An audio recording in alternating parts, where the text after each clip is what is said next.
Hey, hey. Wooly, you won't believe it. I just got the hottest banger DM ever. Do you want to hear it? Yeah. Hello. Hope all is well. I'm down to follow each other if you are. Follow Sub for follow. sub for sub. Sub for sub. Damn. That's sick. We're still running those in I'm 2021. like is I don't I it's like it's not a scam. It's just it doesn't work. But it has to work somewhat if so many people are still doing it. Like It works at a small scale. if bots are still doing it and it's like an ongoing thing that just won't quit, there's got to be some benefit to someone somewhere, no matter how marginal. Well, I mean, if you have one follower and then you sub or you follow for follow that and you get a second follower, that's a 100% increase. Yes. But Right? but like it's just but even getting that sub and then converting that or like monetizing that in some way, shape, or form, I don't know. I mean I'm thinking back Twitter to follow. How are you going to monetize that? there's got to be some way. There's got to be something. Selling accounts with numbers that mean nothing. Who knows? Unleashing an army of bots somewhere. I mean, look, I remember back in the day when the thing to do for multiple people I knew was have your computer open running one of those ad click browsers for as long as possible. Do you remember those? Do you remember ad browsers? You could say I remember them. Uh-huh. Okay. All right, here we go. Yeah, you could Here we you go. could say Come that. come clean. Come clean. Let's go. What'd you do? How far did you go? Did you get the mouse moving program to keep it from idling for 2 cents? I knew a guy who wrote all his own stuff, and we had a bunch of tabs that were running like 24/7. Oh, And then man. and then the company was like, "These are fake numbers. We're not paying you anything." And we were like, "Curses." Just like it was such a thing, dude. And that's Everyone. why when you go on Twitch and YouTube and all that shit, it's like, don't tell people to click on the ads. Straight up, part of the hidden in there is like, don't tell people to click on the ads. Don't click on the ads on your own stuff yourself, even to a degree. Right. Yeah, fake. I mean, look, it's there's engagement and then there's all that bullshit, but somewhere along the line, I guess the thought process is the people who are going to be sending you the check don't care where your engagement comes from because they're Yeah. taking it from the ad buyer, and it's the ad buyer whose dollar Well, yeah, that's getting suckered basically, out at the end of the day. it's the same as robbing a bank in that the bank has your money insured by, in almost every country, your money is insured by the federal government, right? You're never going to Sure. lose any money if your bank gets robbed. They're actually robbing is the insurance company that has to Yeah. pay out for the loss of dividends. And people fucking hate insurance companies. Sure. So if you're in a bank, yeah, let them rob the bank. Fuck it. Here's all the money, whatever. And same thing with ad people. Ad people aren't even human. Sure. They were formed But in the the miasma of assumption a dungeon long ago. But the assumption that your stupid computer sitting on with a mouse moving program that would auto click on 50 tabs as you left it running to get that, like, I guess, I don't know. I think it was like 2 cents every 6 hours or It something was like not that. good. It was bad. It was very bad. And it was like, how much are you paying for your electricity? How much are you paying for your fucking internet? Well, You know? So, fun fact that you mentioned that. I should really have taken that electricity and mm, put it towards mining yeah. so that I could get myself one of them hot new NFTs. Yeah. Go fungible on it. The No, don't go fungible go on it. non-fungible. Yeah, dude. I remember a dude from our church was like all Oh. about this lifestyle, and like he would flex these like checks, you know, that would come every couple of months for like maybe $15 or $16, you know. Yeah, dude. And it was a Yeah, humongous dude. flex, dude. It was wild. And it was like, damn, get on his level. He's got the best like mouse moving tech. That's the stuff right there. And that's why that shit is literally why everything asks you if you're a robot. Yeah. Yeah. Because Yeah. the mouse moving technology cannot figure out how many bicycles are in the scene. I mean, it's also to like save humans from, you know, scalping bots and bullshit like we would hope for in certain situations. And that works really well. Yeah.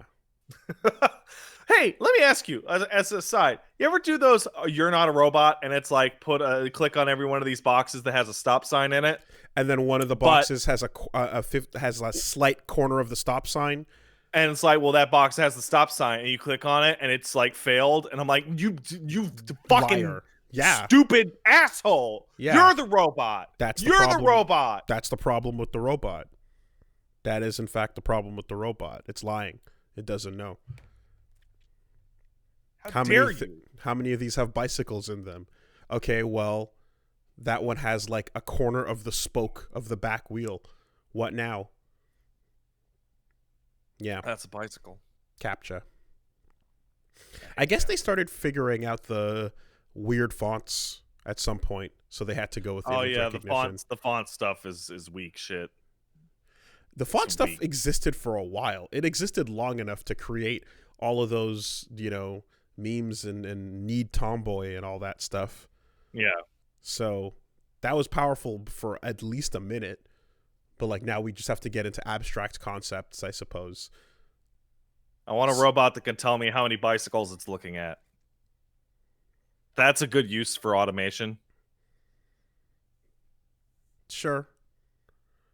But like at what point does it just start getting like metaphysical or like hypothetical in its questioning?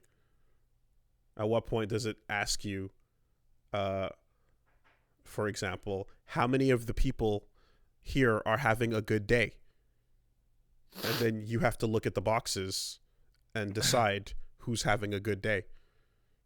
And you're like, well, and there is a right this answer. appears to be in Spokane, Washington, so I'm going to put a 0.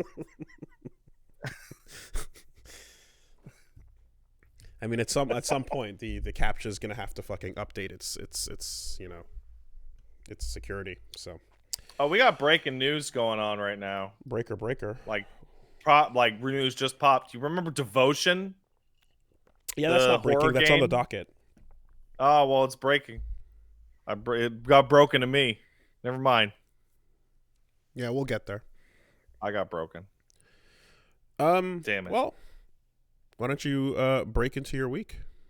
Okay, non-fungible tokens are a fucking scam. And I view it as a genuine moral imperative to be like, guys, it is literally a pyramid scheme. Before you get swept up in this crypto fucking bullshit, like, go look up the criteria for a pyramid scheme. It's a pyramid scheme. A couple people are going to make a bunch of fucking money. Mm-hmm. You're not. You're going to lose money. You're going to trade real money for fake money, and you're going to trade fake money for fake receipts of fake items. It's interesting to see, or it'll be interesting to see what, or like rather like who will be left holding the bag in some of these cases, because this might be something that like initially comes out in this way and is exactly like as you described. It's like it's value over essentially nothing, and then there's a bunch of you know, people with stolen tweets and stolen pictures and stolen everything getting put on the blockchain. But it might come back around like after a cooldown period for a completely different purpose of like permanently recognizing something on blockchain. You know, I don't know. That might come like, back around in some way, shape, or form. So I don't have time to explain the blockchain to the average viewer. But what I do have time to say is that You can break when it I down discovered for us. it's complicated. You don't have It's time. weird. Time is what's stopping you. I got you. Yeah. Yeah, okay. I could try. Do you want me to no. Is that like just this morning I'm like watching a guy complain that he has like a shit ton of his NFTs stolen out of his Beeple account. And he knows who has them because the blockchain has a permanent progression It tells of who you where owns it what. goes. Yeah. But he can't get them back because the people who run the blockchain are like, no, it's unregulated. Mm-hmm. It's theirs Correct. now. Yeah. And it's like, oh, my nothing tokens that I paid with nothing money that I paid for with real money were fake stolen by somebody, but then they really get to keep them. Yes.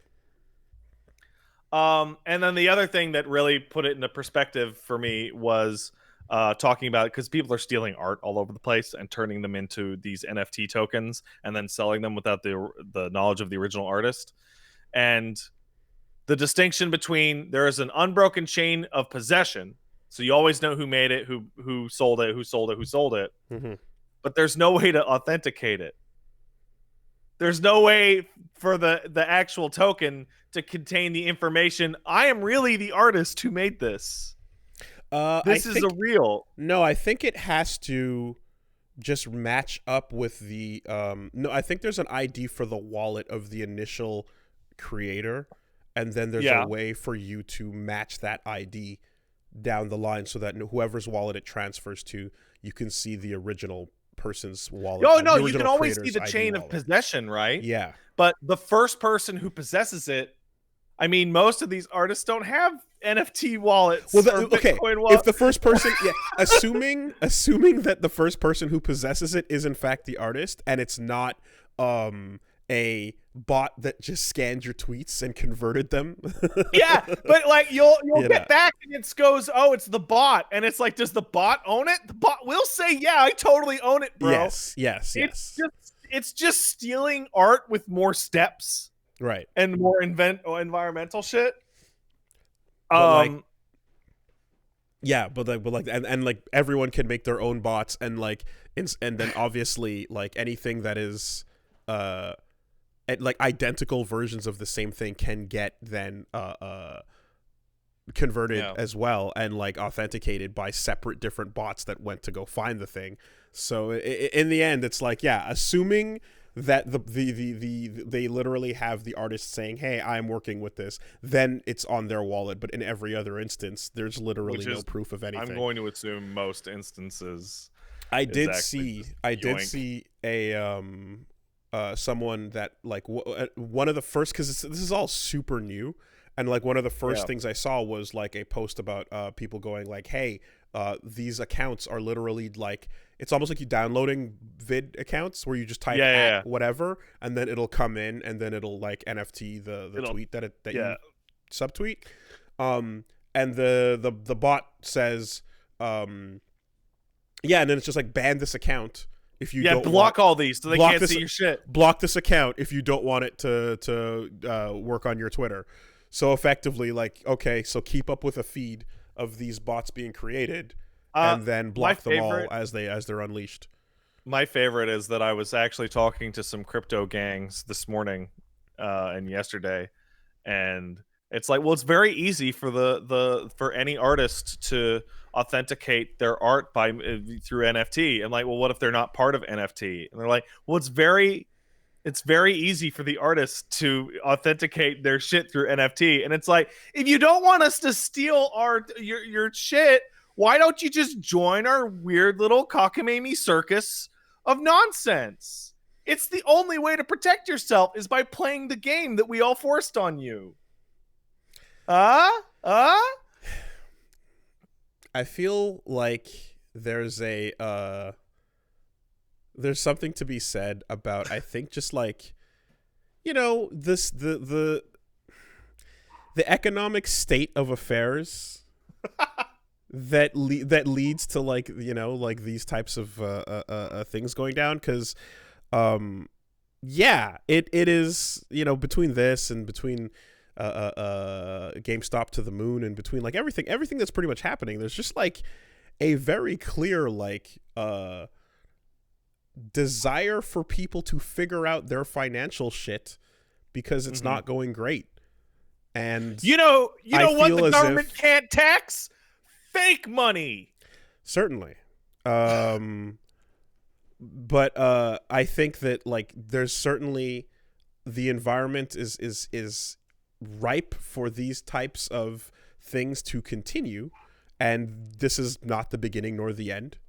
You will just see one form after another, as you know, we're all extremely online and extremely digital.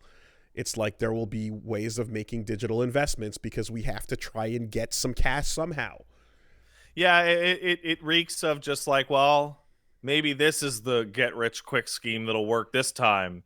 And usually a get rich quick scheme is usually associated with a scheming, you know, entrepreneurial idea like, I'm gonna get it. But lately, what with the pandemic and the recent economy and the whatnot, it's like, haha, I better get rich quick so that I don't fucking die. So the response to the discovery that money is bullshit, nothing is real, is then either holy fuck, what do we do? Or, okay, I want me some of that nothing money. Right? There's different ways to take that. If you're talking about like speculative funds being like pretty much what the stock market has been for our entire lives, then it's been that way I mean, going back to the days of printing paper fucking stocks and bonds, it's always been not real. You've been off the gold standard forever. The whole thing is nothing. So new versions of nothing are just new versions of nothing. And as long as someone is willing to put perceived value on something, then this will continue to exist. So absolutely, get ready for this, to get ready to point at a whole lot of perceived value nothings in your lifetime, because like it's always been that, and it's only going to get worse for sure. Yeah. The slight difference, however, is that I have like, not indifferent, but I'm like, I'm ambivalent about, let's say, the Canadian government and its management of things. They're okay. They could be better, right? I sure do trust the Bank of Canada with the safety and legitimacy of a fucking dollar more than Beeple.com. Sure. Trading in fucking invented crypto stocks. Right? Yeah. Also, like, they're like, a cryptocurrency can go up bust because there's no central bank behind it that's willing to bail out the money. It can get stolen from you, and you can know who stole it, and then it's just shrugged because there's no laws for this. Yes, there's no laws at all. In fact, it can get stolen from you by someone who fakes their death. Yeah, and then takes the entire exchange with them, and then everything that was on that exchange is now no longer yours. Yes, this does happen, and there's nothing you can do about it. Of course, is that, hey man, I would like to buy your meme of a dog, looking out the window with a funny caption on it. Hold on, while I burn 4 barrels of crude oil and piss all over the forest so that I can do that, and also tank the video card market. All for what? So that I can have it's lower in value than an IOU your friend gave you in elementary school. So the wild part is that like the way the the way the cryptocurrency in general sort of shakes out, um, with countries that like actually have economies where the national dollar or whatever they use is like becoming nothing. Yeah. There are places where people are switching their value over to crypto to preserve it and to then like actually use it as a alternate economy.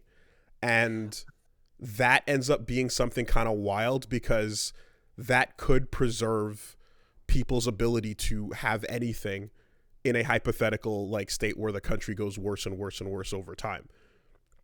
So we're currently broadcasting live. So there's a chat in front of me which will answer my question because I can't remember the country, but there is a country that its economy, it's in South America, is basically being propped up by RuneScape Classic. Like RuneScape Gold is just fucking valuable because farming it's Venezuela. Got it. Mm-hmm. Farming RuneScape Gold all day and then selling that for sweet USD is a better option than you can get in most scenarios. So we should all put our shit into RuneScape Gold. Yeah. I remember too reading an article about I think there was a point when a country in Africa had a huge spike in crypto usage as well because of like economic troubles with the official fiat currency of the country. Yeah. So it might be, I think it was Zimbabwe. Yeah, exactly. So these types of things existing is kind of wild in the sense that like it also can act as a counterbalance against massive political instability. And the likelihood of one of the nations of this planet hitting a point of instability where it would need, or most of its citizens would then want to switch over to something like that, only increases as time goes on. You know? Yeah. So it's complicated when you're dealing with an economy where its real economy, I'm using air quotes here, is actually more fucked up than this fake economy, right? And like at the end of the day, yes, things are only worth what people are willing to pay for them. That's true. But the crypto thing does have one interesting caveat, which is basically perfectly exemplified by the NFTs. I want to thank I think it was Commander Claw who pointed this out to me, and it unlocked the NFT in my head. And that was, okay, say you got a nice painting, right? And you want to sell that painting for $100,000 and you put it up for auction. Some dudes there are going to be like, I'm going to buy that painting, and then that motherfucker's going to die because he's a drug addict, and then I'm going to sell that painting for $1 million because it's a good painting, they're famous artists, yada yada, right? That totally happens. Hold up a sec. Do I need to change my camera? I might have to. Yeah, I'll scoot it over. There we go. All right. What the fuck was I talking about? Sorry, I did not realize that my camera's so far over. Can you give me a second? Sure. I actually have to go and watch the stream to check the camera, which is okay. I fixed it. Okay. There we go. All right. Anyway, what I was saying. So, drug addict painting man sells it for $100,000, right? Or it could go to some guy who likes paintings and thinks paintings are nice and wants to put a painting in his house, right? There are people that are looking to buy art for its own value, not necessarily for resale value, right? Mm-hmm. In the crypto NFT market, all art is for resale. Yes. No one's sitting there going, oh yeah, this sweet receipt. Oh, I'm so glad I have it. Fuck yeah. No, everyone's buying it to sell it. That's pretty much the only reason. That's and that why means it's established. Some people are going to be looking to sell their $69 million meme or whatever the fuck that guy bought it for and go, oh shit, I can't sell this stupid fucking thing because nobody actually really wants it. Well, that's the part where the bots stepping in and creating things is very confusing, because it's like, what is the set initial value, right, of the art that you just stole from somebody? Like, how do you even begin to, you know what I mean? Because I feel as if, like, if you have the artist that's deciding the worth of whatever they want, you're starting at a place that comes from at least, like, again, the person who made the thing. But if you just grab it and then you set something arbitrary on that, like, yeah, how does that actually get reflected in any way? No. And again, what does it mean when someone else has a slightly modified version of the exact same thing? You know, even with that initial signature. So I would think I was calling it like all supply, no demand. Mm-hmm. It's a bunch of suppliers selling to each other at higher and higher prices, hoping that, oh man, when that demand hits, it's gonna be for real. Mm-hmm. But again, though, like, or not again, but it's just whatever, verbal ticks. The concept of something on the blockchain is likely going to come back around in the future in some way, shape, or form. I'm sure. And we don't fully... Dude, there's so... Like, think about how, like, unpredictable this entire, you know, timeline has been about a lot of this stuff. And, you know, the idea of the, like, non-centralized currency existing is something that, again, like, there's too many functions and too many purposes that it serves in the end that are, like, future proof that will continue to exist 100%. Not to mention, of course, fucking the black market usage and I was like, money laundering and no question thing. No question. Is great, but the thing is that there has to be, you have to, like, people need to be able to buy, like, in order for you to buy out, right? You need people that are willing to buy in. And if they're looking to buy in and they're all just looking to buy in to just make a bunch of money, like, it's a bubble waiting to burst. And I feel bad for all the people that I'm sure are listening to this that are in that bubble and are about to be bursted. But as, like, you can look in, though, and see that, like, there are countries with even more volatile bubbles that are less real. Like, the idea of the cryptocurrency ain't going anywhere. That's sticking around. That has its purposes. The NFT bubble, we will see how the bag holders react once this initial phase of, like, super hype pops and boils over. But yeah, I'm looking at it as one of these things where, just, again, the mere concept of the decentralized blockchain, the trackable transfers, and, like, unique signature identity that has possession is ownership. That has a purpose, and it might not end up being art. It might end up being something else, but it absolutely has a purpose to serve. And in the meantime, and the currency side of it is already serving its purpose. You're completely right on at least one thing, which is, like, yes, Beeple's NFT market is a fake economy run by who, right? And that doesn't seem very trustworthy. But if I were, say, I don't know, somebody looking to invest into the German mark in 1934 with an average inflation of 1,000% a year, I would gladly take that weird fake bubble over my for realsy ass disastrous burning down nightmare society. Yeah.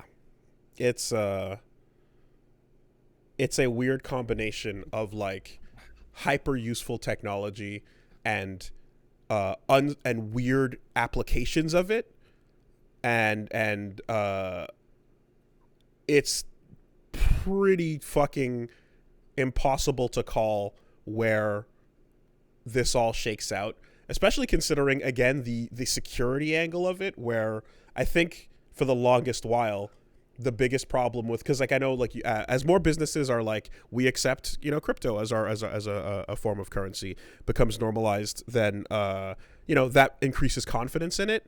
But the part where shit can just get stolen and there's nothing you can do about it, or the news stories that have been written have been about how people are dying, not faking their deaths, mind you, like what happened here, but legitimately dying, and they're dying with their passwords secured, and no one can get in, and everything money just evaporates. That's gone. That's never accessible again. It's like when if I were to die right now, you would come to my house and burn everything down, and then go to my bank and then take out all my money and burn it. Like that's not never accessible again. Economy. Exactly. It's like that story about the guy who had the hard drive with like millions and millions in Bitcoin that like was lost in the dumpster or whatever. Except in this case, it's just like, no, like people are legitimately like keeping, because there's hyper secure ways to keep your money and safe and shit like that, and there's just no recovery when someone passes on. I do have a quick question, and this comes both from a place of suspicion, but also from a place of genuine like ignorance, because I don't know. But you said that the blockchain technology is useful. How is it like actually useful? I think the idea of open transaction that can be traced and untouched from outside influence serves some future purpose, some form of authentication purpose. Yes, I absolutely believe in that, in a place where it is again transparent for everyone involved, right? At the moment, when you talk about like because as far as I understand, I mean the way it was established was kind of keeping that in mind. There's a lot that I certainly could be getting wrong about it.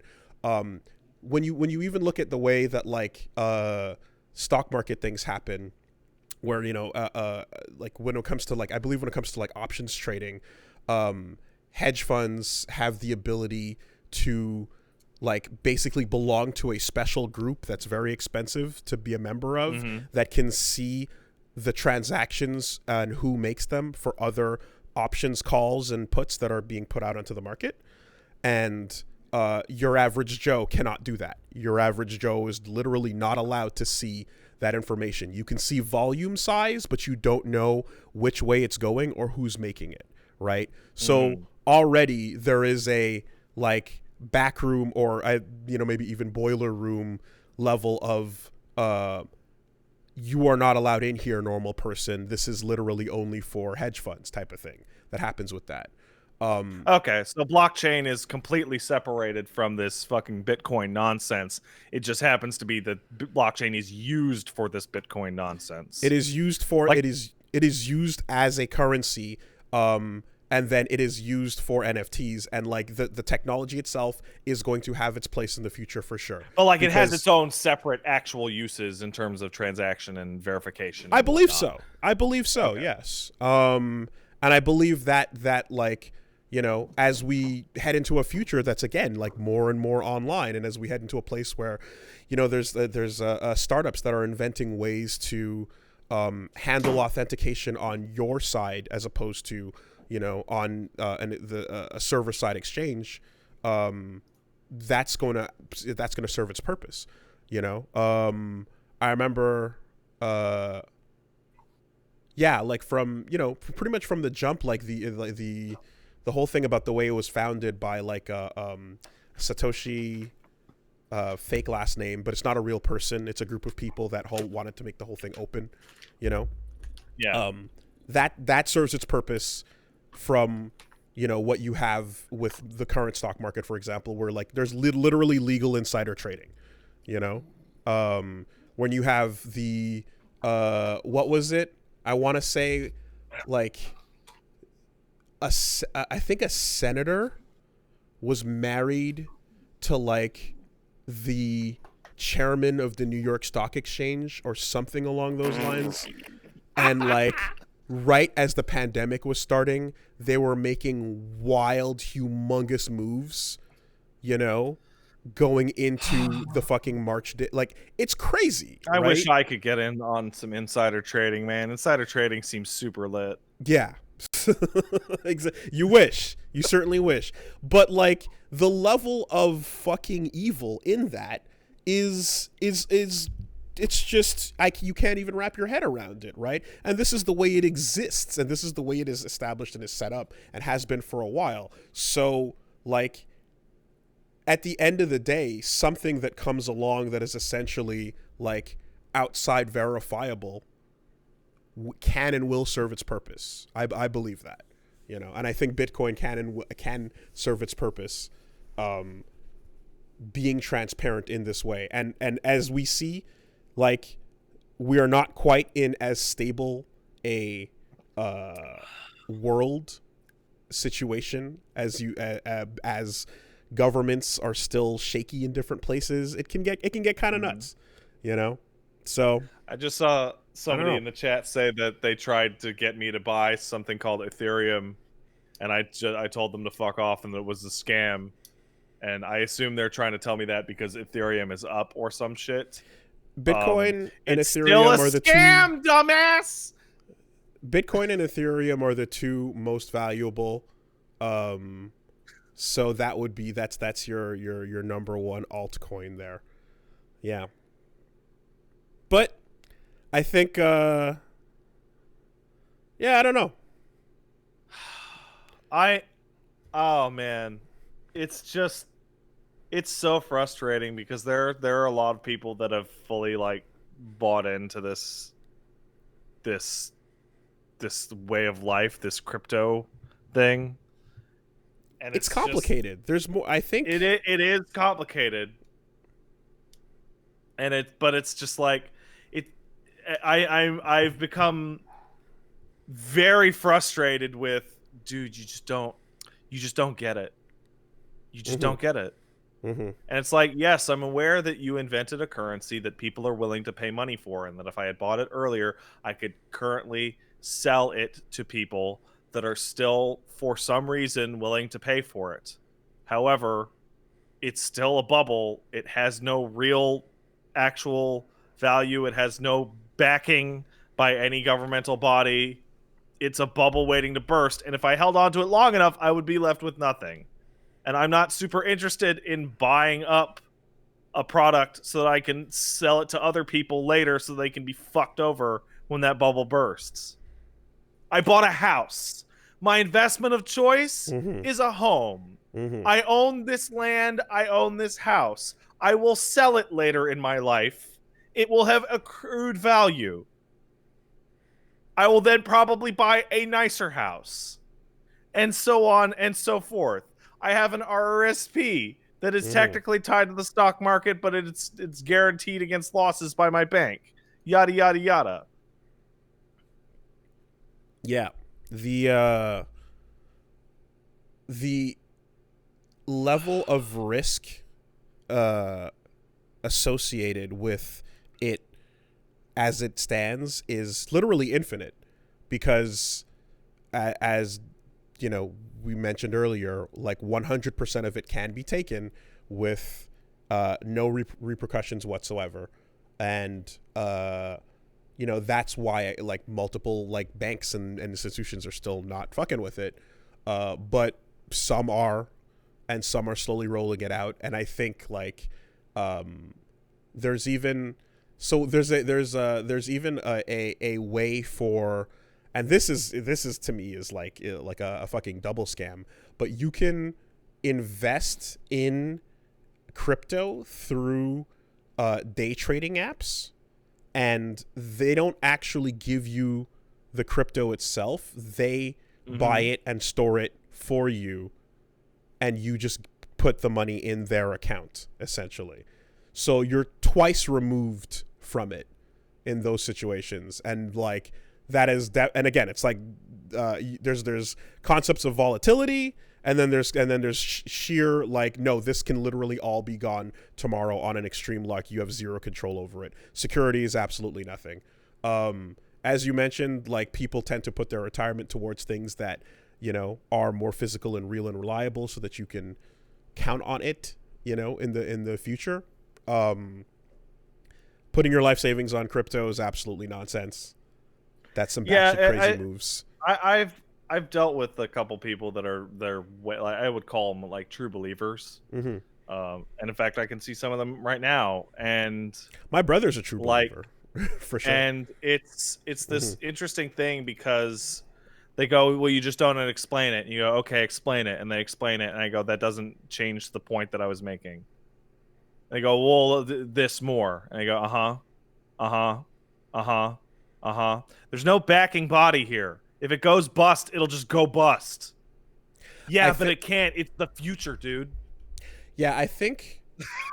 So I think with that, like, when there is no backing body, it just comes down to trust. And the larger the group or organizations that play into that trust and begin, you know, using it, the more secure other people feel using it as they get tied to it. Yeah, I mean...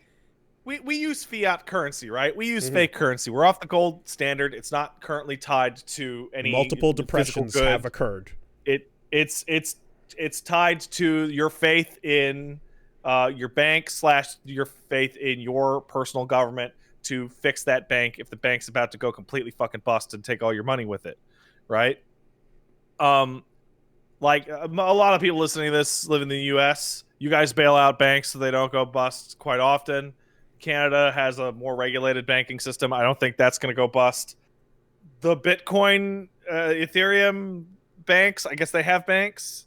Like, they're dudes.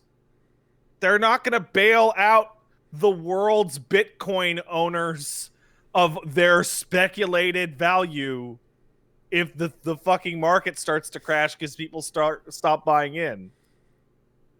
Not when you can't fucking buy groceries or medicine or cigarettes with it. Yeah. Also, somebody just pointed out, and I can't believe I didn't think of it, it's not even actually fiat money. It's not. Because you have to mine it. Which means it's worse fiat money by default. It's being treated as like a digital ore that you're pulling out of the ground because you have to expend energy to use it. Yeah, it gets increasingly complex as time goes on, and then eventually it hits an infinity point of like, or like a cap where it stops. Yeah, I think I think in all likelihood it's probably going to crash a couple of times and bounce back a couple of times. Or he has crashed a couple of times and bounced back. Similar to your Great Depressions and your housing crashes and your other like market inflations that then explode and then come back in a way. But I just, to me, I'm like, I don't like, I'm not the kind of person that's going to look and see the way that like things have shaped up in this in society, and I'm looking at it and going like, I'm not betting against the future on this. I don't think that you're ever going to see this type of technology just evaporate simply because that's it. It's a pop, and then there's no real value behind it, but the perceived value has been enough for enough economies to roll for a long time on fucking nothing. There's been less confidence or more confidence in less certain things for longer periods of time. And like, I'm not an economist, certainly. I don't know what the fuck I'm talking about, but I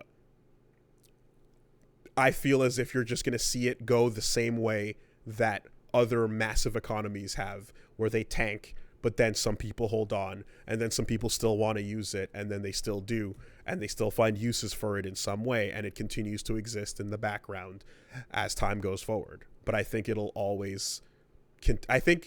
continue to be a persistent thing that ain't going away anytime soon from here forward. Straight up. Ugh. I feel bad at all the people that are going to get scammed through this. And no, I'm not creating Ncoin. Fuck off.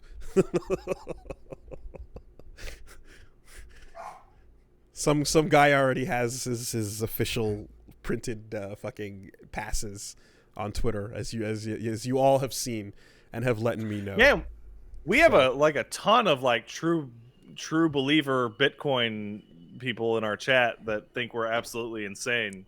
Dude, I don't. Well, I guess that's no, fine. I'm not gonna disparage you. I think you're too far in the on the exaggerated side of it myself. I don't fully like. I think it's going to exist and it's going to serve its function way more than you do right now. I think your concept of it being like super air is like it is air, but I think there's so many well, other... how much do you have invested in digital coin NFT shit right now? No NFTs. I did buy some back when my brother told me about it a couple years ago, and I expect it's going to be yeah, like I said, I expect it's going to be present like in our lives going forward. So I think the core difference here is I'm seeing some folks in the chat saying, dude, I literally made money off of it. It's not a scam. It's like, no, you scammed the person you made money off of.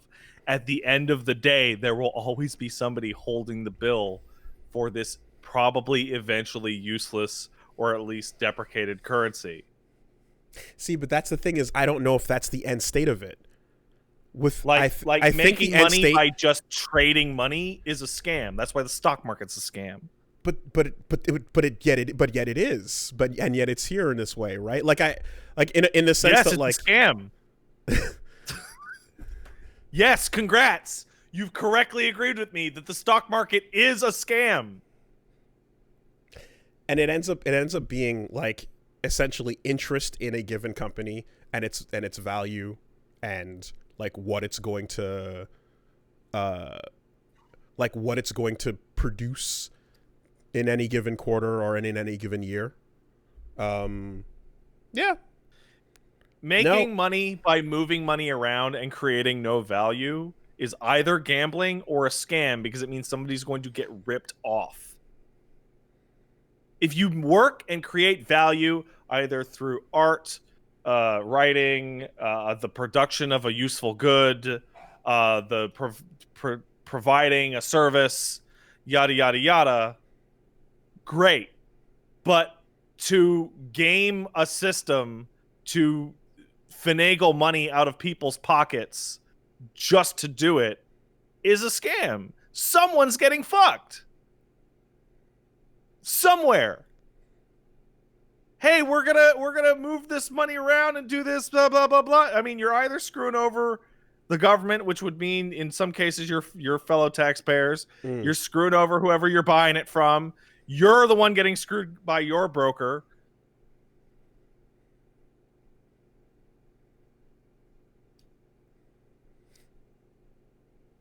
Yeah, I think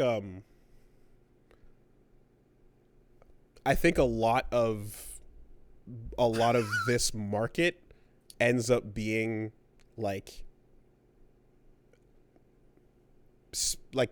air, like you said, like speculative in this way. I'm trying to think about the case of like a company that makes money and then in the end, like the shares that they sell when they go open become more like profitable as the company becomes like more whatever, successful. Yeah. In which case then like the company, whatever they're doing is creating that value. And then that value is like, there's no necessary like end bag holder there. There's the company that is making the thing, as long as I guess that continues. But the idea that at some point it can and will come down if something happens, I think that's always a possibility. But I guess I'm just comparing it to the metrics of like all business and the risk that it might like come crashing down in a way. Let me try and explain my point of view slightly more clearly. And this is one that I fully understand many people are not going to agree with me on. Say I'm currently got a lot of stock in Microsoft, right? Got a lot of stock in Microsoft. And I feel in my gut, it's not an insider trade, right?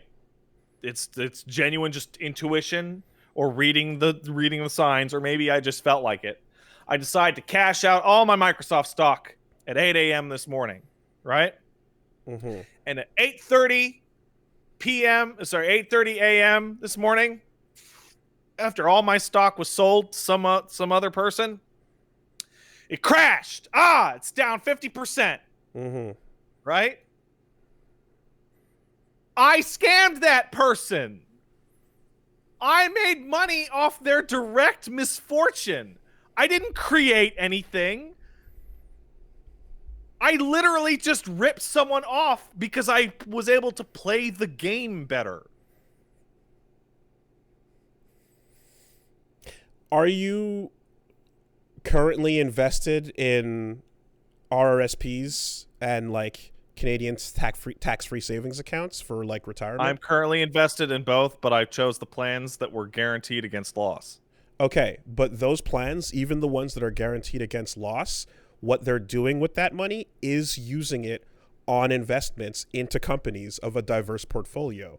And they don't tell you what they are because they each have their own specific things that they do as a business. But your own retirement, your own future is being used in the stock market and in investments for your eventual return. The difference is that they can look at the gathering of like things they're going to invest in and go, these are super secure industries that don't tend to change that much.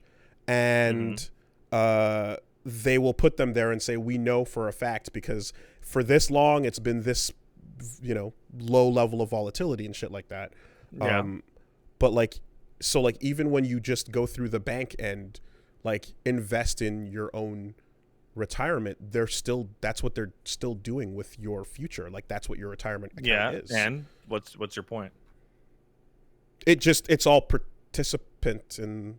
Yeah, it's all a fucking racket. Yes, we should improve society somewhat, and yet I participate in society. Yes. Okay. Agreed. No, that's all right. Yes, Wooly, you're very intelligent. No, not at all. No, I hear what you're saying, but it's like I don't really. I thought you were proposing, that there was like a way where your future was disconnected from this entire fictional. That we abolish stocks. That's my proposition. I hear you. What happens to your retirement? Right now? I mean, the bank will guarantee me my money based on my losses because that's the agreement I took. So I'll get my money back. Right. Then I'll just put that into a savings account. But they're guarantees. Or put it back into my mortgage. They're guarantees, and even a mortgage is literally taking the money that you put in, borrowing it, putting it into the market, and then hoping for returns. No, it's not. My mortgage is not on the stock market. No, when you're. What are you talking about? Excuse me. When you're investing in your retirement stuff, not your mortgage. Excuse me. Yeah, Wooly, I have an agreement with my bank that if the whole stock market burns down, they still have to give me my money back at the end of the 5-year plan or whatever the fuck it was on, like. And as long as my house doesn't burn down or what have you, like, it's like I still have my house. What? What stupid bullshit are you saying right now? I'm saving the economy. How? By destroying the economy. How? Just got to get rid of all the stocks. Are you... What? Goodbye, honey. So what happens then? What happens when? When all of that goes away? Well, hopefully all those Wall Street bankers will have to get real jobs. Ideally. Making cabinets or plumbing or something that actually provides value for society. What? Okay. I'm literally investing right now. Well, that's nice. Oh my god. You're a dumbass. Bye, honey. I love you. Tell Paige I asked her to state her positions. Oh yeah, no, she's gone. It's too late.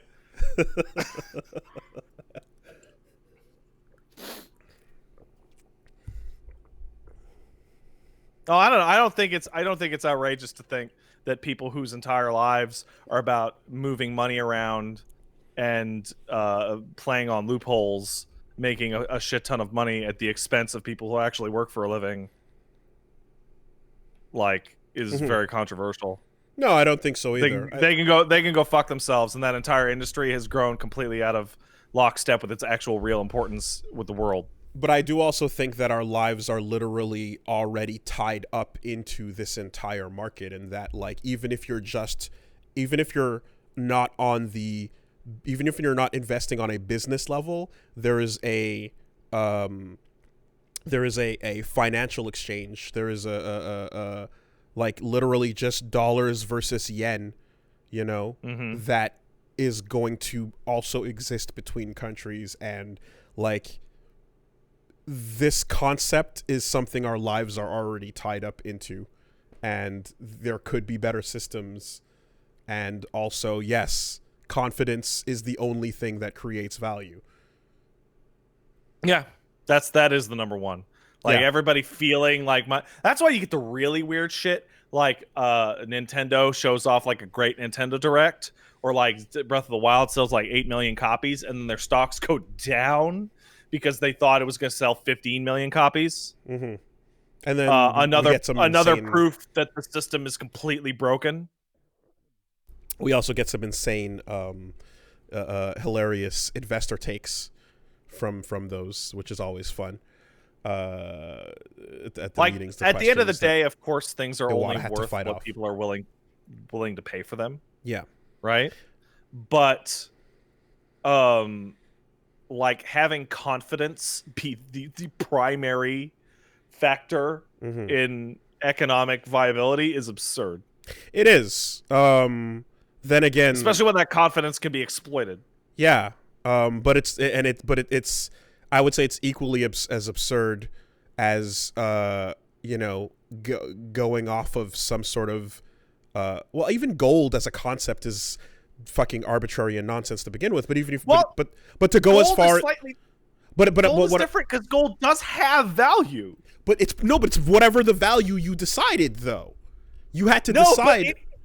Gold has real value. I'm wearing gold right now, but gold is also used for shit. There are industrial, real applications for gold. Yes, and same as silver, although maybe not as much like diamonds, but there are applications in these cases, precious metals and things like that. But more so what I was going to say is the idea of taking your currency and separating it from that value and creating it as its own independent thing that no longer represents a physical amount is equally as absurd to me. These absurd steps have continued and have existed before we were born and continue to exist after. I feel as if the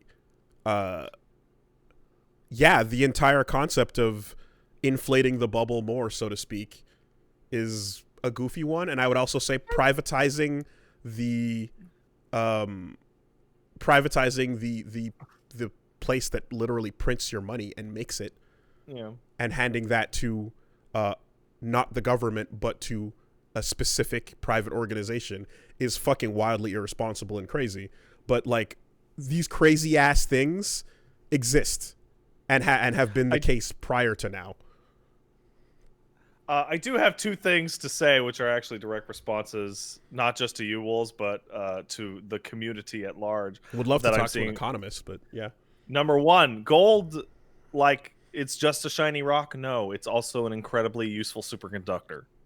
It superconducts at room temperatures. It's great. It's a million times better than copper. That's why you have those depressing ass PC fields out in China and other countries where people are like digging through old PCs to find like literal microns of gold off wires. It's fucking super depressing. Conversation must be unbearable to anyone who even remotely understands this in a competent manner. It's not a superconductor? It's a good conductor. This must be poison, and I apologize for it. Because and the second I don't know what the fuck I'm talking about. People are saying that I'm an idiot for buying a house because a house is a safe investment, but the housing market crashed. It's like, my housing market didn't crash, guys. I live in Canada. I'm sorry. I legitimately apologize. This is nowhere near anywhere close to the domain of my understanding or expertise. And I have spent the entire 35 years of my life deferring to the better judgment and understanding of people who know finances better than I have. And I have deferred to their wisdom for just about every decision. So, I can only imagine. The only thing economists are good for is doing my imagine. taxes for me because the government's trying to scam me, but all the rest of them are hacks and possibly criminals.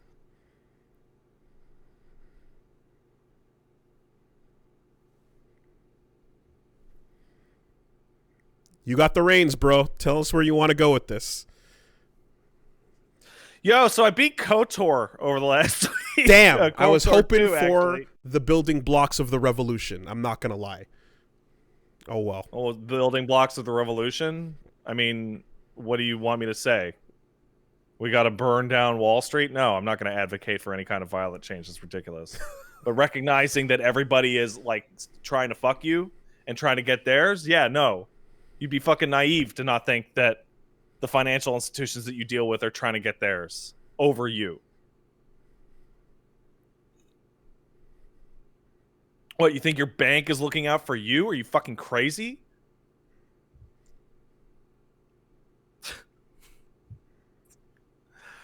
All right, speaking of Sith Lords, is that a decent fucking segue over? It was the worst one ever, but here we are. Speaking of evil, consuming maws of damage that provide no value to the galaxy at all. I'm going to start adding a stock ticker to this podcast. Yeah. I'm going to throw a stock ticker up on the feed and just have it scroll right by so you can keep an eye on your investments in your future and your futures.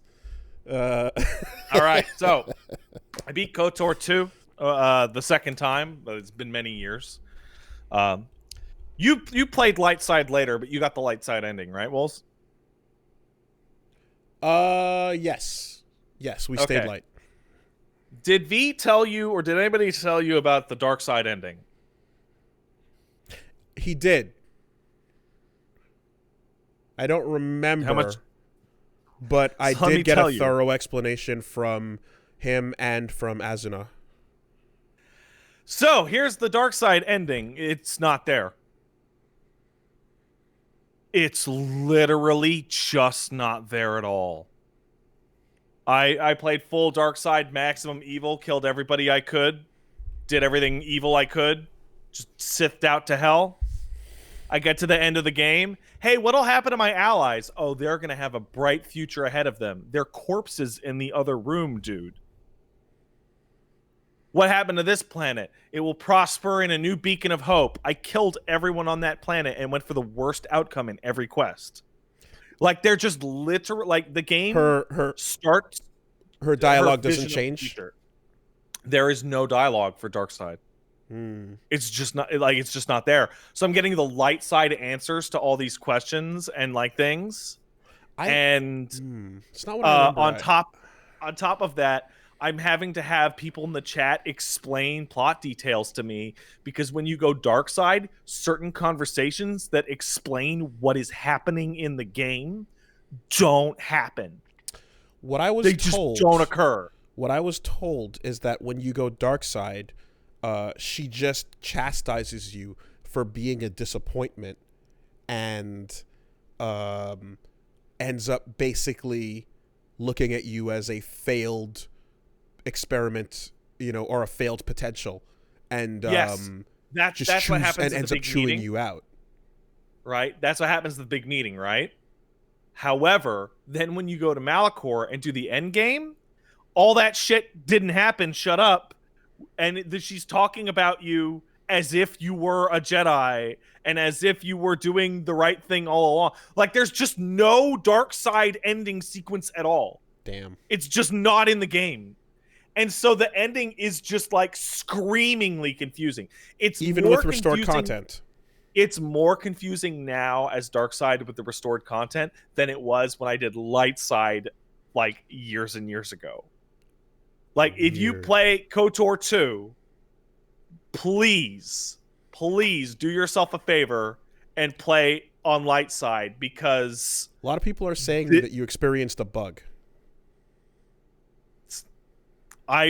so people in this chat are saying that. People in my chat that were watching it who are experts at the game were like, no, it's just not there. The same people who had been like remarking on what was in every room before I got there and how to go through every single encounter to get every single piece of dialogue for literally 13 streams in a row were like, yeah, no, it's just not there.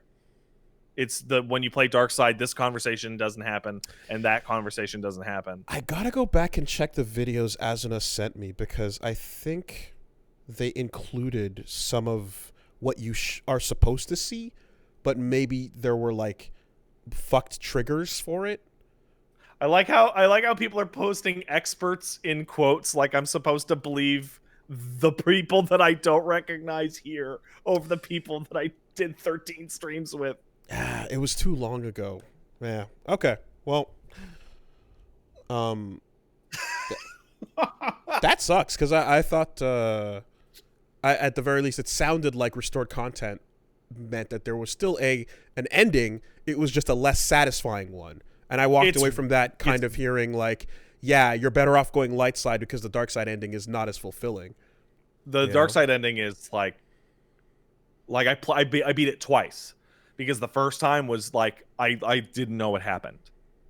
Like I fought the final boss and then it just ended, and I'm like I don't know what happened. And then I replayed it and went through for more dialogue, and instead what I got was like what will happen to this planet? Mm-hmm. This planet will be a beacon. Nar Shaddaa, you remember That's that what one? I got. I got that. This is what will happen to every place and person. Yeah. It'll be a beacon of hope, and it'll be stronger, and I'll have a heart that wasn't there. I'm like, I killed every person on that planet. I fucking got Hanhar instead of Mira. Like, broken or unfinished. Like, it's kind of sad. It's a bummer. It doesn't. And it's like, not, I'm in the. though it's not like a one where. Okay, well, I guess now we're just talking KOTOR spoilers, by the way. So, if you The game came out in 2004. It's been like, I know, but just if 17 on the off years. chance that you've been waiting and you haven't played it and you want to not have anything spoiled, now'd be the time to tune out while I get into specifics. Mhm. Okay. So the other thing too is that like one was a little more complicated in that like you could specifically go and off your individual party members, whereas here it seems as if some of them are meant to be alive no matter what outcome. I killed every single party member but one, and was getting ending discussions about how they were going to live on into the future and be heroes. Okay. Yeah, Like, that's super weird. and- yeah. and like, come on. And that they would be noble Jedi, even though most of them I had made sure would turn To super spite evil. you. Mm-hmm.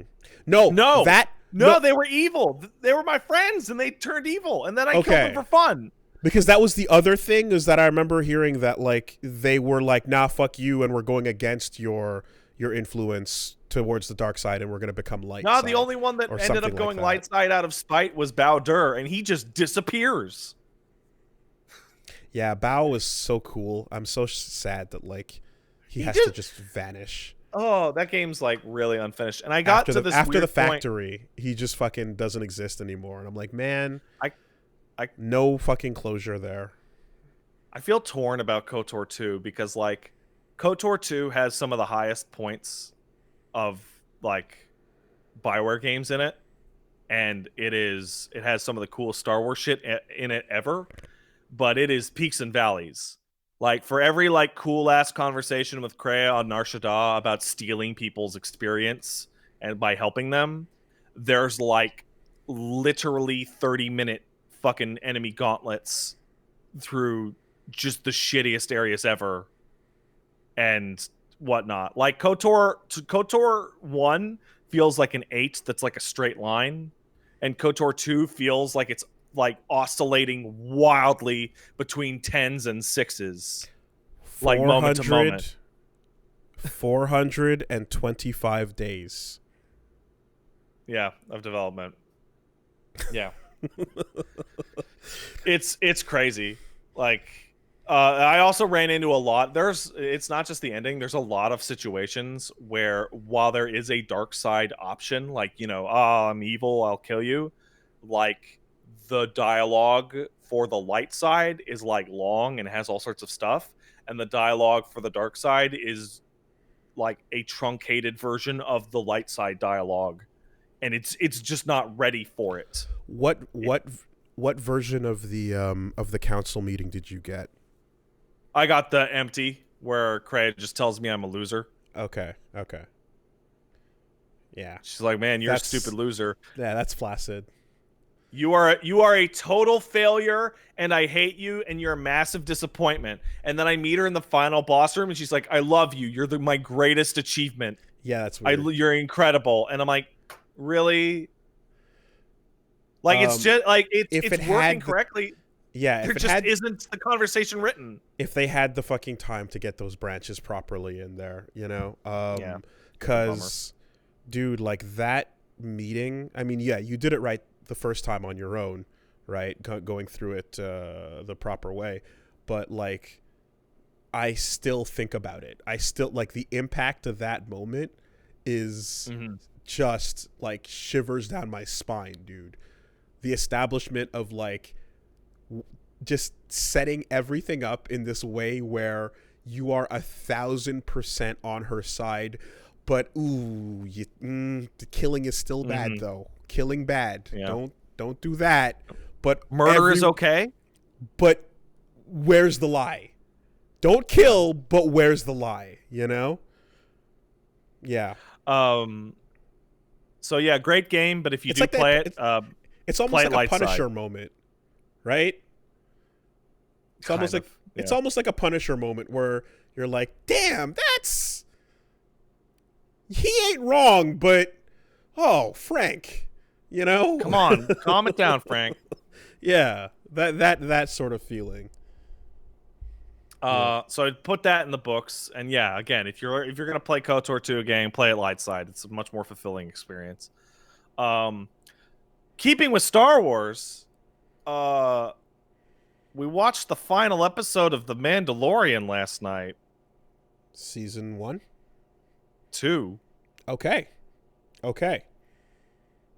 So that went places. Yeah. Do you want to discuss in specific, in which case we would, again, put another spoiler warning up?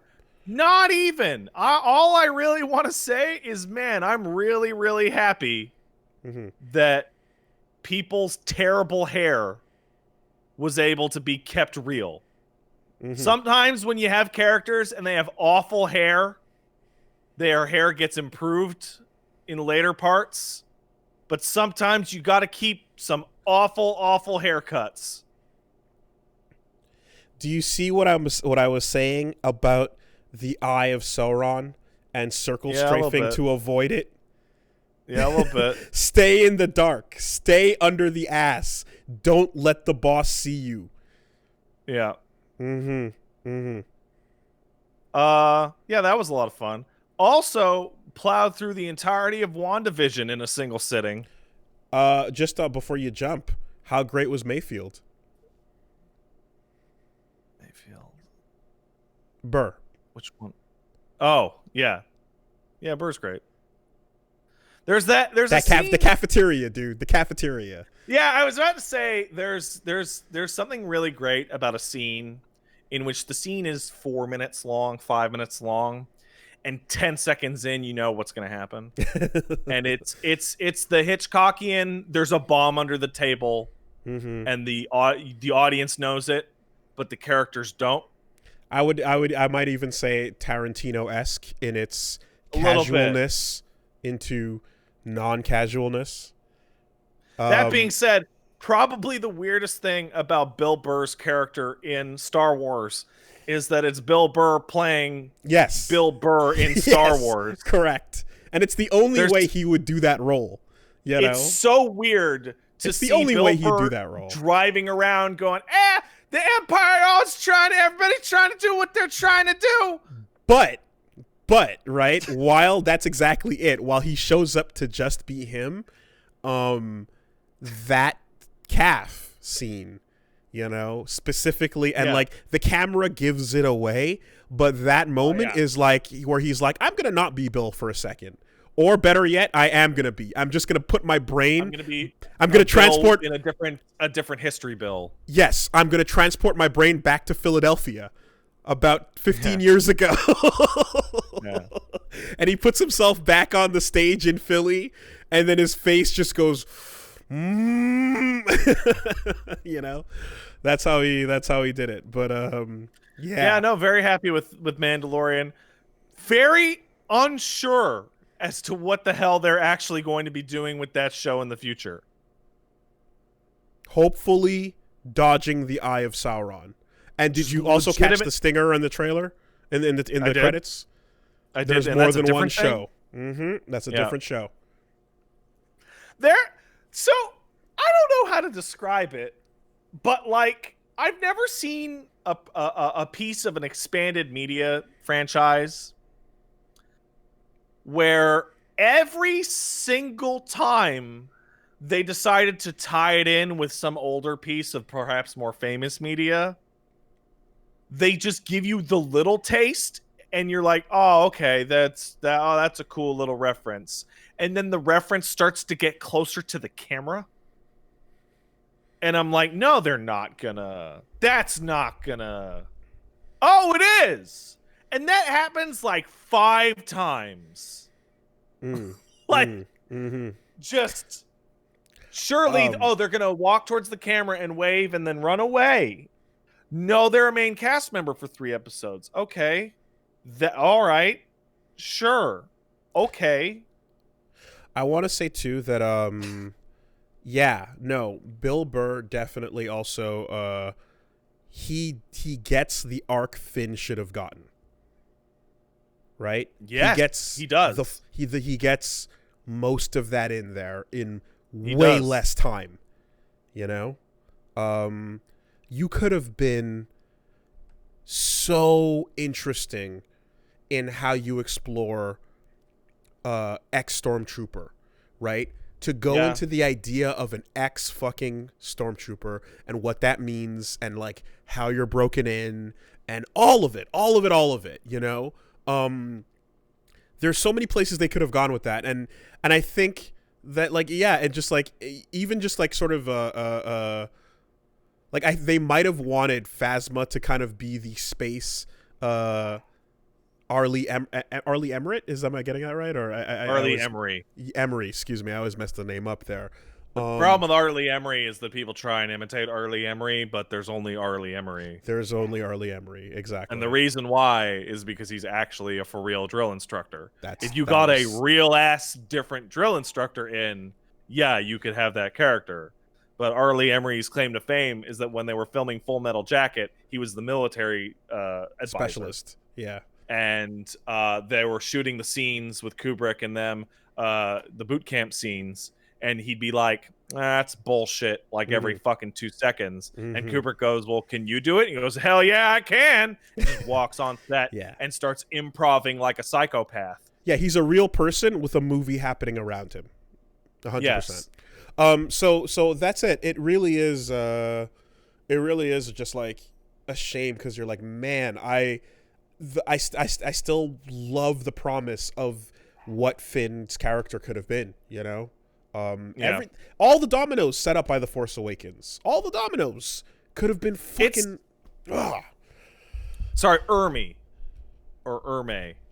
Not Emery. I kind of feel like they're in this fucking awful place and like there's no way to fix it because they've reestablished huge portions of the expanded universe, right? Like Thrawn exists, Blue Admiral Thrawn. Blue fuck. Yeah. He's around. He exists. He's out there in Rebels and shit like that. Mm-hmm. And since they've reestablished some of that stuff, the new movies have a weird problem, and that is like Hux and Kylo are fucking losers.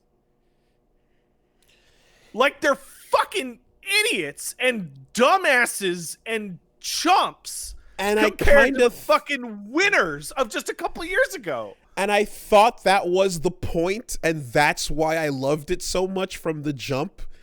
You know, walking out of Force Awakens going, what a fucking fanboy.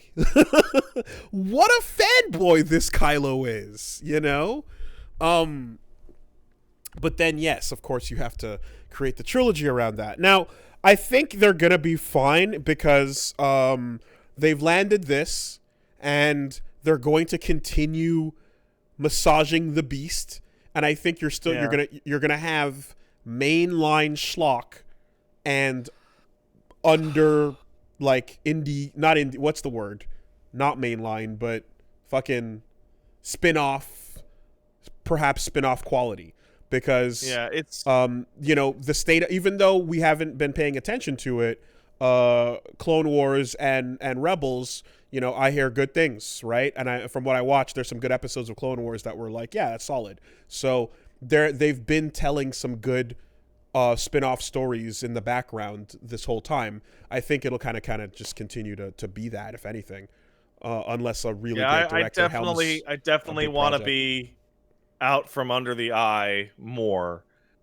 The eye kind of glances at Mandalorian for like 11 minutes. It just kind of turns its eye over to it, and then it looks away, and I'm glad for it to look away for the remainder. Because shenanigans in Star Wars seems way more interesting than the big moving and shaking. Rebels is not as good as Clone Wars.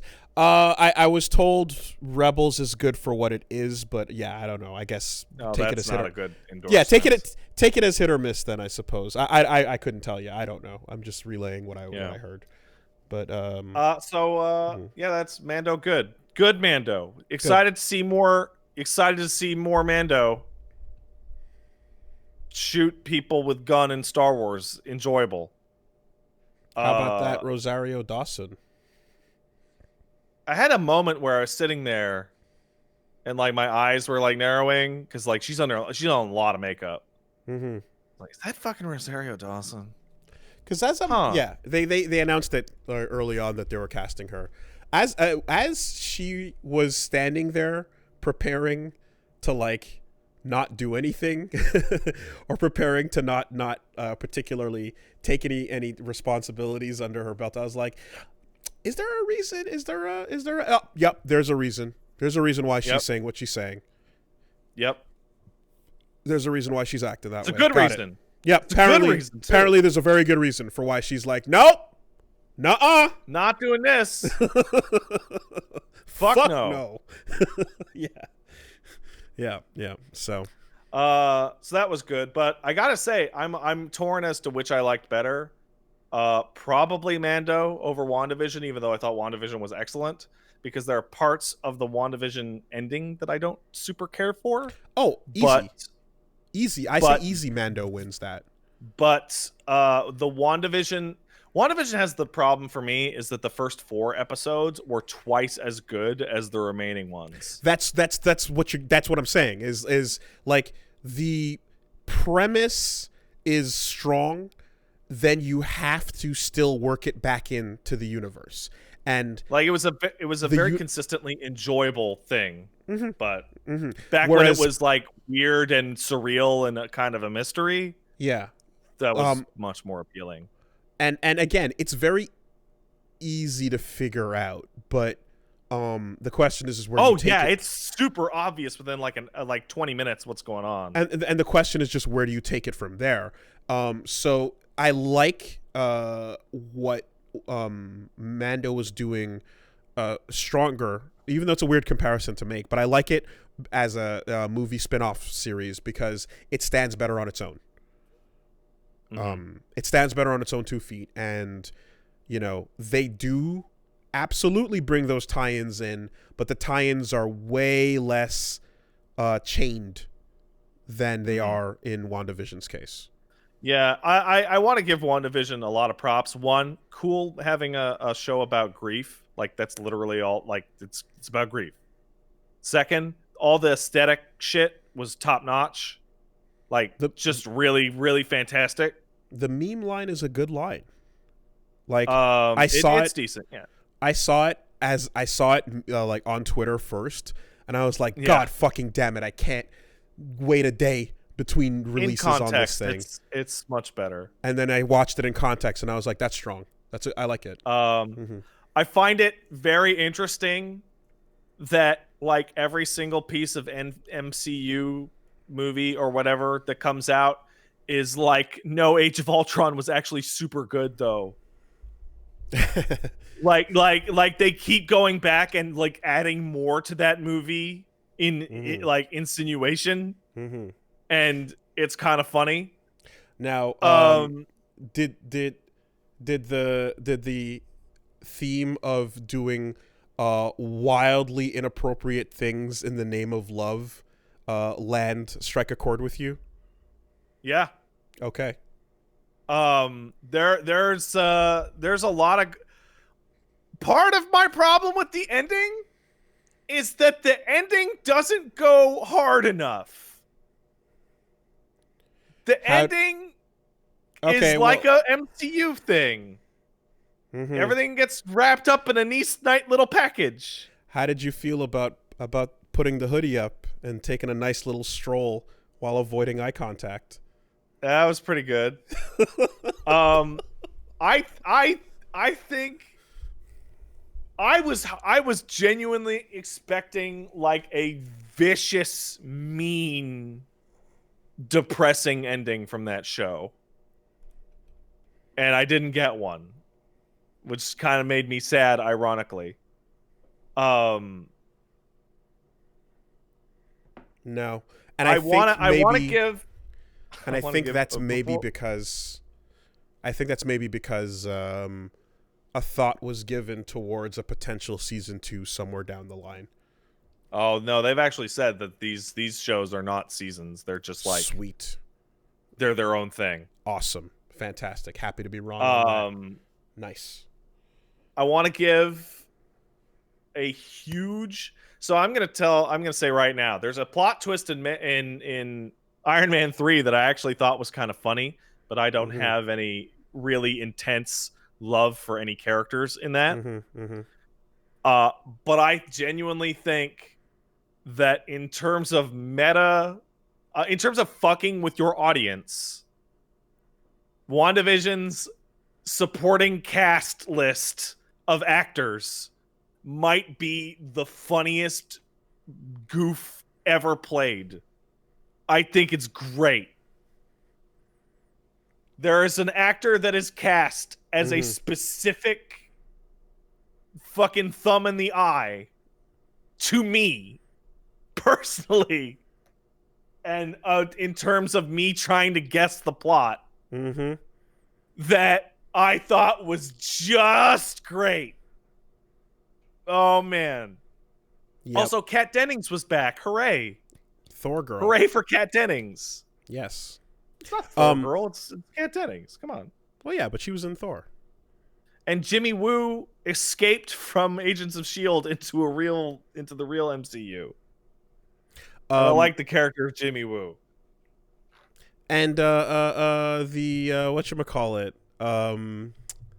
so so yeah, you talk as you talk about those funny ass like supporting cast and things like that. Yeah. I'm immediately reminded though of like one of my fucking subtraction points for the show is, I said, when supporting cast is solid snaking and for some reason is just doing the punch that armed guard really hard.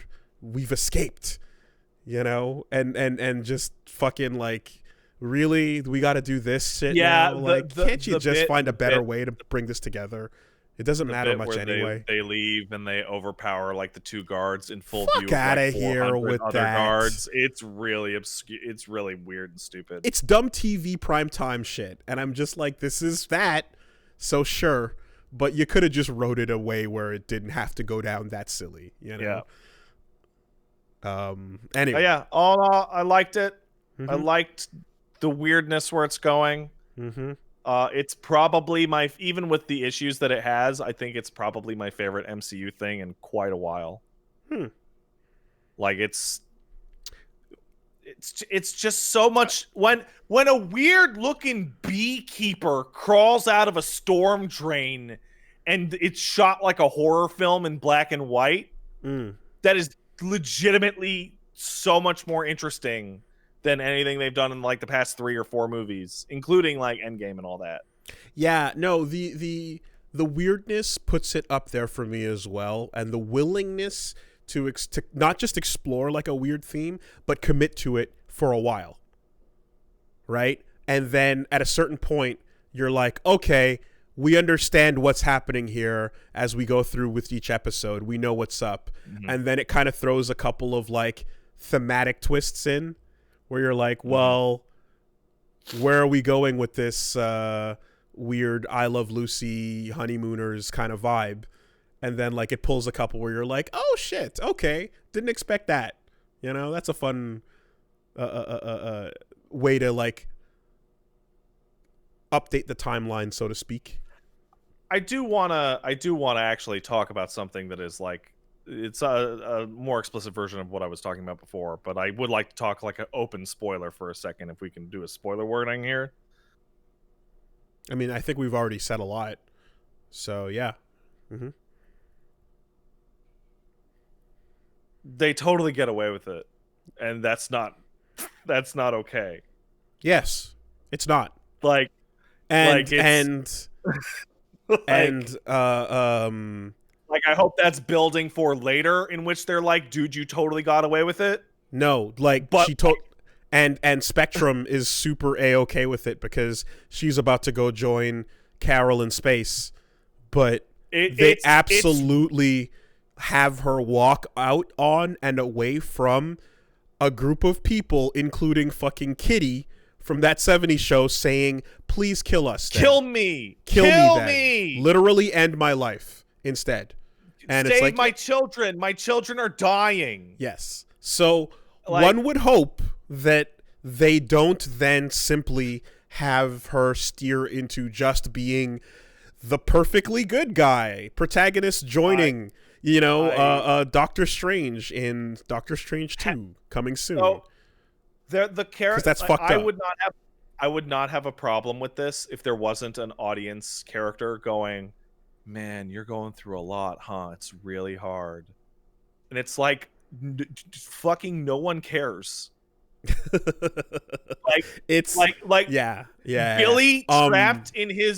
Billy trapped in his basement on the edge of town, unmoving and starving to death for 4 days. Exactly. Doesn't care that you're going through a bad time. Yeah. The ease with which that moment came together, and also the fact that those people looking for their revenge was framed in a zombie camera. Like, uh-oh, the angry people are approaching the protagonist. They're gonna get the hero. Like the hero? Yeah, and you're like, you mean the people that are fucking justified? It always reminds me of your discussion of the camera in Man of Steel. In which the camera is like literally screaming to you out loud, Superman is Jesus. Yeah. He's Jesus, guys.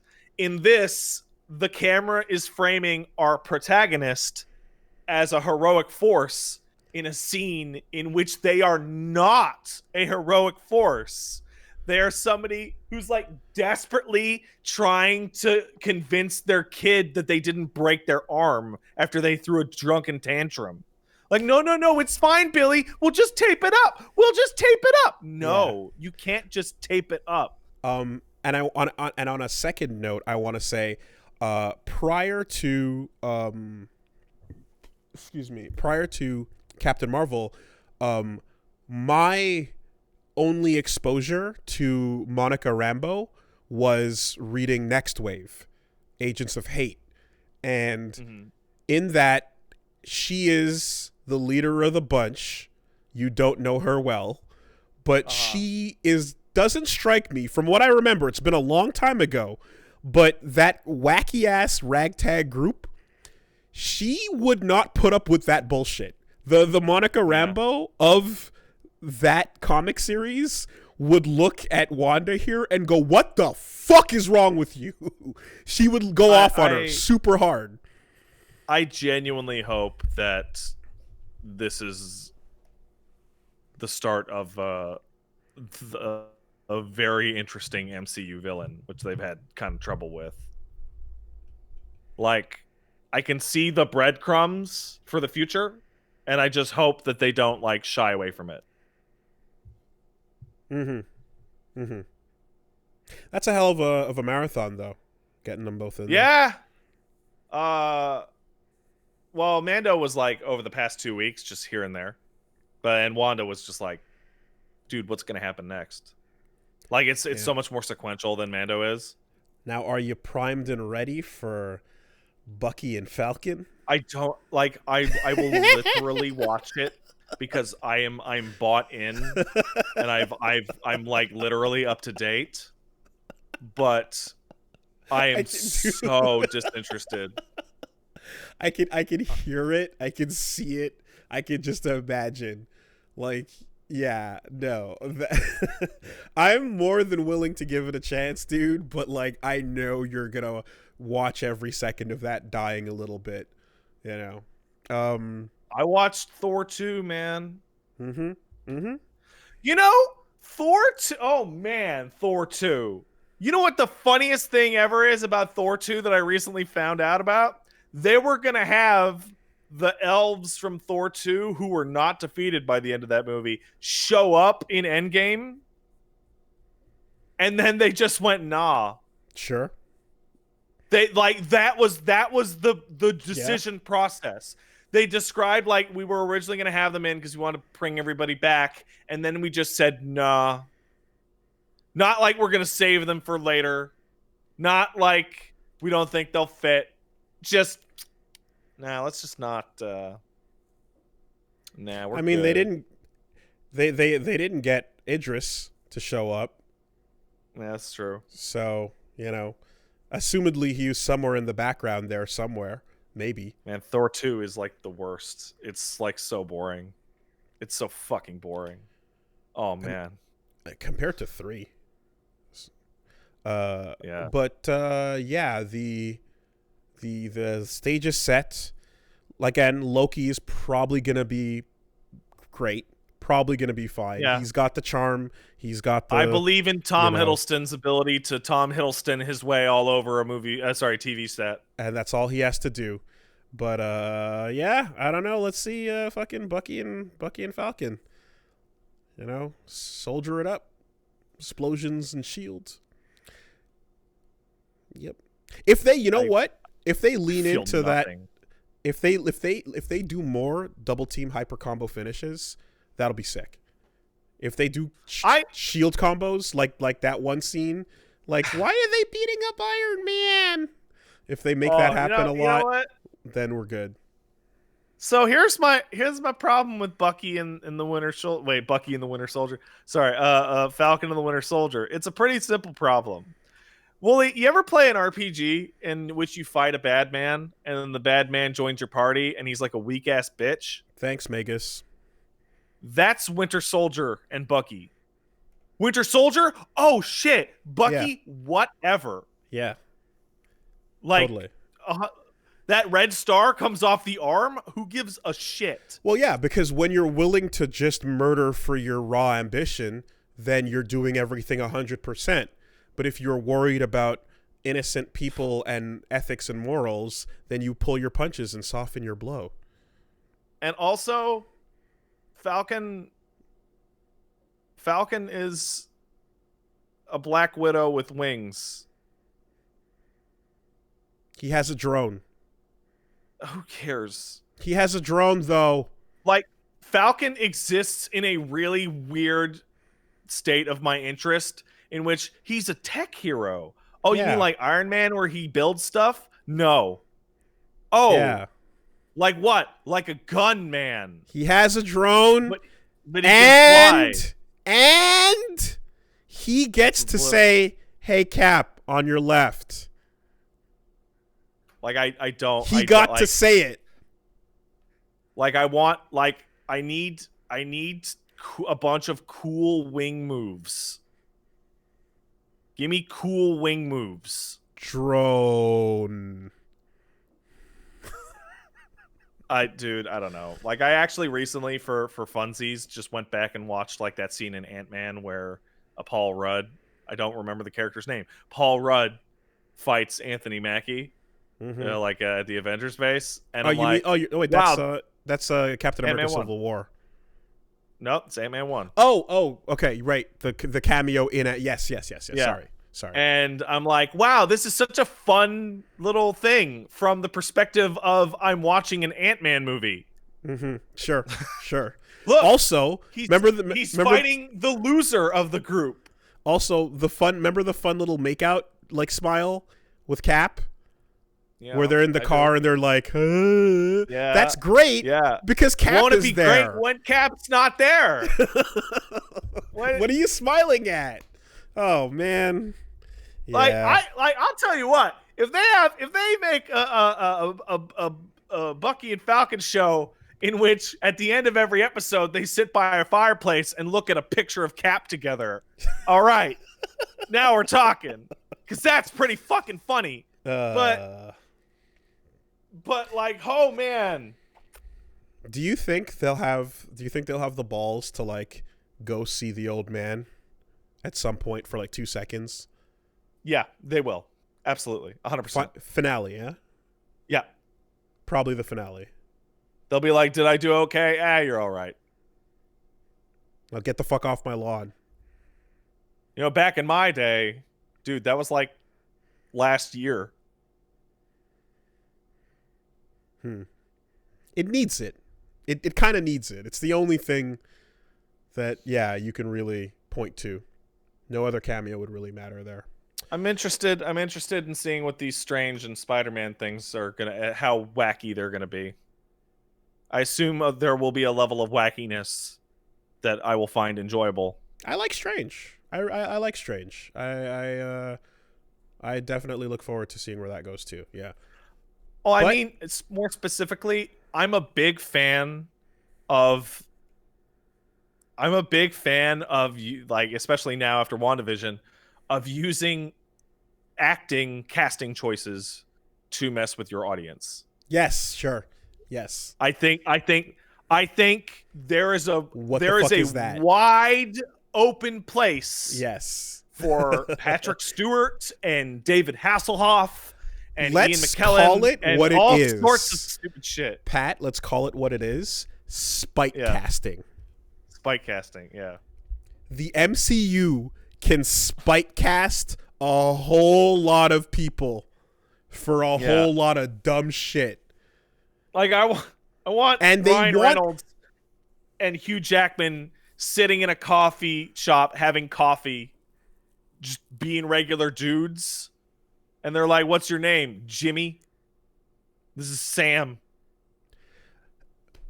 Into the Spider-Verse didn't do it. It didn't do the most obvious thing. So it's up to, I guess, this next movie to do it then. Yeah. And if they cop out on it and just like turn them into other people, like, fuck off. What do you mean? If they show up to not be what you obviously want them to be, which is I want that. I want Patrick Stewart to walk onto the screen. and just be some old man.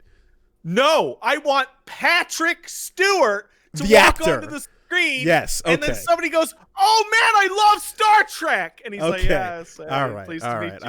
I see. Gotcha. So you loved Boner, huh? Yeah, you know what? If you can take one thing away from today's podcast, is that Pat is here saying, "I loved Boner." He loved Boner. I loved it. I thought Boner was a great surprise.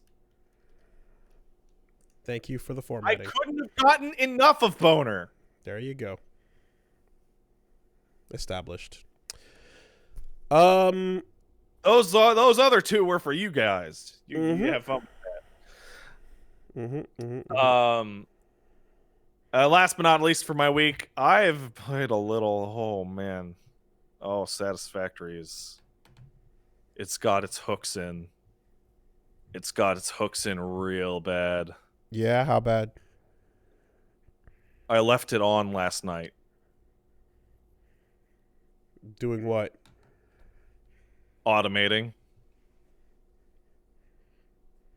Like I turned the game on, turned the sound off on my computer, and then went to bed so that it would automate more concrete and steel beams and reinforced plates so that I could upgrade my belt network this morning. But was that stuff that you actually, like, did that time need to be invested to accomplish the goal of getting the shit to space? Yes. I built a big I spent like literally all of yesterday building like this fucking nightmare factory that I could leave on overnight. Were you crypto concrete mining? Yes, I was. Yes, I was.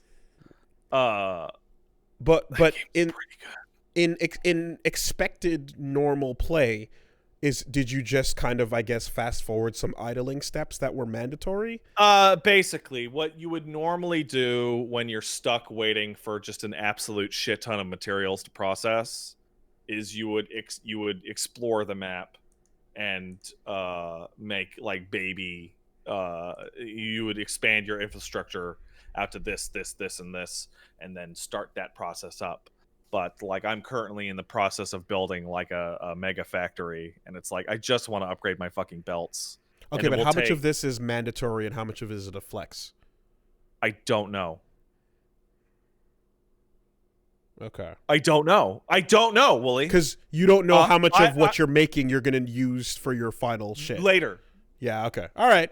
It's like I need 700 steel beams to upgrade this 2-kilometer path of belt network that I created. And I'm making 60 a minute. Right? Like I could just have the slow belt network, but there's only so far I can go here. In as well as like basically the progression in that game is such that you're making like say you need to send like a fucking what's called a smart plate to the space elevator to get to your next tier, which is like essentially your boss fight of automation. Well, the thing is like say you're mining from like one particular node and you're like using the maximum amount of factory to manufacture it as fast as possible. You're like, okay, so I'm mining 240 from the node, which makes 240 ingots a minute, which gets turned into 120 plates a minute, which gets turned into 30 reinforced plates a minute, and then you feed a reinforced plate into a rotor stator at like 6 of those a minute, and you need like 100. So like every step of the process, you're going from a massive input to exponentially smaller and smaller and smaller input outputs. But there's no cap on your like stored resource. No, well, the only cap on your stored resource is how much of a storage you're leaving it to sit in. So like then you make storage containers. okay, because this grinding effectively is not mandatory or necessary, but you just want to have to not think about that stuff later on. I mean, you could just make a single you could just make like the bare minimum to make the part, but like you need a shit ton of these high-end parts. Like I got to the point where I was doing the math where it's like if I was just making like one assembly line that had just a single one of these parts at 5 a minute, it would take me like an hour just to get this one piece. And that assumes that I'm not using any of the component parts to upgrade any of my miners or my conveyor belts or my power or whatever. So you're incentivized to just go as wide and as big because eventually I'm going to like say take steel production, right? Steel production needs iron production. And like I use a lot of steel now. Like I need to have a shit ton of iron getting pumped out at all times so that I can make it into a comparatively smaller piece of steel. When I'm using steel to make something bigger than beams, I'm going to need to double the iron output so that I can double the steel output so that I can get a decent output on that third thing. And then when I'm on the fourth thing, I'm going to need to quadruple the iron output, quadruple the steel output, et cetera, et cetera, et cetera. So basically, every time you get to the point where you're like, I'm only making 5 of these every 10 minutes or whatever, right? I'm only making 5 of these a minute and I need 1,000, right? So you build up, build up, build up, build up, build up. Okay, now I'm making like 100. Okay, great. Done that. And then you get to the point where it's like, now that 100 a minute is the component for something that at my maximum production, I can only produce 5 a minute. So now I'm building up somewhere else to feed into something, and then you have to infrastructure it together, and it's a whole fucking process. It's great. It's great. It's great. I am paving this goddamn planet into shit. Like I've taken a bunch of screenshots in this massive Twitter thread of like the lake before, the lake afterwards. The lake before was very pretty. The lake afterwards is a coal-powered shit show. I feel like I could enjoy this game in a completely different way from you. How so? I think I could enjoy this game by playing it in a linear fashion in which I create exactly what I need to do exactly what I need to get the final steps completed in as few steps as possible, as efficiently as I could. You would have to leave the game on overnight every single night to do that. Otherwise, like if you don't scale up production, eventually you'll get to the point where it's like it wants 100 items from you, and you're making one item every 15 minutes. Okay, so what are you supposed to do in the game when you're at the point where all you can do is wait on production? What is go out and find more? Go out and find more shit.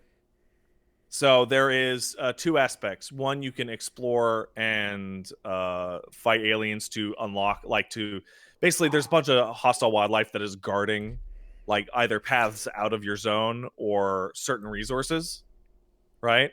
Go kill them, get rare materials out there that you can use to scan and do like a upgrade thing. So like if I scan some more Caterium, I'll eventually be able to make like a jetpack and like faster running speed and stuff. But there are fun things to do while your production is taking place and you're waiting on that.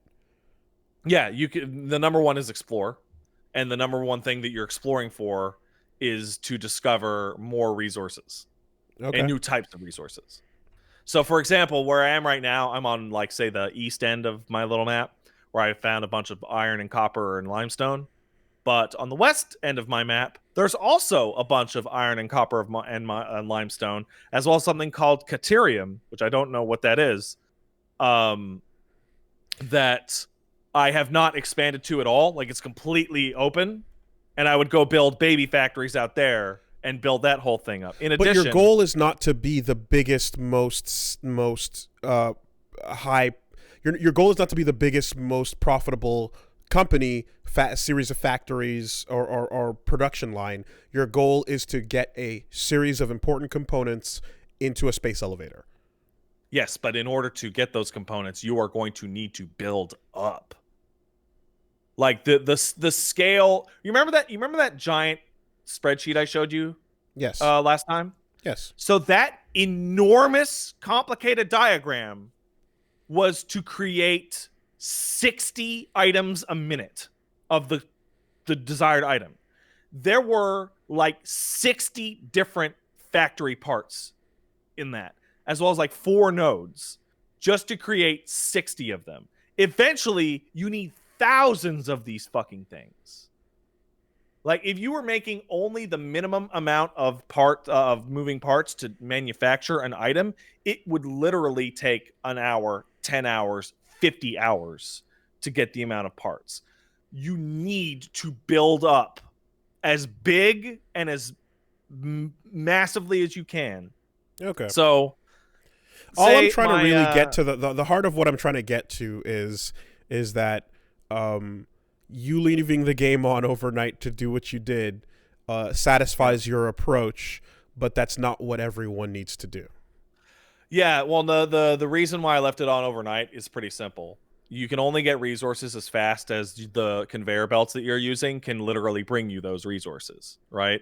So my mining shit is doing 240 a minute, but the belts are only doing 60. Okay. So they're stopped. And I'm like, I have literally 8 miles worth of conveyor belt that I want to replace. That will take 3,000 steel beams. I am currently earning them at a rate of 45 a minute. I'm going to turn this off, turn this on, and go to bed. And then when I woke up and replaced the steel, the conveyor belt that fed the steel, I'm now getting steel at twice the rate. Number go up. So now I can make the number go up. Yes, number go up.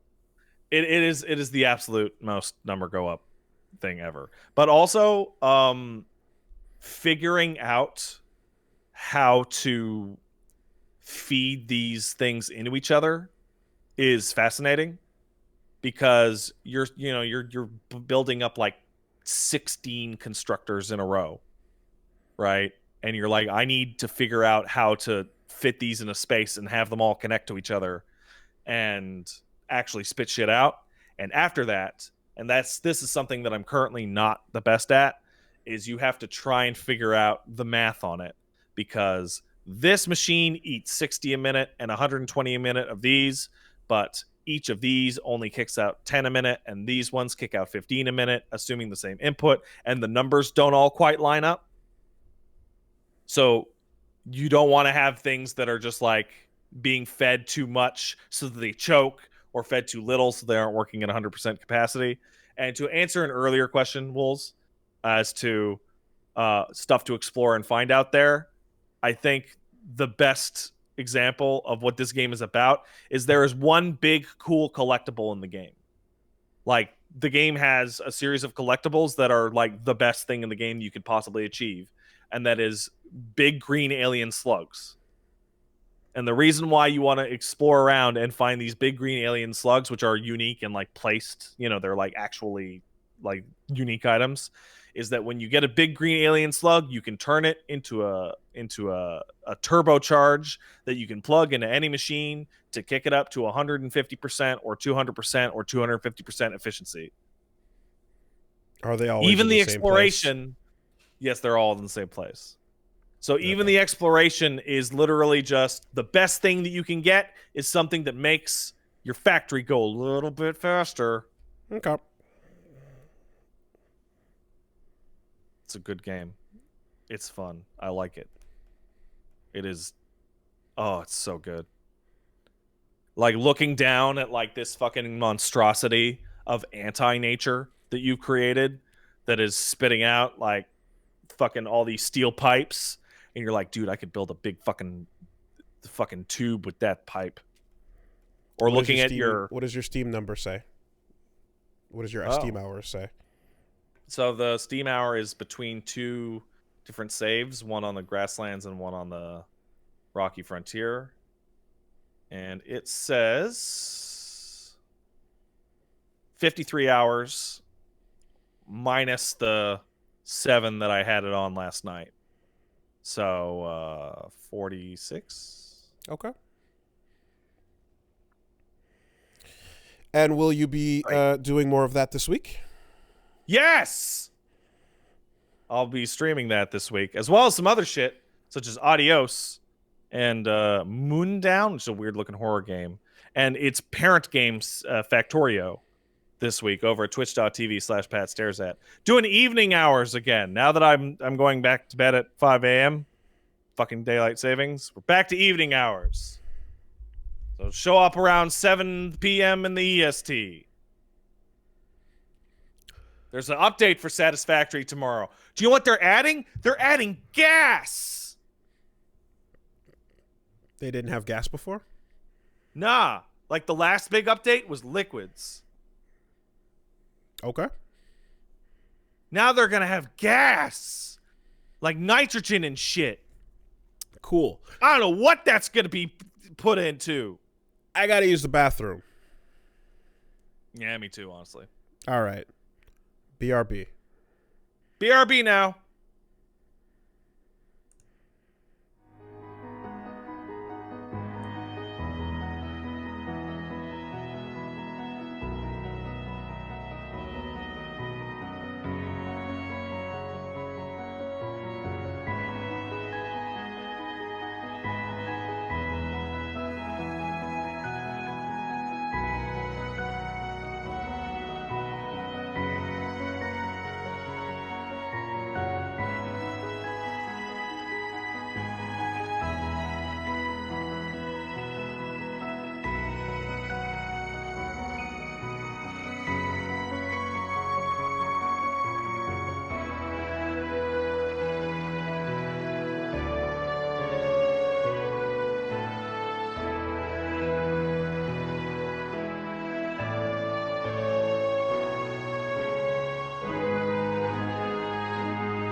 Alrighty.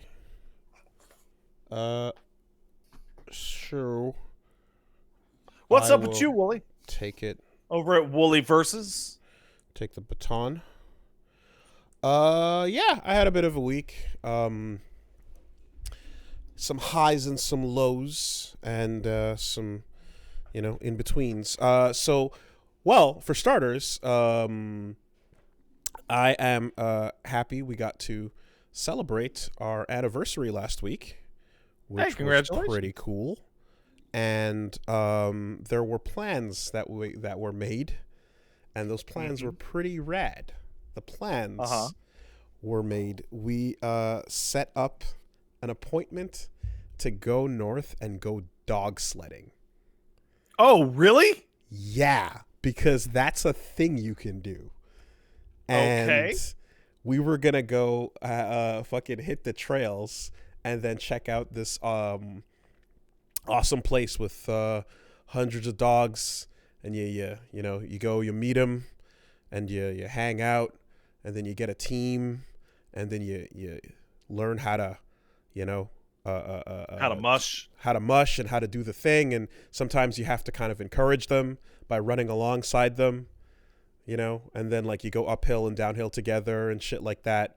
And yeah, was super looking forward to it. And then the snow started to melt and it got too warm, and then we had to cancel.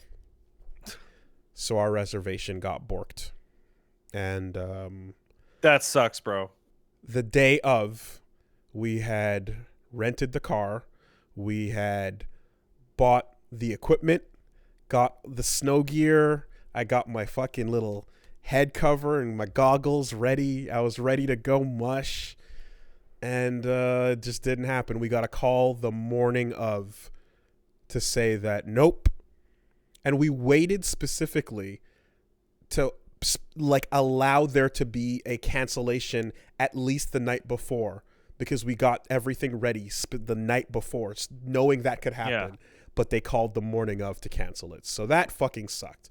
Do you want me to? Do you want to get a wagon, and we can hook Geef up to the wagon? Oh, And that he can- fucker's not going anywhere. He's strong. I'm dragging him. That ain't happening. He's going in the wagon, and I'm up front mushing. That's how that goes. That's, you know what, Willie? That's a thing. That's a thing people with bulldogs do, is you get yourself a wagon, because then they stop moving and you got to put them in the wagon to bring them home. Even if you had like 8 of him, the fuck is gonna make them like what you gonna? I'll tell you what. You put it, yeah, you shake that, and then you put it on a carrot on a string. Yeah, Yep, straight up. Okay. This mother, he will go. Fair. This motherfucker will do anything for food. High five. Have you seen There you go. Have you seen that GIF of like they pour the chow into the bowls and then the dogs come running out, but one of them is so stupid it just starts scorfing its own and it spills it everywhere, so that it immediately just 180s over to the second bowl, and the normal dogs are just like, "What the fuck is wrong with you, man? Why are you like this?" I'm gonna tell you this right now. Assume I have seen every dog video you've ever heard of. Gotcha. Well, if you want a really good dog video, you go look at Dumb versus Smart Wiener Dog Test, in which they put like a circle of Coke cans. Oh yeah, I saw the cat version of that. I saw the cat version of Cat 1, Cat 2, kind of nimbly navigating through the cans. One of them knocks over a few at the end, and 3 just fucking swanton bombs. The one that just flies through them is a cat that has cerebellar hypoplasia, like Elmo does. Okay. But like, you put certain dogs inside like any kind of ringed surface, right? Some will just go, "Oh, I'm trapped. I can't escape. I can't do it." And others will just walk right through that shit. This fucking stupid idiot woke us up the other night because he discovered there's a mirror in our bedroom and thought there was another dog in it. So he just looked over and started barking like an idiot. And then licking the mirror compulsively. There you go. Because he's stupid. Yeah. He could totally drag you, Wooly. He's very strong. But yeah, the so I think it's not gonna get any colder. I think we're gonna be shit out of luck for, the time being. So maybe next year, maybe next time, next Is cold. it the spring of deception though? Maybe, but There wouldn't even be enough time to make a new appointment then. Well, that's the thing, because they told us that like our trail specifically started melting and got wet, but there were other trails that were still fine. Shut up! That's Yeah. terrible. Yeah, Come on. not great. That's Not cursed. great. So that sucks, but that's a fun ass cool activity. That I gotta say, I'm like surprised to hear about this late in the game. Like it's been here the whole time and just never really knew that was a thing. So shout outs to Punch Mom for discovering that and yeah, hopefully we can get to it next time. So we had everything rented though, so we had to pull a little bit of an audible and kind of change our plans last minute. So instead we took all of our like picnic gear and lunches and everything and just drove up and hit up the town of Rougemont, where there's there's a couple of trails for cideries, so you can go check out some cider places. So we kind of just drove by and browsed and enjoyed the ciders and the apple the ice cider like vineyards and things like that. And it was nice. I'm a huge fan of apple based beverages and alcohols, so in particular it was really cool to go up to one of the places that makes one of my favorite types of iced ciders called Michel Jaudoin. You might recognize the label if you ever saw it, but it's in SAQ, which is our local government booze hut. And yes. Yeah, so I went there. I got to sample a few different flavors, and they had some like apple brandy, which was quite pleasant. So I ended up taking a bottle of that, and it was one of those like I got me like an aged bottle of it, which was quite nice and smooth. And the guy himself came out from the orchard and signed the bottle. It was very cool,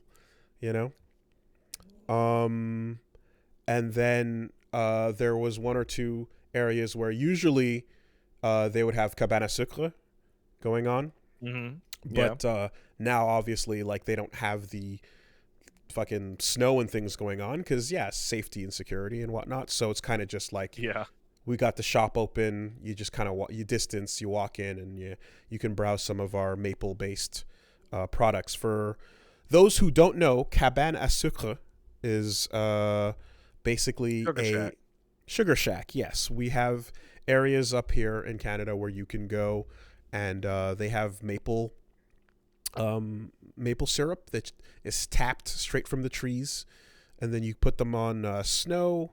You use them for like maple butter. You have all kinds of cool products and tasty things you can make with it and snacks. And you kind of just go enjoy that. Traditionally, you would go with your school. You can lick the trees up here. Yeah, you can. The sap itself, you might want to wait till you properly convert instead of just licking the tree. But what we would do is a school trip up here in high school or in elementary, most are elementary, would be to go up, do the sugar shack, get the horse ride, and then everybody goes to the caf and eats a big old like syrup ham Quebecois breakfast. Yeah, those breakfasts are fucking out of control. Yeah, no, that's like feeding a class or a school full of kids ham and syrup and then having them feed on more syrup. And then it's gonna be a slow 5th and 6th period, man. Just insanity, absolute insanity, But that was the local trips.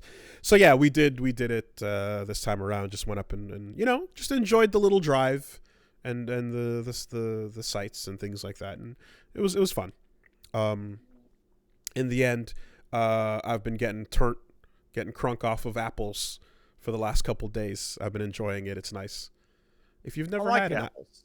If you've never had an apple brandy, I highly recommend it. I had an apple yesterday. Yeah, they got that shit 80 proof, bro. Like, they got you in the fuck I you could up prove numbers. to you that it was a regular apple. Yeah, so that was what we had to do. And maybe when it gets cold again, we'll get to the If dog it ever sledding. does. It'll get cold again.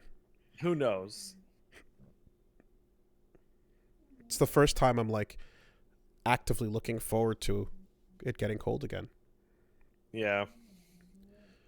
So The first time I think of it, like I'm like, oh, I wish it was cold, is the very first night in like April where I go to sleep and put my covers on, and then I start sweating because it's too hot, and I'm like, damn this motherfucking temperature of the earth.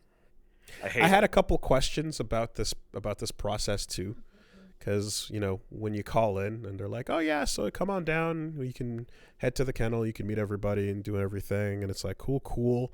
It's like, now I'm what you call a big feller, and I don't know how you guys usually plan this out, but and they're just like, hey, yeah, we can add more dogs, man, it's no problem. Like, yeah, I was about. We can just throw. You want to. We can throw a couple more dogs before on that. Yeah, because the last thing you want to do is show up and get on the thing, and they got the 8 dogs, and then a guy comes out. We're gonna need 4 more dogs for this guy. Yeah. But fortunately, it really is just that simple. If there's a pound to dog ratio, and all you have to do is adhere to it, and everything will be fine. Yeah. I mean, look, last time I went go-karting, my cart didn't go very fast. I learned that for reals, So, but yeah, so we'll see about that in the future. Need more dogs. But in the meantime, if you're in a cold area and you're looking for an original fucking outing idea, look into that shit, huh? I don't know if being in a cold area is actually the requirement here, because if you're in a snowy area. No, Wooly, there's a lot of places in like the Midwestern United States that are getting a bunch of snow right now. I don't think they have access to dog sleds. Well, yes, that's why I mean like the real snow, not a couple of light powderings. Yeah, Wooly, other places get lots of snow. Yes, there's but the other side of the planet too. What if you were in the Russia? The places that get enough snow probably have the dogs around. No, that's not true. You have to be within a certain distance of the Arctic Circle. Okay. Well, our Alaskan friends, if you're out there, you probably have some access nearby. Yeah, they would. Yeah, totally. So there you go. Also, if you happen to be coming across the Siam Gap over the ways by Kamchatka, you might have a chance at some dogs mushing. Or you live in the Finland or the other Borks. Bork. Yeah. Like a dog. There you go. But also like the Swedes. Yeah. So sure, we are in the right hemisphere, and we are high enough above the equator that we have Hell access. yeah, we're in the right hemisphere. High five. Northwest. Woo. Well, anyway, contact your local dog sledder and see if you can do that, because it's a fun, out of the ordinary little date experience, I think. So yeah, we did that instead to celebrate, and then some video games. So I've been spending a lot more time diving into fights in tight spaces. I was gonna load up Slay the Spire, but then I kind of just wanted to like see if I could beat Tight Spaces and The current version of Tight Spaces. yeah, and it's pretty hard. I did not. Yeah. It takes a while because effectively your run starts from scratch every time.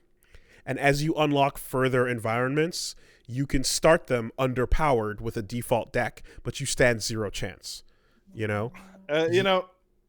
It's funny because this reminds me of a recent hard drive article, which was like rogue-like fan struggles for hours to determine if a new game in that genre came out or something like that. Like the rogue light genre has completely dominated all talk of that whole thing because like it's just so much more popular to gain some kind of progressive upgrade, even if it's choices. Yeah, it's taken over for sure. But in this particular case, you unlock default decks that are different, but like your upgrades are not permanent. Once you die, you start from scratch each time. But you get more choices at least when you're unlocking shit. You're unlocking more like card choices to start. One of 4 decks, yeah. So Okay. Balanced, defensive, offensive, and then Trickster. And I had a couple times where I was on a really good run, but like I forgot one rule or I forgot one thing, and my calculation just fell apart because it was like I had the perfect play set up, but I forgot that this type of enemy always turns to face you, and risky moment in the play got me pushed the fuck out of a train, or some shit like that. That sucks, but also cool. Yes, it is. It's a very it's my mistake to own, and I'm like, damn, never making that again. So like always highlight your enemies and check your moves and make sure then that whole little status button where like you can press like X on the controller to display all the like health, damage, positions, movements, and like conditional features that each character has or each enemy has. It all displays it in one if you just press that button, and you get used to checking it pretty quickly and often. But I was able to make it to like the 3rd zone, or like technically 4th if you count the tutorial. You get some really cool late game moves, as you would expect almost in the kind of hybrid Haven sense, where the whole time you're just looking for ways to not just knock people out or block, but like manipulate where they are, And I finally got a card that was like suplex. Grab the motherfucker and drop him on the square behind you, And I was like, yes, like this is where you can start setting things up. And again, Fights in Tight Spaces. It's an early access game. They're still working out some of the kinks, but there is a really nice feeling when you start picking out, because every time you add a new card or upgrade your cards, you can pick from a set, so you can start building a particular style. And I had a chance to build a style up that was like all about absorbing damage and then feeding it back, and then I had a chance to like develop a style that was stunning. So there's a couple ways where you can stun the opponents. You can throw like stun darts at them. You can do like a throat punch. In some cases, you can do like a tackle to the ground, and all these different things kind of stagger. And then you have cards that are specifically made for stagger state, So you kind of like have a whole bunch of like really good conditional uses for your cards. It's an interesting game that like, even though I don't like it, it does have like what I would call strong bones. Like it's got a strong foundation there. It's not for me, but it's clearly going to be something special. So it doesn't quite address completely the problem you have with the cards being random, because that does continue to be an issue. And there are times when you're like, I sure hope I get what I need now that I'm surrounded. Nope, I'm not. I just have to take damage here. right? Yeah, one of the things I liked in Spire is that, like, when I was playing the poison guy, as time went on, I actually started to refuse new cards and like sell existing cards, Uh-huh. so that Uh-huh. I went from like 20 or 30 down to like 12 in a pack, and you draw like 5 or 6, Yes. and it's like, I'm gonna get a poison proc in this deck. Discarding cards is absolutely a part of the strategy here. If you have too many, or if you have too many specific conditionals or things that you just don't want to use, or things that are overlapped by better ones, you know. Yeah, you can balance that out. But like you can, though, like you're always, I know that there's a guarantee that you're going to get some movement and some attack cards. I think like you're never going to have all of one kind. So I don't know the full balance of that yet, but what I did notice is that there's some cards that you can get that will stay in your deck and allow you to keep them every turn until you use them, you know? So there are like emergency cards or conditional cards that are like, this is going to be here for your free usage, and then you use it once and then it's gone, you know? But something really cool was kind of like a super that I got where you get a card called Flow State, and it's like a specific green card that's different from all the rest, and it just basically makes everything in your hand free. It makes everything like cost -3 momentum or so, and what that ends up sorry, after you. And what that ends up being is you have a turn where you can play all of your cards for free, you know, and you can set up some really sick plays with that. So yeah, all in all, really fun, and like they introduced some pretty complex enemy types towards the end. But before I go on, what were you gonna say? I was gonna say, like, next time we talk about this, or if we talk about this next week, or just for your own purposes, like, I'm literally telling you, like, literally go watch like 10 minutes of Slay the Spire. No, I got it. I didn't get that far into it because it's not like, it is just like, it is like insane how every single thing you have just said, we could have actually removed the words fight in tight spaces and just said Slay the Spire. It's like, I dig the grid and I dig the art style, but man, like it sounds like much more derivative than I anticipated when I was originally messing around with it. Like, this is like a Fatal Fury to your Street Fighter. So I like I said, I did intend to go check out Slay the Spire, and I just decided to stick with this to get as far as I could. But I do have to say that like that comparison, while it may be true, it still is talking about an RPG style battle system versus, like you described, the grid, and that's a huge difference to me. You know, that's a huge difference of genre there. Like I don't mean to understate that, but like I enjoy that grid, you know. I enjoy it in Into the Breach, as I described last week, and then Darkest Dungeon kind of comes in and scratches a similar but different itch, you know. It's not a grid, but it's got positions. You know, like you move around. Yeah, but like Into the Breach and Fights in Tight Spaces, games like that are like.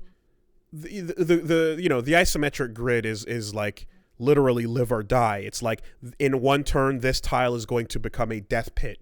Push the enemy onto that death pit. Push them in front of their opponent so that they knock someone else over and create a little game of fucking mousetrap so that your final enemy is pushed over the ledge or whatever without you having to do anything. You know, that's the part that's very different, right? Like Slay the Spire, Darkest Dungeon, RPGs, you're still like your team, their team, fight, you know? And here, sometimes you can just position yourself into... Well, I mean, in Slay the Spire, you're not a team. It's just you. Sure. But I mean, like, yeah, you can... The positioning is a huge factor in the play, you know, in this case. A lot of those movement cards are, like, not... There's, like, step. There's dash in multiple directions. There's slip past an enemy. You know, like move around them, like a lot of stuff like that. So I will say about Slay the Spire, and it's kind of a bummer, and Fight in Tight Spaces has it like beat handily. Art's a little weak in STS. Fight in Tight Spaces looks slick and hot. Super hot, in fact, I would say. But STS it's like it's okay. It would be nice if like they took another art pass on it, but that game's been out for a long time. Yeah, the style goes far. It's certainly a part for me, as I described last week, but it's not the end all be all, you know. Like I can get past that if the core game mechanic is fun. I played Bumbo for hours.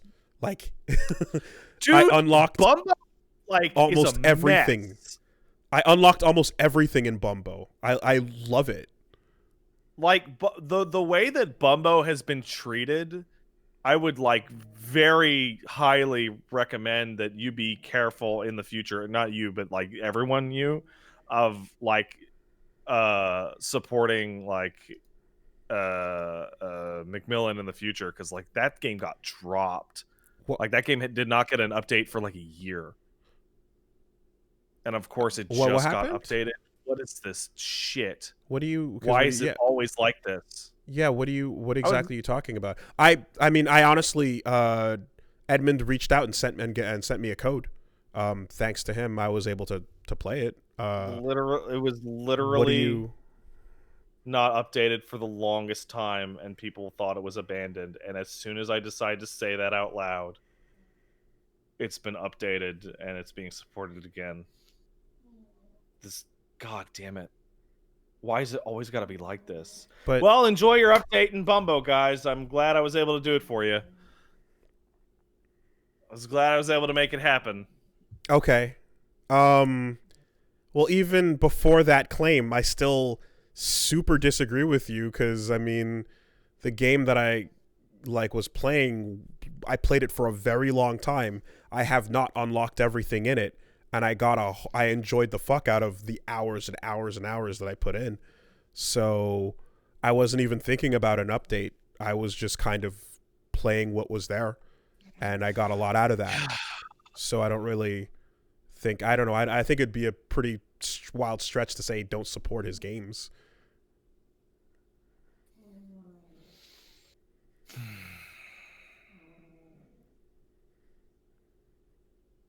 Yeah.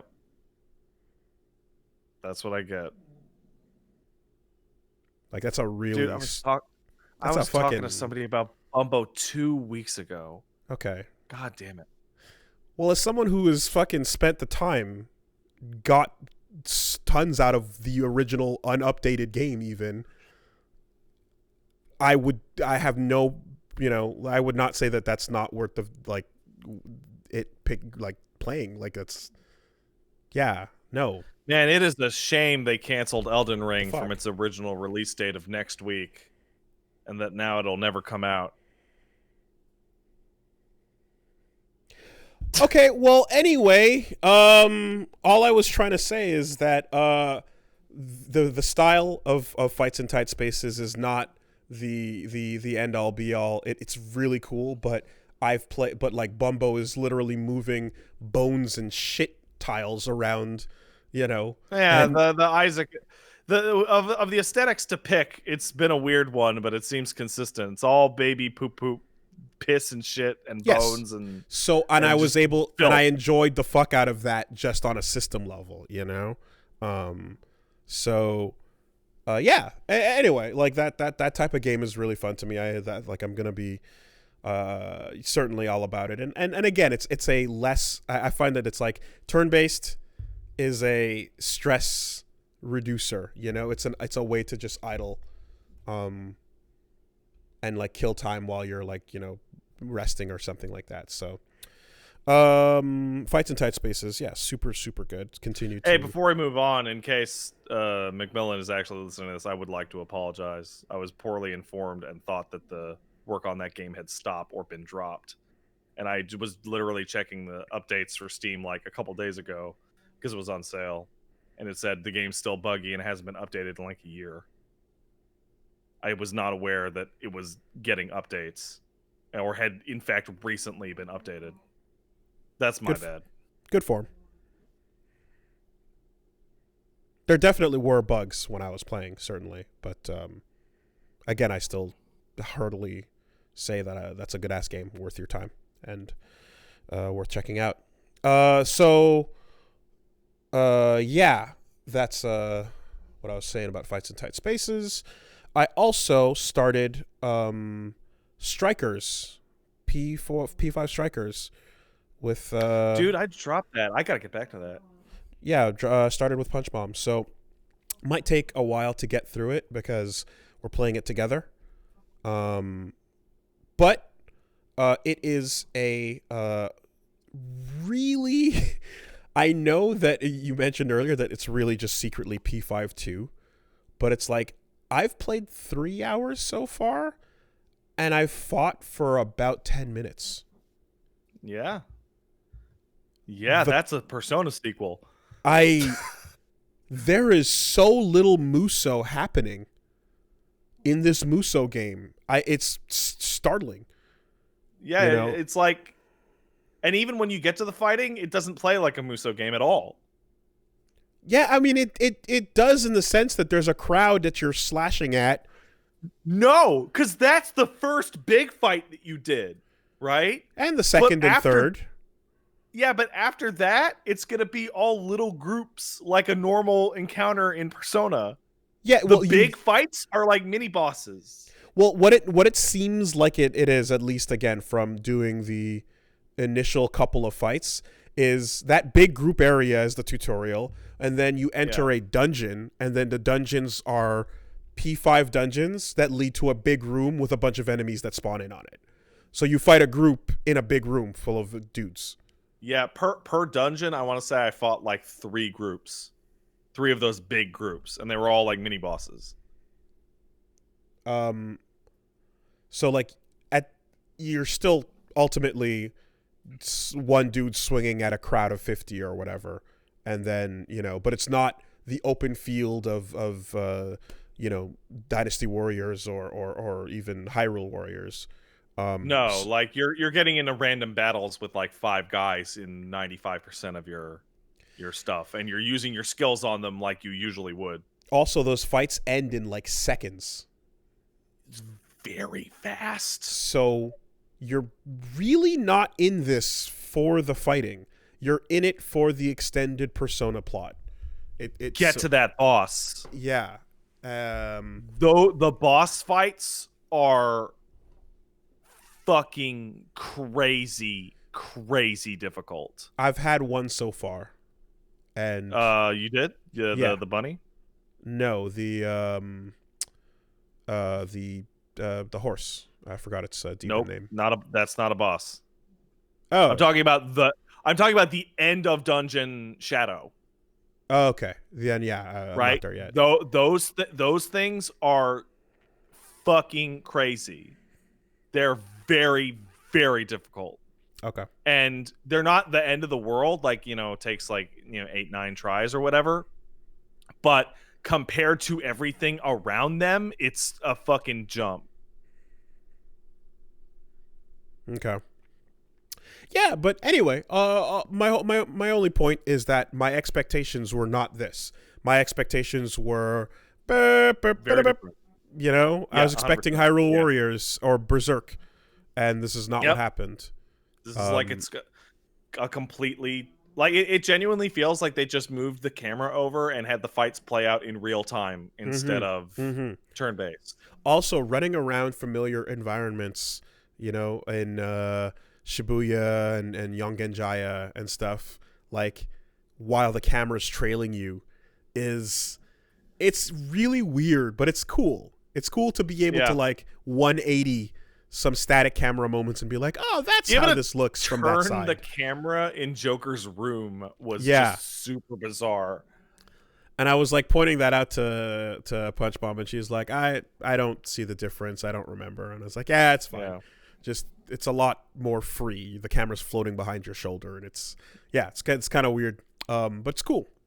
So far the story is definitely doing the Muso thing though of introducing the new OC, who's gonna come hang out with the main characters. That's not even the Muso thing. That's also a Persona thing. It is a Persona thing too. Yeah, it's or rather a I believe it was the Atlas like custom character or the Arxis custom character. Excuse me. It's an Arxis thing. It's the Poochie system. Hey, let's break it down, okay? Persona 3, who's your new character? The female main character. Oh, that's pretty cool. Persona 4, who's your new character? Oh, sorry. No, in B3 it was Mitzi. That's right. It was Mitzi the robot from Answer. The Answer? Yeah, sure. Mm-hmm. Yeah. Okay. 4, who comes in? It's Marie. Mm-hmm. Arena, who is it? It's Labris. Ultimax, it's Show. So, Labris, and then I think Labris is coming from the same folder as Android 21, where it's the Arxis 100%. thing too. Labris is great. But like the weirdest thing about Ultimax, then Royal, and then fucking Strikers is that the Poochie of the day will be a redhead. Sure. Yes. Like it's actually, that's 3 in a row. Mm-hmm. And Kasumi and Sophie are like the art style and the hair color make them look alike also. Okay, so multiple companies do the Poochie because Hyrule Warriors added Sia, right? Including Atlas. Mm-hmm. Mm-hmm. So yeah, new character shows up. How do you feel about Sophia the Poochie? I mean, it's pretty. I feel like I can guess what they're doing, and seems pretty fine and inoffensive.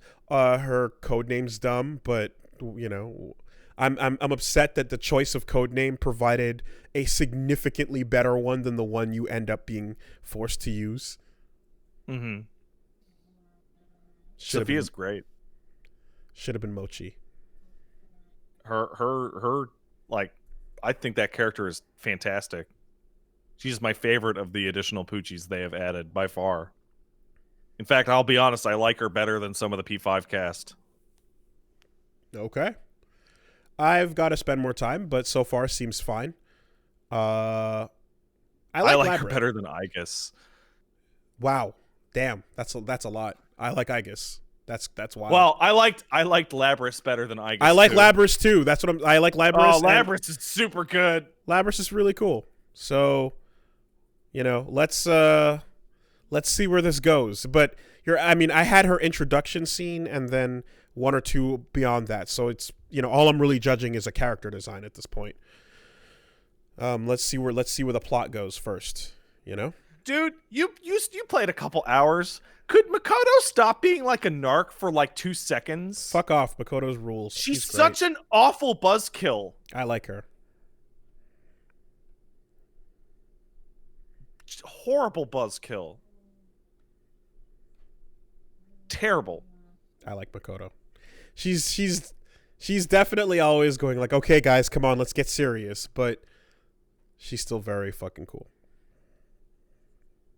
Anyway, it's also really, and I guess I don't know how it was in Royal, but here you can set it to like high frame rate mode and just play it optimized on PS5, seeing everything higher fidelity and no loading screens and shit, just jumping back and forth is also a bit of a wild experience because there's cutscenes that happen. When you pick frame rate mode in on the PS5 version, does it still also give you a higher resolution, or does it just go like 1080p 60? I think it's 1080 60. Okay, but I haven't done a full like test because my first time playing was on the through the Elgato, and then afterwards I plugged it directly in to see a little bit, and I was like, oh yeah, there we go. But I think it's just 1080 60. Yeah, no, it is. It's cool to see the like almost the same talking assets coming in smoother. You know what I mean? Like the same. Yeah, I know exactly what you mean. Yeah, the same UI elements, the same talking bubbles, the same like new pause screen, new UI designs, but like everything is just moving smoother. You know, it's really cool. I'm playing it on the PC, and it's just like, please put Royal on PC, please. Like, these assets scale up real good. Mm-hmm. And I'm also one of the main things I would say that I'm happy about with this being a real sort of like a sequel that's kind of being taken seriously as a sequel is that you're not having this ridiculous version of the characters that you got with the fucking Etrian Odyssey game. Oh, Q. You don't have the weirdness of Q where it's like, these are not the characters. These are just the Chibi spin-off, or Chibi spin-off Q, like hyper exaggerated you versions of the characters. Meat. You want to, you're excited. Yes, Akihiko, you need your protein. Yada, yada, yada. One note. Yeah. You know, meat, protein. No, these are the real characters with one meaningful issue. I don't know what to call an issue. Is that none of them fully completed their arcs in the Persona 5 that predates this, because they're all using their starting personas. Well, yes. But there was a couple of lines, or at least there's a point in the beginning where you're hanging out with the group and then like Futaba's like, oh man, people, way too much, big crowd, what the fuck? And then I think Mona's like, hey, I thought you said you were like okay with people now, with school and stuff, getting you used to it. And she's like, yeah, but this is still way too much, and I'm just gonna chill over here. And I was like, what kind of assholes would drag her out here to begin with? You know, but I feel as if like that's the rank 10 Futaba, you know. So we'll see where it goes late game. But it feels as if, these are the real characters hanging out and talking, and not just weird, exaggerated, you know, jokey versions of them for spin-off purposes. They let Ryuji say fuck. So no, that chart, he says effing, and he says shit all the time. Wooly, look at your camera. They let Ryuji say fuck. Okay. So there's a count. There's a count on it. Yeah, so we can all reorient our allowed to say fuck charts. Okay. Or knows the word but does not say it. So far in the intro sequence, he says effing a bunch of times.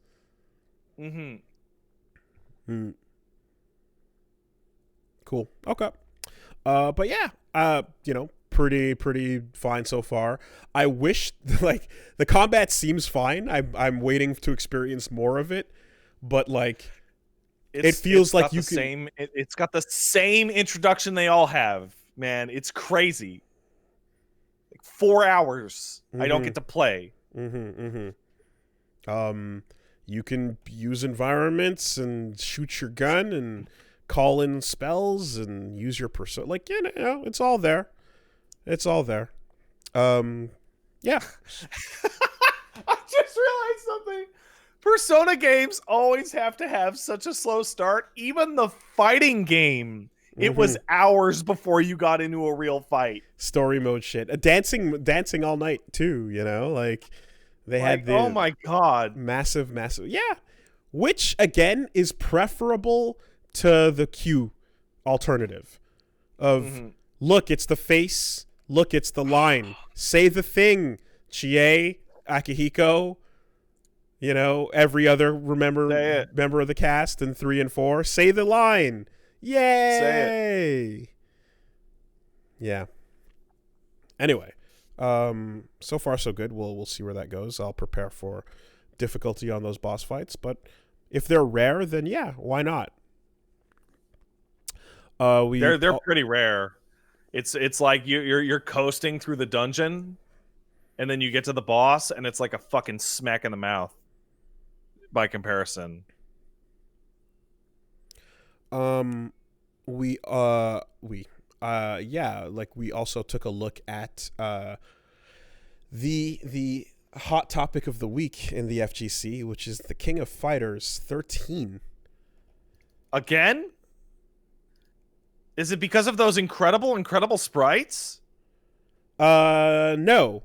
Also, I was playing it for fun a couple weeks back when I was talking about it. I was planning to come back around to do an episode of it because I just felt like, hey, let's pop in some KOF 13 and fuck around. And boy, those sprites are dead serious, are gorgeous, aren't they? But no, there was some stuff that was happening as well. So I planned to get back around to this game, and then a little bit of FGC drama went down.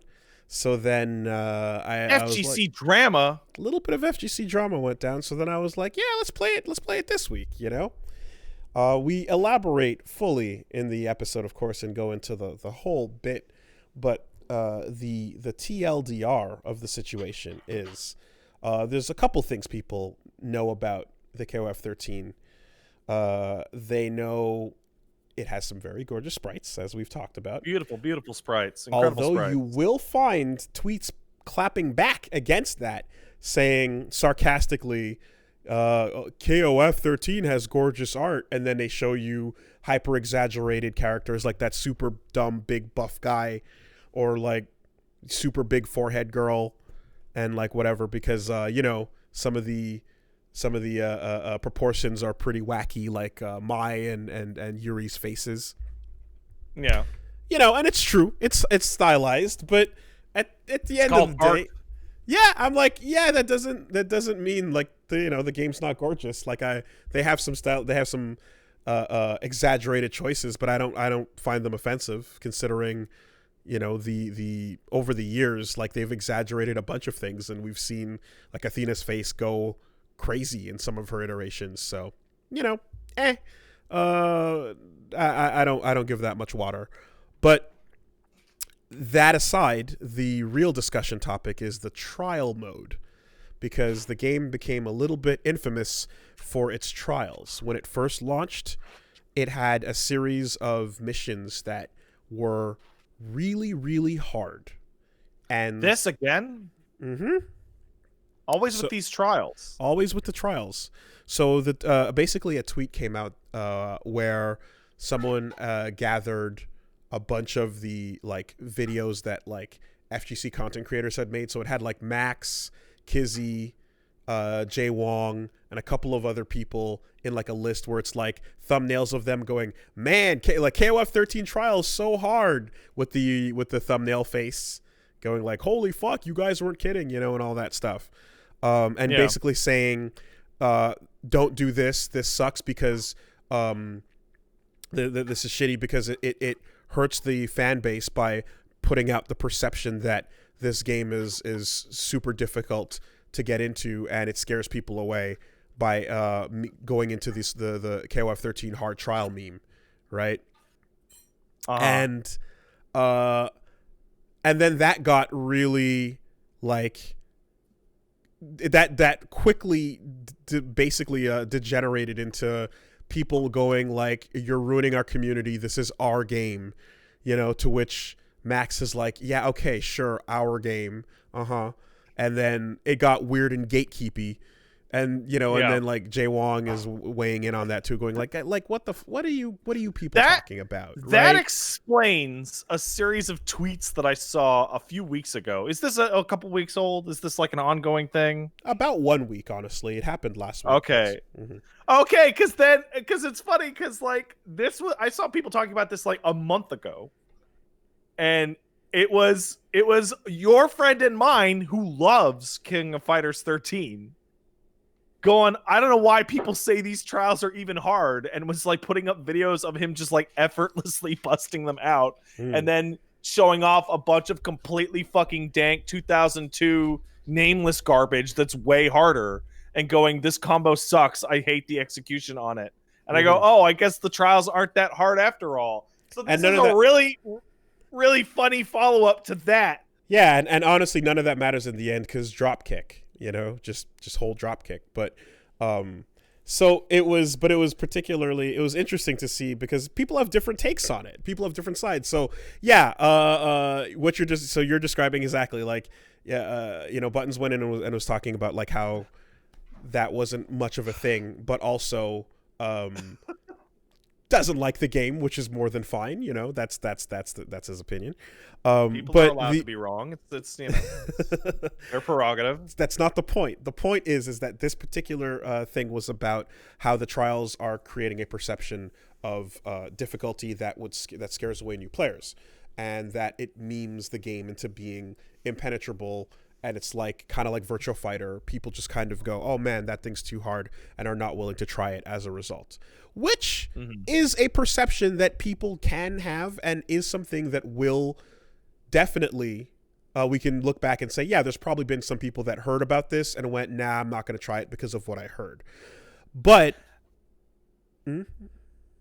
as somebody who's like way into Virtua Fighter, it's been my experience that the problem with people getting into Virtua Fighter has nothing to do with its reputation as a hyper complex 3D fighting game, because Tekken is also like super complicated, but maybe not quite as. It's always been the fact that VF presents itself very plainly, so it's not as exciting to look at, so people just aren't as initially drawn to it as they are with the flashier, in many cases better looking fighting games. Yeah, I would say the VF difficult like meme is mostly like people that know about it are a part of the FGC that play other games. I don't think it's really echoed out there casually. Like the individual Virtua Fighter character, it might be like, I don't know, 10, 15, 20% more complicated than a Tekken one. But Virtua Fighter adds 1 or 2 new characters per game in the entire series. There are like 55 Tekken characters now. That matchup shit is fucking nightmarish. Yeah, and so but what gets talked about there is the fact that Akira is more complicated than most of the cast. So, you know, some people that and he's player 1, so yes, like, so people that perhaps are in the FGC but that don't know this game might look at it and go like, oh, that's too complex, right? So there's that perception argument. Now, what sucks obviously is when it gets into this sort of like this weird gatekeepy attitude about this is our game and our community and whatever, especially when it's like this game is fucking a decade old and it's pretty much where it is. You know, I have a opinion about that, which is that it's our game, and yes, it is absolutely your game. Everyone who ever bought a copy of the game, it is their game, and they are just as valid and valuable in that community as anybody else. So if Max bought a copy of KOF 13 one day, it is totally within his right to meme all over that shit as much as he pleases. He is just as important to that community as the people who have been playing it forever. Furthermore, that is nonsense. Correct. Furthermore, his point was that the combo discovery process and working through a lot of that stuff, even showing that, like, showing the trials and all of that, is a fun and exciting thing to watch, that people enjoy seeing, like, what this game has to offer at its nuttiest, and like that's worth showing, that's worth showing content for, that's worth people tuning in. Like, people want to see that stuff, so it makes sense. So that whole thing leads to this kind of, and now, to be fair, the tweet got deleted, and then in the end, you know, the individual kind of said like, hey, I just wanted to, like, I want to keep things positive. I didn't mean for it to get into this, like, whole dramatic mess and stuff like that. So, you know, all's well that ends well. But there was certainly time for Giuna to come in, and he made a video in his traditional way of being like, all right, boys, we already said it about the tier lists. Don't retweet, ignore tier lists. Don't talk about KOF 13 trials. Ignore the trials. You know, he came in. He came in on the troll wagon, doing what he does, and made a little funny video there. But I decided, I was like, okay, well, let's take a look at this and see what's going on, because effectively the takeaway is when you play the game competitively, even casually or competitively, the combos you're going to need to do or that you're going to want to learn are not at all represented by these super hard trials.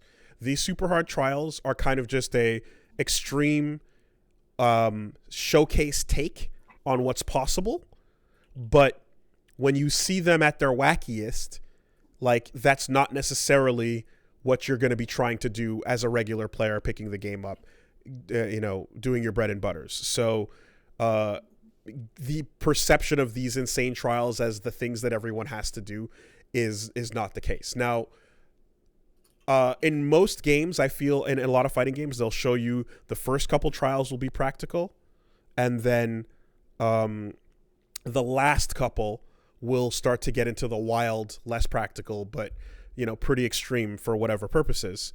I would say that the question is, do trials necessarily always have to be practical to in-game? And I say no. You're allowed to and should showcase wild and crazy shit just for the hell of it. A trial doesn't implicitly imply that it's going to be a demonstration, but you do usually learn from them. And I think we kind of got into this weird space because it can be just for fun, or it can be to teach you about the character at the same time. Mm-hmm. And if you decide to interpret it in the worst possible way, then you're going to look at like the stuff that's just for fun as like, no, this is just going to scare away players, Yeah, a lot of the Super Street Fighter 4 trials were like complete trash. It's not to be used, they're to show off. And thankfully, 5 introduced the trials and the demonstration mode where they literally put a paragraph on the screen and talk to you about your move. And they literally just tell you what the character does with each move and why. So it's more than just a trial will teach you, because if you don't know what you're looking for with a trial or how to read information or extract information out of the trials, the demonstration mode will cover that for you, So all this to say, I made I basically said, all right, let's take a look at the game and let's try to learn from the community resources, from the wiki, from the combo videos on YouTube, instead of the trials, and see how that goes and see what we learn from it. And I had a good time doing so.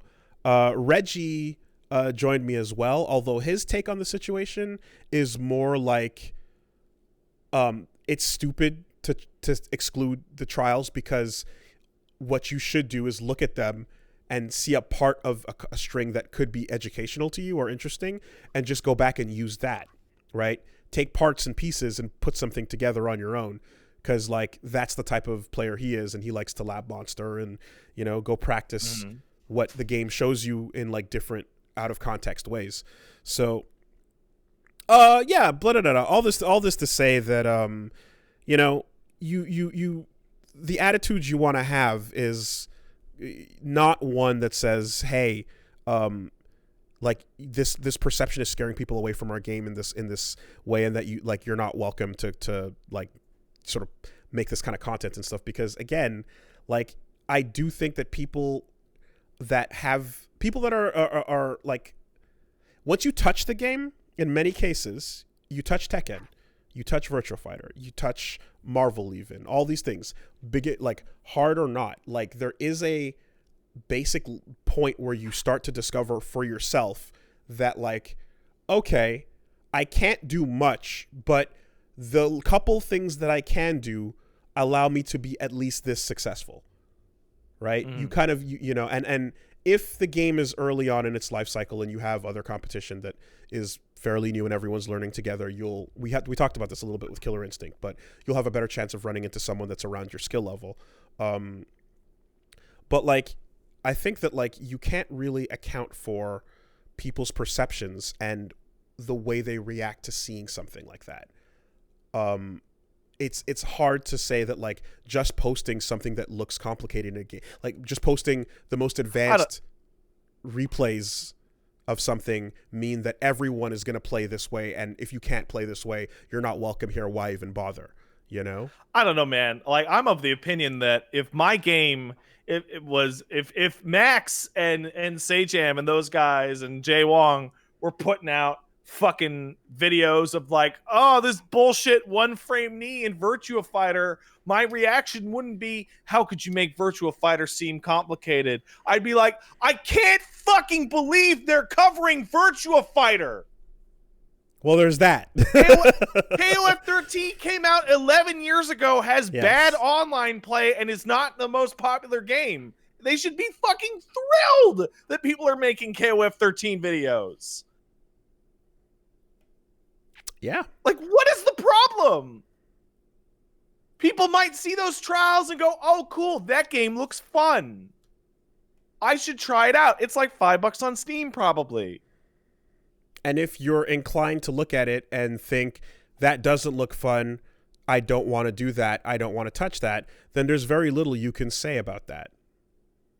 There's very little you can do to stop that. That's kind of just going to be the perception of it, and hopefully, you know, something will strike that will catch their interest, you know, further along down the line in the future. But I think there's a reason why those trial videos were very popular and fun to watch, you know, and finding out, of course, that like you can play the game just fine without doing those things is a bonus. That's great. That's cool. There's, you know, so yeah.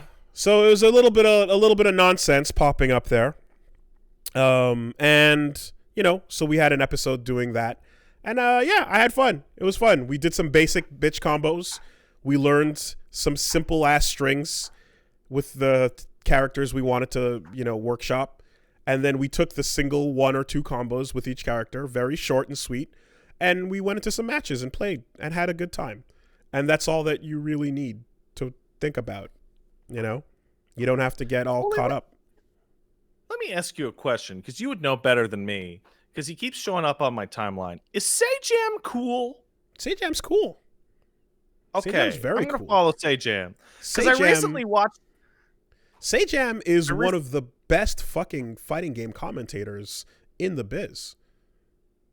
Like, he does practice streams where he does like commentary over matches and kind of just like tightens up on his commentary game, you know, and he kind of shows you like, yeah, if you're into commentary, how to go about it and things like that. And I've absolutely tuned in and learned from his approach to things. And besides that, he's a super chill guy at tournament. Like, dude's fucking great. Because I've seen 2 things of him in the recent past, and I was like, oh, this guy seems cool, I should follow him. One was, you probably saw it, was he put up a video of him making like a multiple minute long breakdown of how fucking stupid a YouTube comment was about Guilty Gear. That was a great one. And he's like, this is a comment that's like, you can't get out of this situation, and he's just showing off for like multiple minutes the 35 different ways you can get out of it. Yeah, Bandit Bringer is inescapable in true plus R back in the day. These new games are bullshit. And he's like, no, you can 6P it, you can jump back P it, you can do a reversal, you can air throw it, you can do like 8 things. You're literally just lying. What are you talking about? Yeah, and he doesn't take shit. Thing, it's great. The first time I ever saw him was, do you remember last week where I was like, I don't like David Serlin? Okay. Somebody sent me the video of Sajam playing Fantasy Strike, in which Serlin throws like a fucking tantrum over the fact that Sajam didn't absolutely adore it and acts like a stupid baby. Oh, I haven't seen that. It is like legitimately embarrassing. That sounds bad. Like Sajam is like, yeah, it's pretty good. It's a little simple though. And then it cuts to like Serlin in Discord going, I have many more years of tournament wins. And, you know, the game's so high level, maybe they just don't understand it. And it's like, Jesus Christ, dude, fucking calm down. You are like a child. That doesn't sound good. That sounds like a bad look. Okay. And did you see that a while ago? Yeah, somebody sent it to me Monday night after last week's podcast. Okay. I will tweet it. Well, I mean, you know, that sounds pretty shit. I don't like that. But I will tweet it. I'm one of the few. LOL Sterling. I'm one of the few that that enjoys Fantasy Strikes. So I know that puts my opinion into shit tier. But yeah, no, I like it. I like stuff about it. I like its idea more than anything about its execution. I think it. I shared the same on the early build, but then like when it got a lot better in later builds and they added more to it, I had a lot of fun. I basically like. I like how they. I like the new characters and the ideas of them, and I like how it kind of works out. But, what was I saying? Yeah. Anyway, no. So yeah.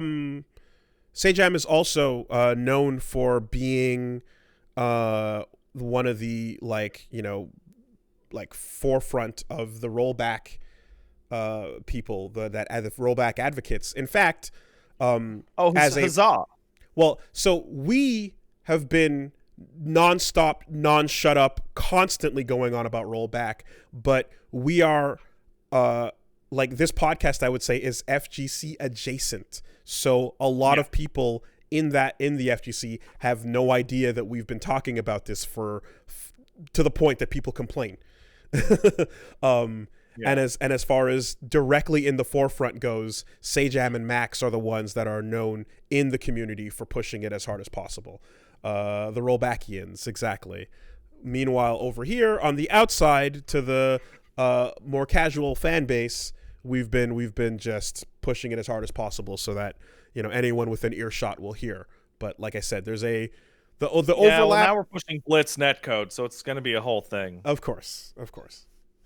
The overlap over the years, though, over like this fan base and like FGC type stuff has always been present, but like more so on the minimal side. I think it's grown with like I feel like a cool side effect of playing a lot of fighting games has been like bringing a lot of people in, but the core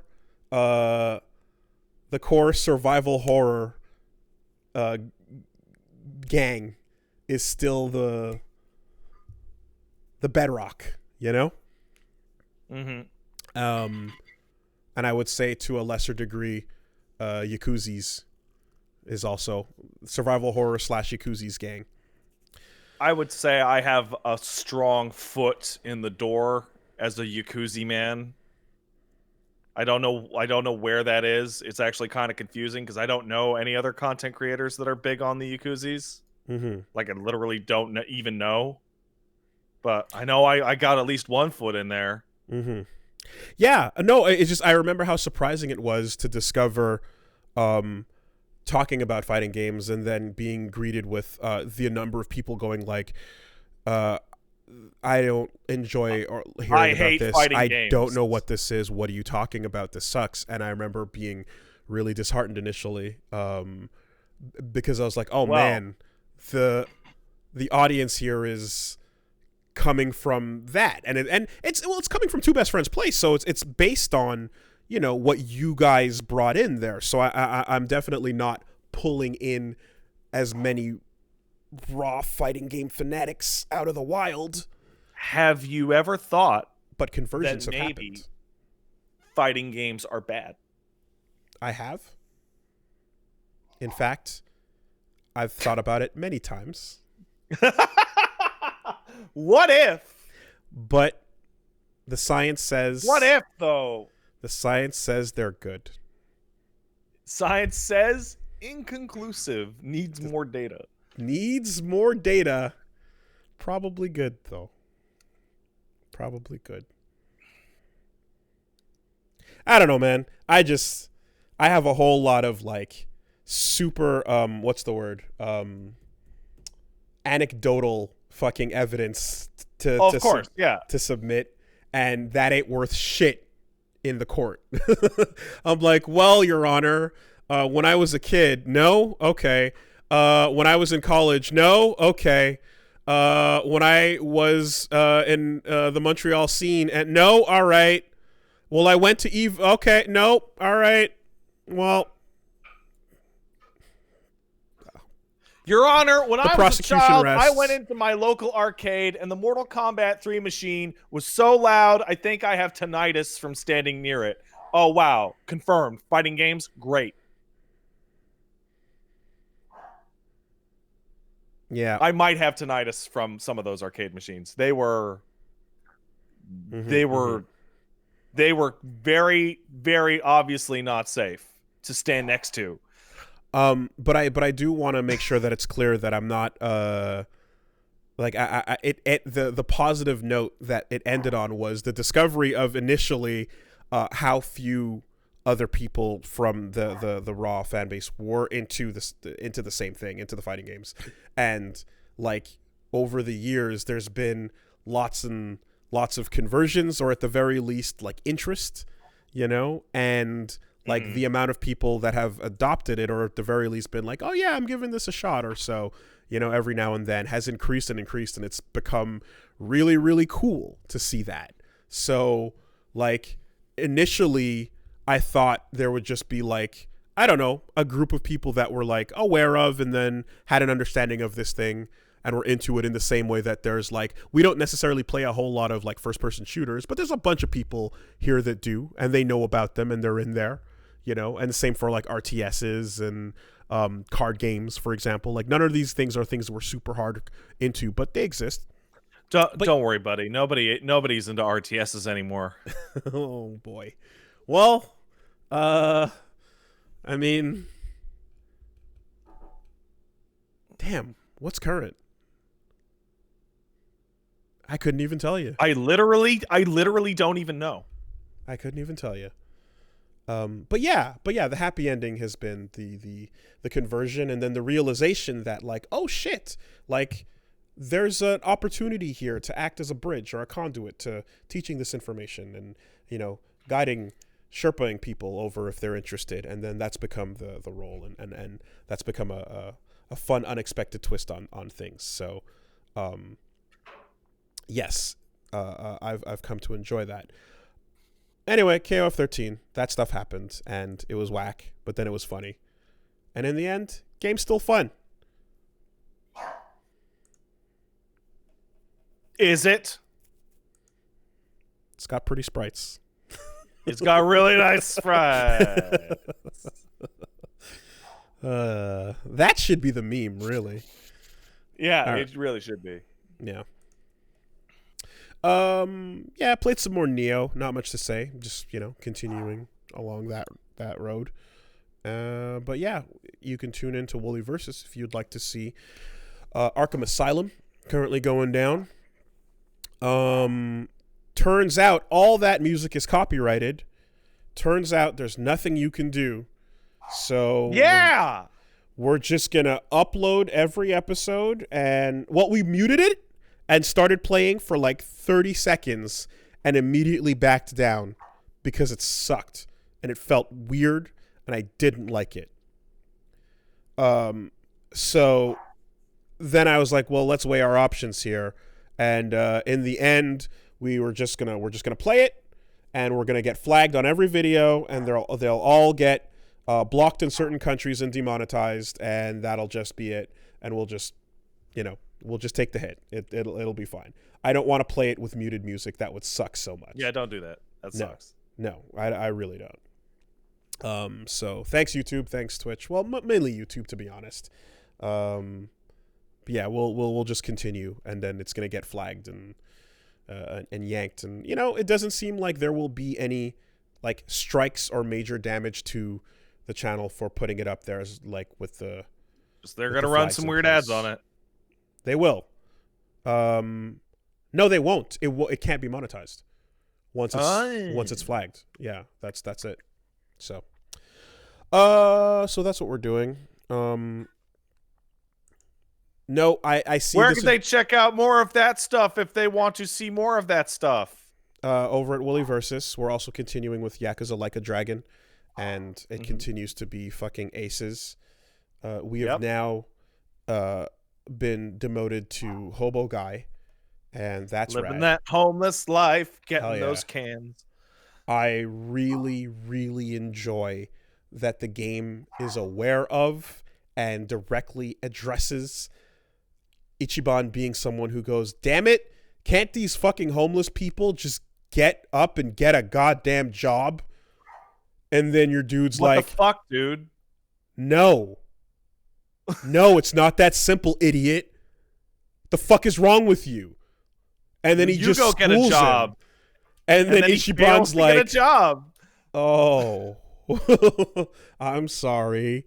It's like, yeah. And it's like, you can almost feel the game yelling at the player, perhaps, you know, the player in Japan that might be looking at somebody in that predicament with disdain and trying to convince them, hey, it's not that simple, fuckface. There's other factors at play. You know? Yeah. So doing good work there, Yakuza. Doing good work. Good shit. And yeah. Sekiro also continues. We went headlong into the ending bullshit, and boy did we get hit with it. So Yeah. Gotta unload some saves, gotta fucking cloud download and fix our progress, and fun times ahead. So all of that continues on Wooly Versus on Twitch and YouTube. Thank you. Oh, also, I forgot to talk about Mortal Shell. It's like a Souls-like. It's like a really janky ripoff, but it's cool. It's got good stuff. You should check it out. It's Mortal Shell. It's been sitting there. It's highly jank, but it's got good stuff in it. Yeah, I remember the trailer looked pretty. Yeah, there's something there. I would like to apologize for rambling incoherently, I think, during that KOF 13 segment, because thinking back on it, I was struggling to get to a point, and I didn't know how to make it, and I feel like I literally just talked filler words for like 5 minutes straight. I'll be honest, I was listening to you the whole time. I really actually don't know what you were talking about, aside from gatekeeping bad. I was trying to effectively say, gatekeeping bad, perception of long combo can't be helped, is real problem, but also those people will do that anyway. And yeah, totally. People who care will care.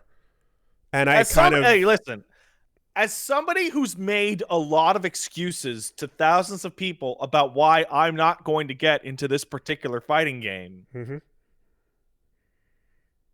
unless they fix like really core issues, even if they fix those excuses, like at the end of the day, like I don't play Skullgirls because I just don't care for Skullgirls. Like I think Big Band is cool, so I messed around with them, but like I'm never gonna be in love with Skullgirls because I'm just not. So when people go, I can't get into KOF 13 because of the combos and the trials, or KOF in general, and then all that shit changes, a lot of the times underneath that, it's just like, I just don't really like King of Fighters. Like all the way on the underneath. Well, as long as we get there. Chasing after those people is often a waste. Yeah, as long as we get there. But I'm aware that I do that a lot, but I feel like that one was particularly bad. So, in the end, though, I highly recommend you check out some Sejam commentary, because he fucking kills it. Super good. That's the fucking the four heavenly kings right there, you know. James Chen, Ultra David, Tasty Steve, and Sejam are like the guys, you know. And then you got Yipes as the wild card. Drop him anywhere, and he'll hype that shit up with Chris Matrix. All goes. Hey, I have a story to tell you before we leave. It's a quick one. It's about sponsors. You've been contacted by sponsors for your channel, right? And we all have a bunch of business emails. I was recently contacted to be a sponsor for a particular company, and they're like, "Hey, man, just checking out your content, wanting to see you're cool. We're glad to sponsor you this, and this." And I was like, "Oh, that's cool. Hey, I'm glad to take this sponsor. I just gotta let you know that I have talked some mad shit about your company in the past."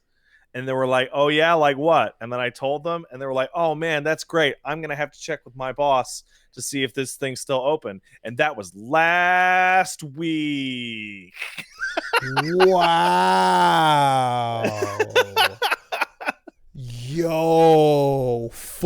disclosure, huh? Damn. I was like, he's like, oh, like you complained about this or that? I'm like, no, I called your CEO a scum-sucking bitch, coward, liar, asshole, and a bordering criminal. Quoted? And he was like, uh-huh. Quoted in the email. No, this is not an email. This is a Discord chat. This is Straight up. What? On a wow. Yeah. Okay. Damn. And well, it was over text.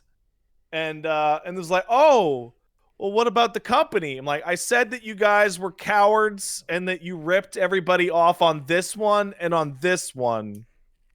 And that the developers of this game were being fucked over by your management. And he was like, well, I'm just in PR. I don't know any about that stuff. Oh man, good talk. And then we shared dog pictures. Okay. And talked about feeding our dogs. Okay. And I think the funniest part of this story is that even with all those details, man, that fits a lot of companies in the games business. Yeah, I'm gonna go. At first, I was gonna make a joke about a Quantic Nightmare, but then I was like, wait a second, no. Let's talk about. No, we did that. No, yeah. And then I was like, no, hold on. We might be talking about a box full of gears. Here, will I'll tell you what it was. Okay. That it does apply to quite a few things.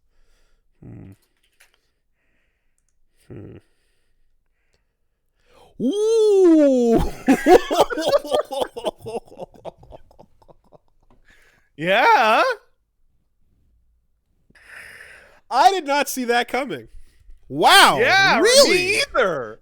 Damn. But I was like, ooh, I should before I take this deal, I really should, because they're gonna find out all that shit I said. Oh boy. Wow, that's way spicier than I thought. All right. That's fun. That's a fun one. All right. Well, yeah, guys, it was Cliffy B. He wanted me. It's not. He wanted me to I sponsor thought. his That's upcoming not who I thought. Lawbreakers 2. Oh my god. All right. Well, anyway, on that note, I'll let you know once the deal is 100% guaranteed to have fallen through. How about that? right and now, if it does go through, I will compliment them for still accepting my sponsorship, even though I talked all that shit. well, how about this? That's proof positive that they do not do their research thoroughly. Not at all. Before reaching out. At all. They go down the list on like Twitch Tracker or something, and they go like 3,800, 3,801, 3,802. Is the language right? Is the region right? Oh, let's send off the email.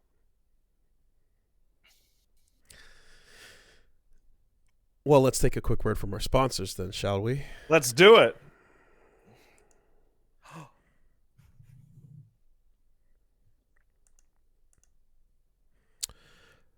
This week, the podcast is brought to you by Raycon. Hey, Raycon, what's up? Wires are bad. I need stuff without wires. Could you help me, Raycon? Yes! Wireless earbuds. They're a thing of the future. You do not need to be tripping up all over that old bullshit of the past. You do not need to have bunches up in your pockets and all the garbage. We've extolled the virtues of the wireless earbuds many times in the past, and I continue to do so. The Raycon wireless earbuds are coming at you with basically like everything that you need for a comfort, and as I've mentioned in the past, Punch Mom has been using her pair all over for hours. You got charges up to 6 hours, no problem. There's a microphone in there. You can take your calls. And I know she takes her naps as well, listening to some white noise. So it's been pretty much a thing to see her using them everywhere around the apartment. And of course, you're talking about seamless Bluetooth technology that pairs quickly and easily. Enough battery life for that 6 hours of playtime. You can unplug for a while. And these quality earbuds are coming at you starting at half the price of other premium brands. So get yourself out of the wire life and get into the wireless. Listen. You know what you can't do with Raycon earbuds, and thank God. When I was younger and I had like piece of shit $10 wired earbuds and I'd be waiting for the metro, I would grab those earbuds and I would spin them around in my hand. I'd be like, I'm bored. I'm spinning them. And a couple times, literally more than once, I let go of them and they spun out of my hands and went into the fucking train tracks in the metro, and that was that, and they were gone. Yep. Can't do that with earbuds. What are you None going of to that- swing? Nothing? The air? None of that stupid shit. Because God forbid you don't swing your shit around like an idiot. That's not going to happen. That's so compulsive. Get those wires out of your life. Raycon's offering 15% off all their products for our listeners. And what you got to do is go to buyraycon.com/superbeast. That's it. You'll get 15% off your entire Raycon order. So feel free to grab a pair and a spare. That's 15% off at buyraycon.com/superbeast. Buyraycon.com/superbeast. Thanks, Raycon. Thanks, Raycon. Podcast is also sponsored by Freshly. So, as you know, dinner time can be chaotic. With Freshly, it's very easy. The chef takes care of your meals a few nights a week and takes the pressure off of you. It's that simple. They help you eating right with delicious meals designed by nutritionists and cooked by chefs.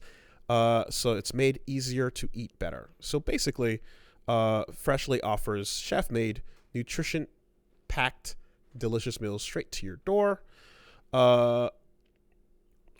Pretty much is about getting healthy meals straight to you as you wish. And yeah, you're pretty much getting them every week, so you can keep your fridge stocked and skip the trip to the store. Ordering's easy. You visit freshly.com and choose from over 30 delicious, satisfying, better-for-you meals like steak peppercorn, sausage baked penne, or chicken pesto bowl. So everything is delivered fresh, never frozen, and they're ready to heat and enjoy in just 3 minutes. Each week, new meals are added, bringing the convenience of chef-made, nutritionist-designed classics to your kitchen. So right now, Freshly is offering listeners $40 off your first 2 orders when you go to freshly.com/superbeast. Stop stressing over dinner. Go to freshly.com/superbeast for $40 off your first 2 orders. That's FRESHLY.com/superbeast for $40 off your first 2 orders. Thank you, Freshly. Thanks, Freshly. And last but not least, the podcast is sponsored by Honey. And we've talked about good old it in Honey. the past, but it's real simple. You shop online, you put your stuff in the cart, you go to the cart, you go to checkout, and then you see that promo code box, and it's like, hey, man, if you know the secret code to put in here, then you just get to save money. Don't have to pay a couple dollars. But if you don't know the codes, then you're not allowed. Well, Not allowed. You need to know the secret codes. you don't know them, but Honey does, because basically that's their whole gig. Their whole gig is searching for and finding all the best promo codes on the internet and applying them to your cart right before you check out so that you can save money. Supports over 30,000 stores online, from tech and gaming to fashion to food delivery. It covers a insanely huge variety of shops that everyone uses. And yeah, all you got to do is, all you got to do is click the button. You wait a few seconds, and Honey will search for all the coupons it can find for that site. And when it finds a working coupon, it applies, and you watch the prices drop right away. So They've already helped out over 17 million members save over $2 billion in savings. So, yeah. If you don't already have Honey, you could straight up be missing out on free savings. It's literally free and installs in a few seconds. After getting it, you'll be doing yourself a solid and supporting the podcast. Get Honey for free at joinhoney.com/superbeast. That's joinhoney.com/superbeast. Thanks, Honey. Thanks, honey. Whoa. Hungy, Oh, you can hear that? Oh, yeah. No, he playing with his toy, and he wanted me to throw it, but then he doesn't want to give it to me. That was like a frisket growl. Yeah, he's a big dumb baby, and he seems very scary dog. We had a situation a couple days ago where a lady saw him and was like, "Oh no, I'm scared of dogs." And then Paige was like, "No, but he's friendly." And then the dog laid down on his stomach and wagged his butt. And she was like, "Oh, okay." And then she petted him, and then they were friends. There you go. We're gonna get him little stickers like that we can put on his harness that say "friendly." You know, he will eventually stop being a big dumb baby. He will eventually grow into a big dumb man. No, that's not true. This dog's gonna be a big dumb baby for 10 to 15 years and then transition straight into skeleton. There will be no maturity. There'll be None. a bonnet and a sus just to ensure consistent babyhood. Well, hopefully this is not a visual bit, but Pat has gotten up and walked away. He might be. Find it. Hey, do you know where his binky is? He's retrieving a binky of some kind. Again, it's really just a visual bit, but you can see all of this over on Pat's Twitter, I'm sure. There's Well, he's getting it on stream. He's got a binky. likely some visual bullshit for you, but don't worry about it, MP3 folks. It ain't a big That's deal. okay. Well, anyway. I don't know where the binky is. No worries, Paige. The point is the dog does have a sus, yes. All right. Because he's a baby. Let's talk news. Not a whole lot of it, but there's a couple bangers in there. Where to start? How Some good about news this week. let's start with the hashtag EAGate then. Let's go right to that. What? EA in trouble? For why? But Leaked why? DMs appear to show a company employee selling icon cards and packages priced at $750 to $1,000 a pop for the football. Wow, I'm getting scammed on my scam.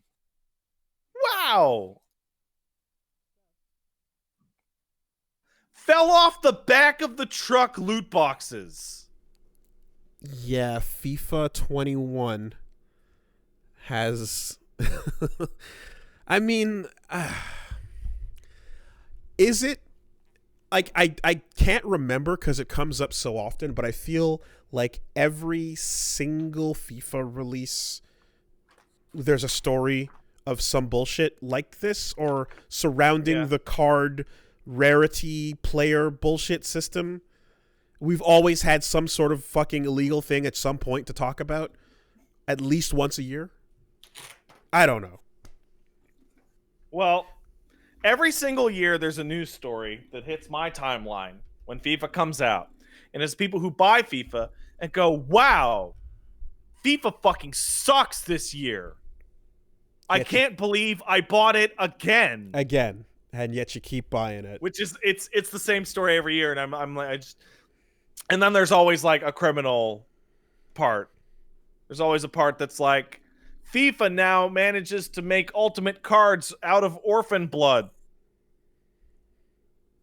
I legitimately breaks wonder, record sales. So, is it just like, because here's the thing, right? I know people, and I've spoken to people, because I used to, buy Madden games all the time and play the football back in the day. Anyway, and there's a level of like it's just a tradition. We're always going to buy it. That's not a question, right? Yeah. My cousins used to buy NBA Live as well, right? Yep. Like it's not about it as a game like product as much as it is just a regular tradition that goes hand in hand with my sports fandom. So it's a different group of people that are not necessarily choosing between this other game or that FIFA purchase, you know?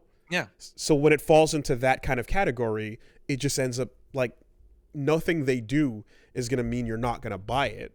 It's just it's going to be extra bullshit, and you're going to be like, well, fuck that extra purchase. I'm not going to go buy those cards, or whatever the infraction is. But the idea of not owning the annual FIFA game that's not going to happen, you know? Yeah, of course. I mean, like, the average sports fan is not a discerning customer for their content. And, I mean, you knew that already because they watch sports. Burn. Sick burn, bro. Like, I mean, that's just how it is. Like, oh, wow. I buy Madden every year because I love football. Okay. All right. Yeah, I got it. So what I did see happening is it feels like people who used to do that with wrestling games eventually hit a point where they went, fuck this 2K19 bullshit. Yeah. I'm actually done. And they tapped out. Yeah, you know what? I had never really put it together, but you're completely right. I was a person who played a lot of wrestling games, and every kid I knew in high school played wrestling games because every boy was way into wrestling in my high school. And even by the end of high school, like, they're like fucking WrestleMania, not WrestleMania, No Mercy came out, and then everything that came out after that was like fucking kind of trash. And I saw people dropping off. People would bought like garbage like Attitude, and then as I went through like college, people were just dropping off. And even like on the line, you see people that like the diehard wrestling fan that buys every wrestling game that comes out has like fucking vaporized. Like, so the annualized sports fan purchase for wrestling has gone because the quality dropped, which means there is a bottom threshold. There is a point that it can hit, you know? But scummy practices on like microtransactions is not going to be what scares people away. In the case of the wrestling games, it was a buggy shit mess. Yeah, and it's not just it's interesting because the wrestling games had an issue that the soccer game or the Madden game or the hockey game, whatever, don't have. And that is when your wrestling game is a buggy pile of trash that looks terrible, it no longer resembles wrestling at all. It like, you know, when Booker T comes out and you're like, who the fuck is that? Like, is that supposed to be Booker T? Mm-hmm. Or Triple H's hair is like shooting straight up off his fucking body, and you're like, oh, come on, and everything looks like trash. No matter how bad Madden is, from across the room, it still looks like a broadcast football game. Mm-hmm. Like, the baseline for quality in terms of visual, like, disgust is higher on your average sports game. Yeah, it's what if the FIFA game is ever rushed and a buggy fucking mess, and then the next year they do the same but even worse. That is probably going to wake people up, but it's not going to be the micro, you know? It won't be the scams. Like sports games are bad, and they've been bad for a long time, but man, wrestling games are terrible. Like, they're fucking terrible. We played them on our channel as a goof because they are so bad. And when we did WrestleMania, it was absolutely eye-opening that, like, I knew that the N64 wrestling games were great, and you guys had heard about the PS1 ones but never really touched them, and you were like, oh, there's some good stuff in some of these PS1 games. Like, you still preferred the N64 ones, but yeah, the PS1 SmackDown games are good, and some of the PS2 stuff was good too. And then, like, as we would go forward in time, like, after the PS2 onwards, like, every single game was worse than the one before it. Over and over and over. And they become, like, fuck, just awful. And just it became pieces of trash. easier and easier to find the high note bug to end on, because you know that 20 minutes of play will lead to some nonsense bullshit. Yeah. Mm-hmm. Every time. Like, it was wild. And it's like, for better or for worse, the sports games have been mostly unchanged for like 15 years. But like, they're bad, but they're not getting like way worse super fast like the wrestling games were. Like, every wrestling game had that moment in its reveal where you could see it was noticeably worse than the game that came out the year before. So the 2K19 bugs were like, I heard them like on the radio, like radio morning shows talking about how fucking bad it got. You know, like it absolutely hit mainstream. Like, holy fuck, look at this ref duck walking. You know, and everything going. Yeah, it was it. Oof. Anyway, so FIFA bullshit. Has EA responded? Seems like they're waiting on official comments. They probably said some bullshit. Who cares? They're liars. Whatever they say, it's a lie. No, they did. They did respond. Hold on. And the response was fucking crazy. Oh, let me find this. Oh, different.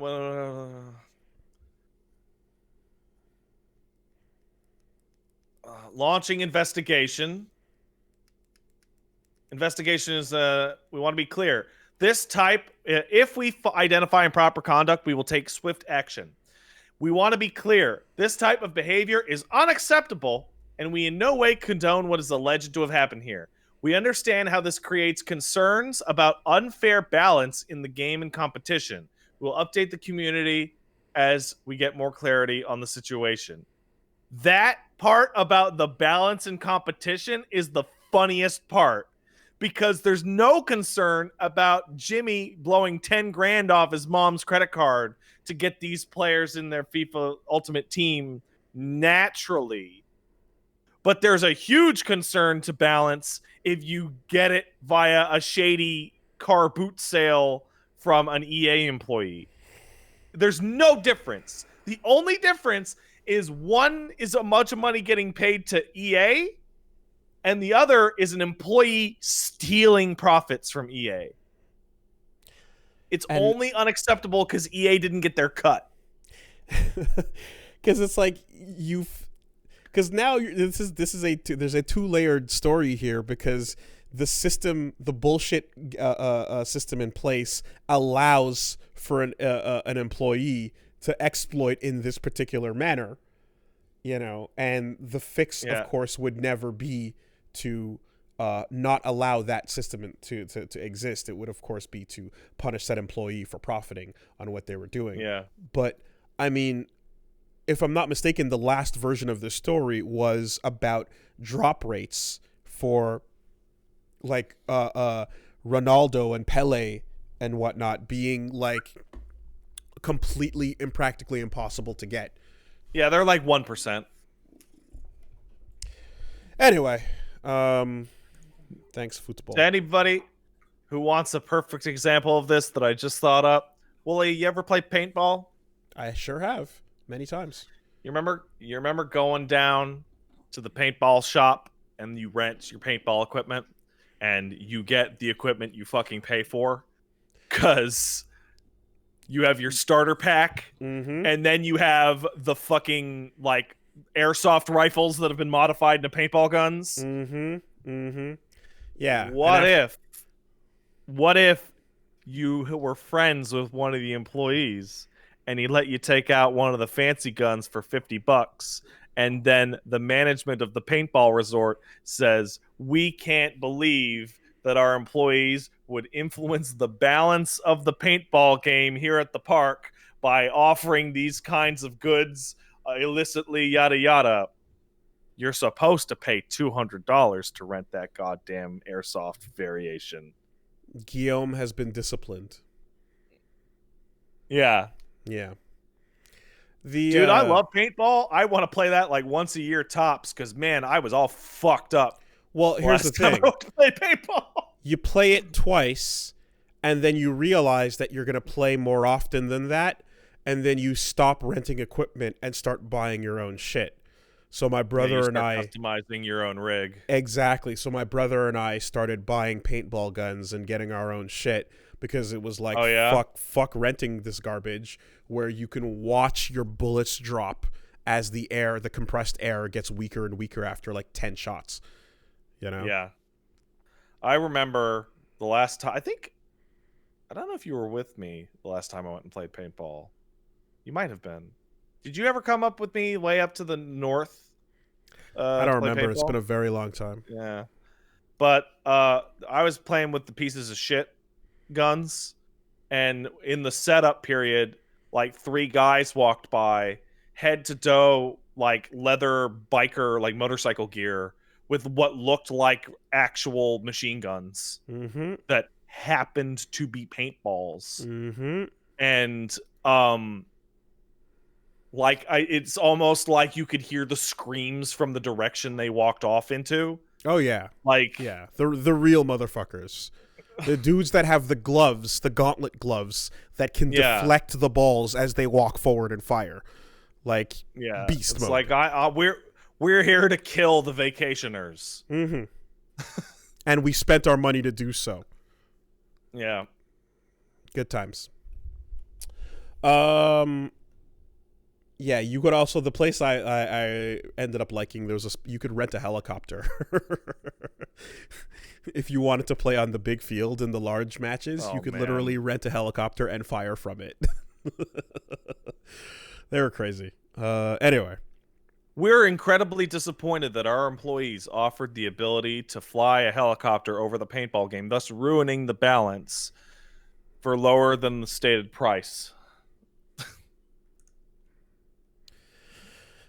In the meantime, your boy is back. Who's that? Your old friend. Who's that? D to the E to the N to the U to the V to the O. Denuvo. Undead arises to join exclusive PlayStation 5 tools and middleware programs offering anti-cheat technology to game developers. Denuvo lives again. Quite frankly, it never left, if you really want to be serious. Denuvo's been around this whole time, and it continues. So I don't understand this. As usual, the quick rundown for anyone who doesn't know, Denuvo is an anti-cheat system that fucking sucks. It's a garbage anti-tamper that requires you to have... Hold on. Denuvo, anti-cheat, and anti-tamper are 2 completely different things. Excuse me? Tamper is the fucked up one. Okay. So it is a form of DRM that requires you to be connected to the internet to validate your purchase, and then once your game begins, it runs some fucking heavy CPU usage that effectively ruins the games that it's put into. In particular, if you're running your game on an SSD, it kind of kills your fucking hard drive. Yeah, no fucks are given. They put this in, and it makes the games run worse, and it's been shit for years.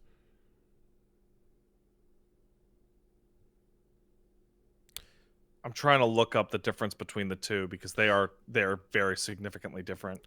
Well, anti-cheat is to stop people from running like, aim bots and things like that in online and multiplayer environments. Anti-tamper is to stop people from pirating the game. Mm-hmm. That's the difference. Yeah, the one you're thinking of is anti-tamper.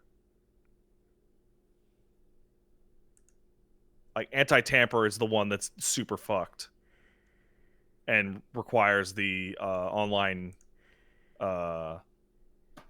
verification. Mm-hmm. PS4 games did use anti-cheat already. Okay. I see. Sorry about that. Yep. Like, This this story is confusion- particular. This story is particular Yeah. to the anti-cheat console usage. Yeah, because anti-tamper is the one that is constantly running extra shit inside the EXC, which is what is constantly overriding your SSD. Anti-cheat doesn't do that. Like, Denuvo is, like, not great. It is a form of DRM, but anti-cheat is kind of inoffensive. The anti-tamper, however, is, like, a huge problem. And the fact that no one can tell the two apart means the Denuvo fucking sucks at letting people know which one is which. Because I still make the mistake when I'm not looking at the PC gaming wiki to check. Well, this story I'm reporting is specifically again about PS5 usage of anti-cheat. So Yeah, I guess it's not the end of the world, I guess. Okay. All right, If non-story. you said anti-tamper, then like, holy shit. Because that's just straight up garbage. But it would also be like, why even bother putting that on a console? Right? Like, how many people are fucking ripping early copies of digital console games off, Like, that'd be weird. Yeah, and I remember the stories would always be that like versions without it would then just immediately suddenly run better. Yeah, like I've had the experience of games that I have had review codes for had anti-tamper that was removed in the day one patch, and there's like a performance uptick. Like as soon as it was removed. Yeah, Tekken 7 had it. Yeah, Monster Hunter had it implemented badly, and that's one of the reasons Iceborne was like ran so fucking shit for a lot of people. Oh, very excited! Oh, hey, did you play the Magnamalo Rise demo? Nope. Oh man, dude, fucking no chance against that dude. Like, holy shit. Fucking ran up against him like 5-10 times. Like, not even close. Just complete fucking beatdown. That's a holy shit. That's a topic switch to Monster Hunter there, by the way. Yeah. Yeah, no, haven't. How long's that up for? Forever. Okay, cool. But the game's out in like 16 days.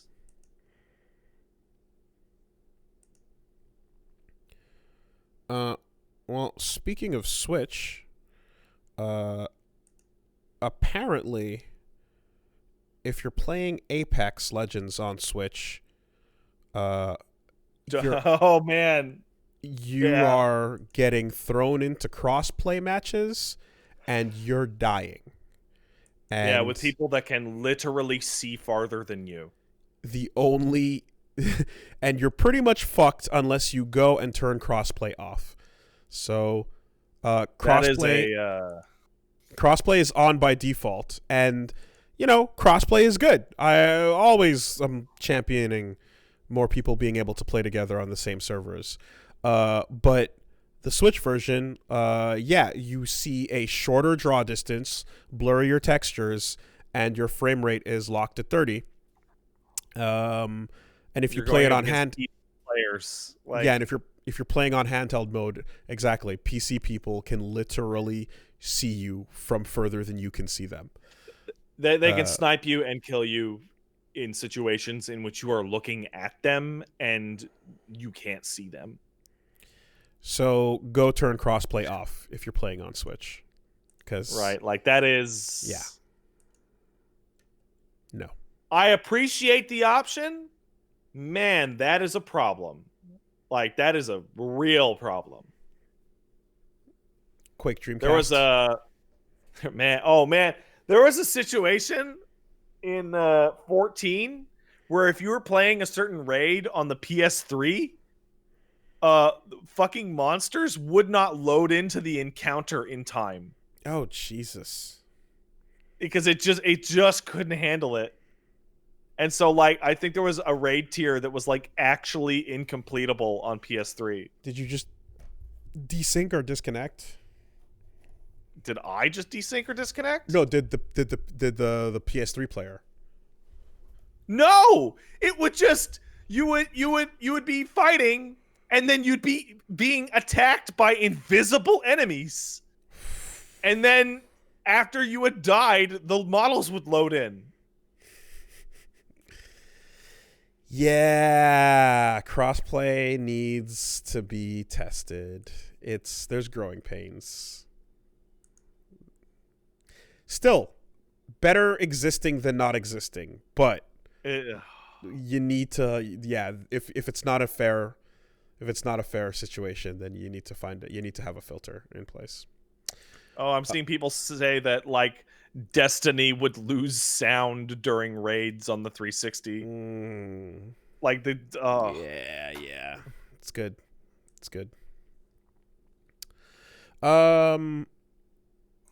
So they just dropped a teaser for Doom Eternal Ancient Gods Part 2. The full trailer will be coming a little bit later. But there's a bit of a spoiler there if you didn't beat Ancient Gods Part 1. One would assume, yeah. There's some cool shit happening. I don't know what I'm looking at, but it looks cool. There's a certain bad man in a robot suit that looks really, really familiar. Yeah, don't think too hard about it.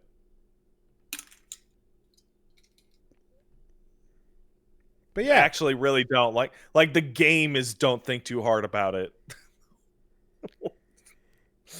So yeah, not a full trailer, so not much to really say, but it's like they just show you like a couple seconds and then they go, wow, real trailer coming on the 17th. So yeah, this week later. Not much to say there. So I'm not 100, but I think this story was found by the subreddit. But okay. at the very least, it's the first place I saw it reported, and then I saw quote tweets linking back to this thread.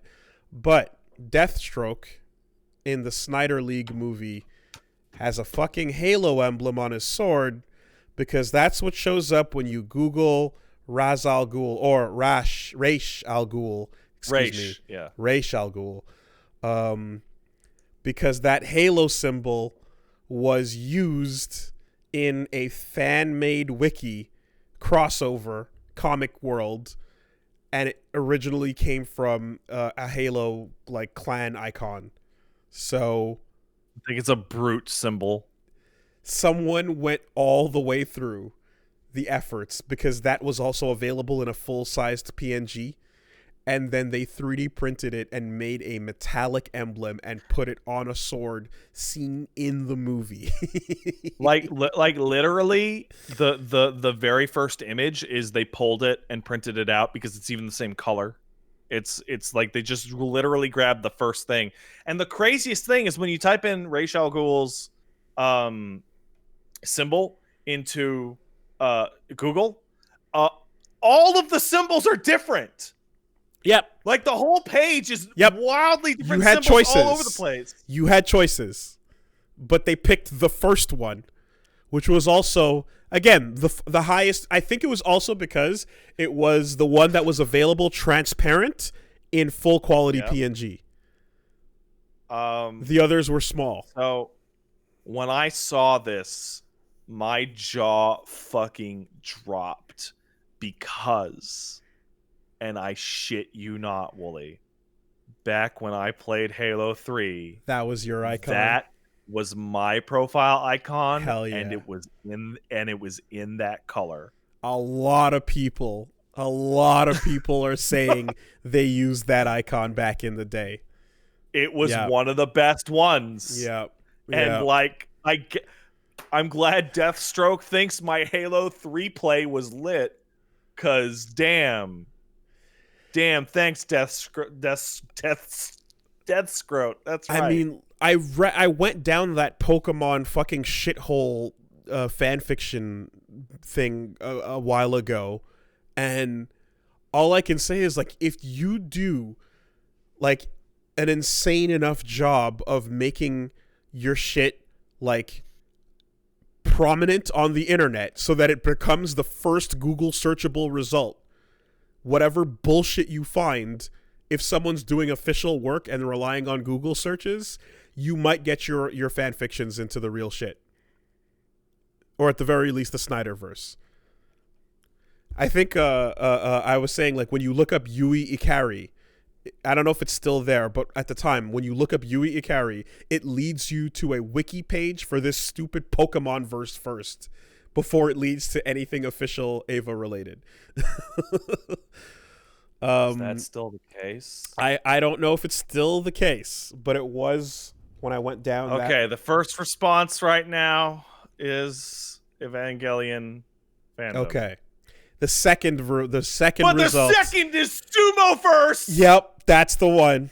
That's Tenno the one. characters, female characters. Yep. She's from Tokusan City in Hoenn. It takes a second too, because you see the full profile, you see the little blue text, Gendo and Shinji, and you go basic information, Kaoru, Rei, Ava, yep, all is normal, you know. But it's only when you start getting around to the childhood, where it says that she was a prominent researcher in Hoenn for the Galactic Corporation, that it starts to get a little bit sus, you know? Yeah. Anyway, I don't know what it takes, but I suspect it's just a sheer grit and willpower to just fill up a wiki with your own stupid bullshit for long enough, and the internet will not be able to deny it. Google will collapse in the result of your sheer unending fucking willpower. This is what Metal Gear Solid 2 was about. Yeah, so League of Shadows confirmed. Halo. Good job, Snyder. Was this the society that Joker was referring to? The society. Apparently, of that line fictions? is straight up not in the movie. Oh, it was just a trailer tease. It was just to get memes out. Yep.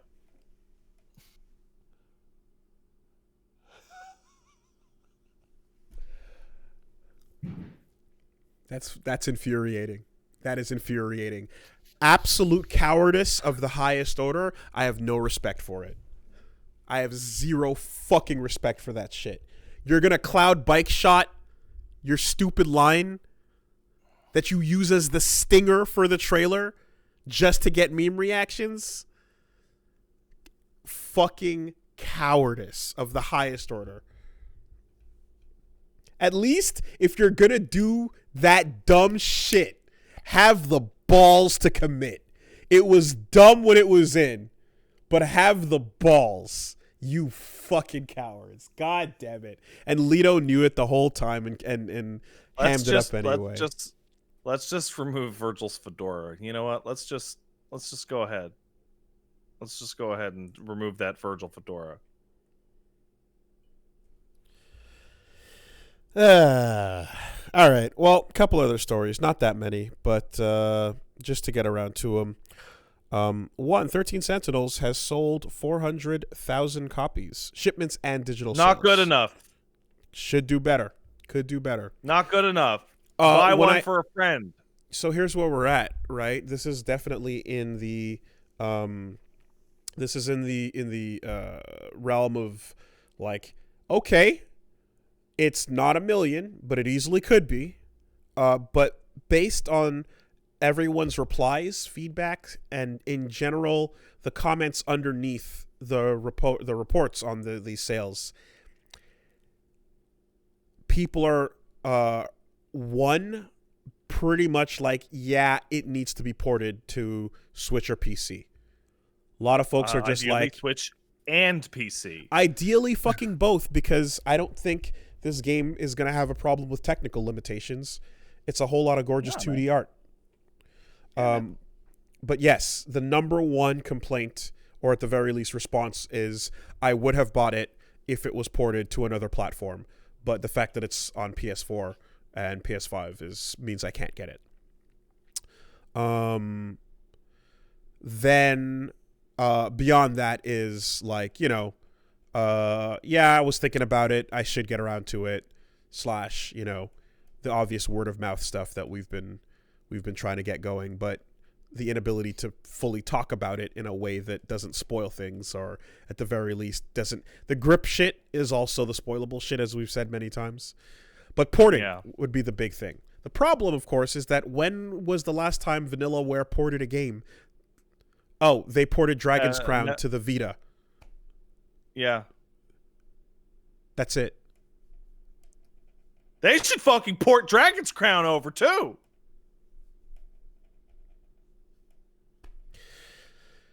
I'm playing Dragon's Crown right now on the personal computer, goddammit. Yeah. Muramasa, that's pretty much it, huh?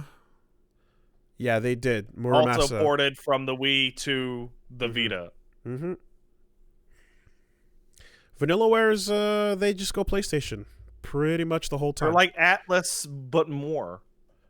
Almost with very few exceptions, So I would not hold out for a PC anything. I feel like they would have done it by now. But maybe the sales would encourage them to look into that, Because god damn it, this thing could fucking do numbers if that was the case. I really thought it was a lot more about word of mouth and just unawareness. I didn't realize how many people just didn't have PlayStation 4s that were among the... Well, I know a lot of people have PCs specifically this generation, rather. But I mean, in the feedback, I wouldn't have attributed that to most of the folks that wanted it but couldn't get it. I would have put that at a smaller chunk than that. So yeah, they gotta get this out to the people somehow. It's the best fucking thing you haven't played last year.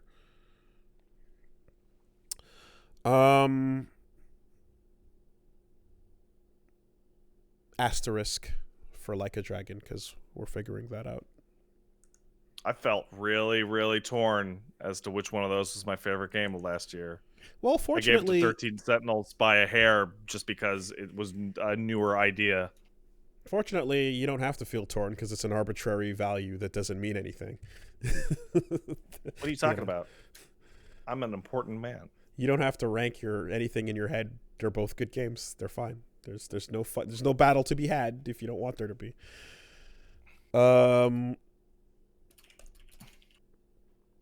Dark Horse appears to have canceled the ARMS graphic novel. Sucks, but I also really can't blame them because it was going to be a ARMS graphic novel, and I don't think it would have picked up a groundswell. But What? Why? The World of Arms is something that I would have been down to see more of. The preview pages they showed seemed interesting, and I think the World of Arms might have the least depth of anything I've ever seen. Remember when we were reading up on it, and it's like one day we woke up with arms. one day Twintel. Ship it.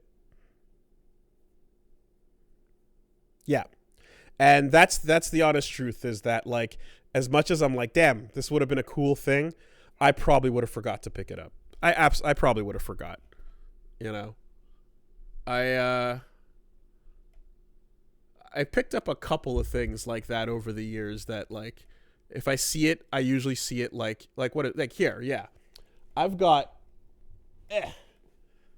this Captain Commando manga that came out, that Udon put out some years ago.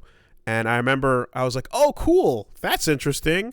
They're actually translating that. Wow. And then completely forgot about it until I saw it at a con, like a while later. And then I'm like, yeah, okay, let me grab it there.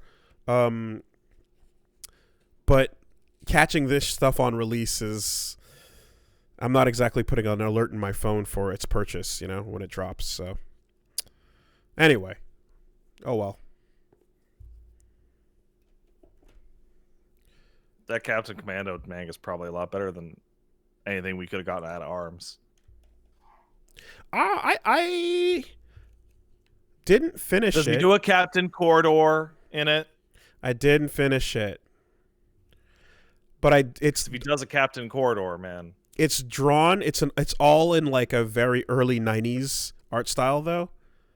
So it resembles like kind of like that Golden Boy art style, So that's fun. And Macross, that style. Anime was better in the 90s when everyone had pointy little noses. But what about Escaflowne? Escaflowne's noses are like out of control. They rule. I love them. Ridiculous. I love the Escaflowne noses. Yeah. The big schnoz. The big schnoz is great. Don't knock it. Teenage Mutant Ninja Turtles Shredder's Revenge announced by .mu, an original game using old sprites, new sprites, a combination in between, and capturing the spirit of Turtles in Time and the classic Ninja Turtles games. Fuck yeah. I really gotta say, I was being wary initially, but .mu has completely turned it around. They have sprites that look old school, but they're clearly new. The 4 unique running animations of the turtles you see, they're still throwing your foot soldiers into the screen, but everything is like embracing the whole Sonic Mania style, new game, old school style. I really hope it's better than that last Turtles in Time thing, the 3D one that was just goddamn awful. What was it called? Reshelled? Yes, the one that got deleted from Xbox Live Arcade. Oh, did it? Yeah. Oh shit, that sucks. They redid Turtles in Time Reshelled, I believe, and then it eventually got removed from XBLA. Straight up, like fucking good. Like Rocket Knight. That game is trash. Kill Rocket Knight too. Mm-hmm. Oh man. I think it did get killed. No, they got. I think they both got delisted. Oh, good. Mm-hmm. Excuse me. Tribute Games is making it. .mu is publishing. Okay, so .mu also involved with the Windjammers 2 stuff going on, and I believe Streets of Rage 4 as well. Yeah, they've in the publishing role. That's it. I was I talked about it a while ago, but like the work they did on the fucking Neo Geo ports was the worst I'd ever seen.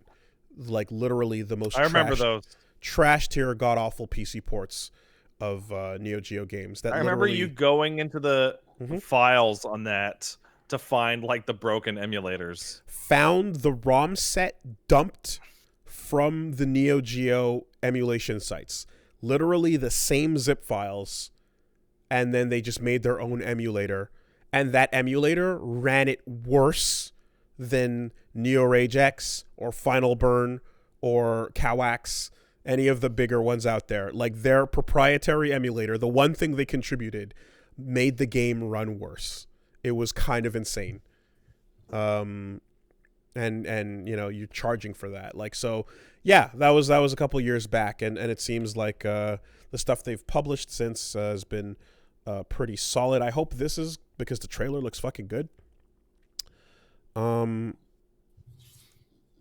Yeah, the market for Sonic Mania style, hey, we just made a new one, but it's like the old ones you liked, never goes away. No, that especially when exist. it comes after long periods of it's a new one and it's not like the old one. Also, it's bad. That's part of the formula that works really well. I still think Battletoads should have followed that route. I also agree. I didn't even care to check out that new Battletoads. That thing looked like shit. I didn't think it looked like shit, but but it should have just gone with the sprites right away. It would have been an easy way to just like nail the look and the feel, and then just work on the sprite content, you know. Yeah, I don't know. Maybe Microsoft thought it wouldn't land, but it's like, yo, Mega Man 9 did it, Mega Man 10 did it. Like, as long as it's good, it's gonna be fine. You know, the people you want to sell this to care about those sprites. Just go for it.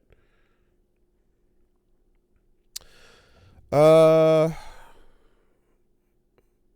is overrated anyway. Well, that's pretty hard. You know what's not? Fucking Battletoads Double Dragon. That's a fucking cool game. That's a hard one too, but it is good.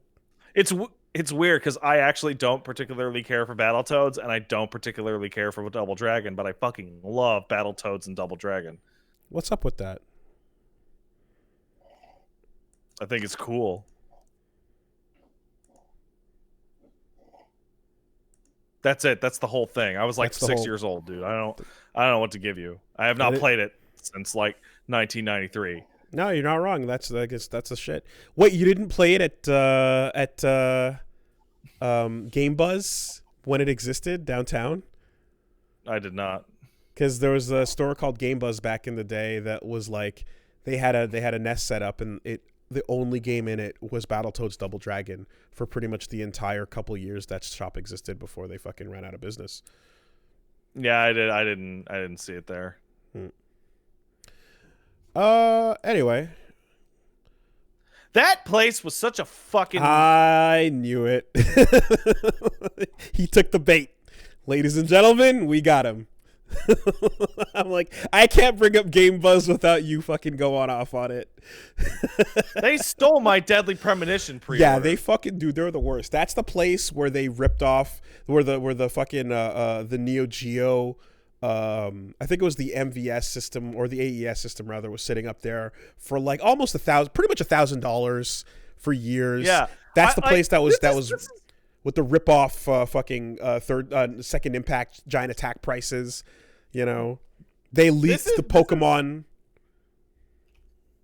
This is part of the story that, like, I really wish I had told at the time, because do you remember the story I told on the podcast that got everybody mad about me tricking that Super Street Fighter copy out of that employee?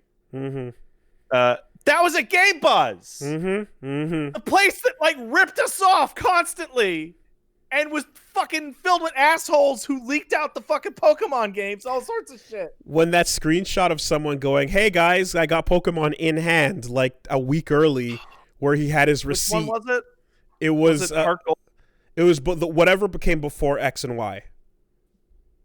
Yeah, it was the one before X and Y, where they fucking just sold it like as soon as it came in, Mm-hmm. and Nintendo fucking nuked them. And that's part of the reason why they went under, because they were never able to fucking carry Nintendo games ever again.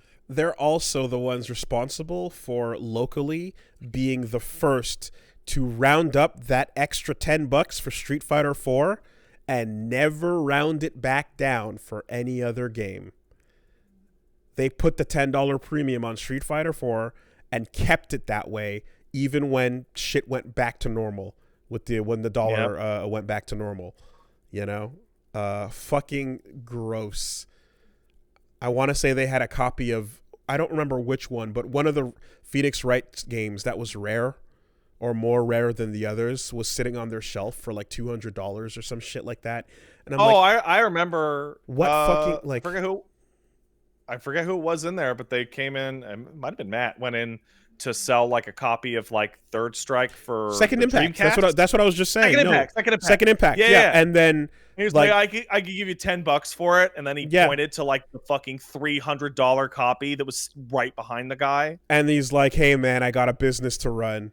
And then just walked away. And then the employee outside goes, "Hey dude, I'll take it off your hands for like 30 or whatever, like a litter price." And he was like, "Fuck off." Yeah. You know, it was just, that was the spot. It all went down at fucking Game Buzz.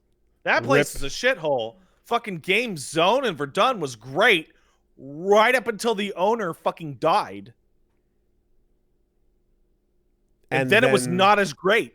And then the new owner basically stopped paying people, from what I can tell. Yeah, and ran into the ground. Yeah. Yep. Hey man, the infamous fucking Marvel story started there. Shout outs to I think what Zone might be the weirdest thing about that Game Zone was that the owner was on the like, hey, call us answering machine, like press 1 for English, press 2 for French. Hey, these are our orders of operation, and they never changed it. Mm-hmm. Like you were calling a ghost to find out when the store would open. Man, it's fucked up, but it's like, support your mom and pop game stores, except the only other two that are not fucking GameStop here or in Best Montreal Buy. were fucking like just trash. Terrible. Like by the end, or became I was trash. glad they both went out of business. Yeah, they were great at first, and then they became fucking trash. There was literally only one reason to go to Game Buzz, and that's because the employees there didn't give a fucking shit and would sell you shit early. The same guy that that sold me Super Street Fighter 4 early sold me Bayonetta over a month before release, and he knew he didn't give a shit. He just sold it to me. He didn't give a fuck. So I was friends with the guy who became the first manager.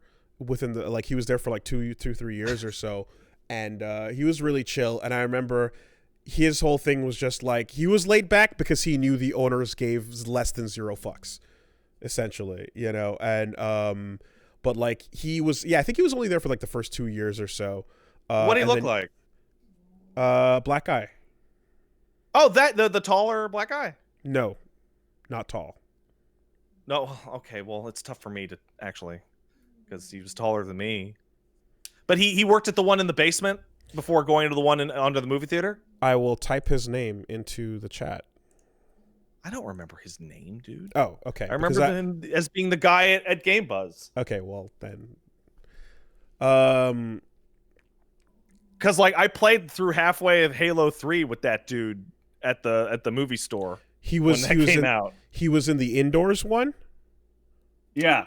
That wasn't him. Oh, it was a different guy? Okay. Yeah, he worked, the guy I'm talking about worked the outside store. Oh, I never went to that outside store once after I met the fucking owner.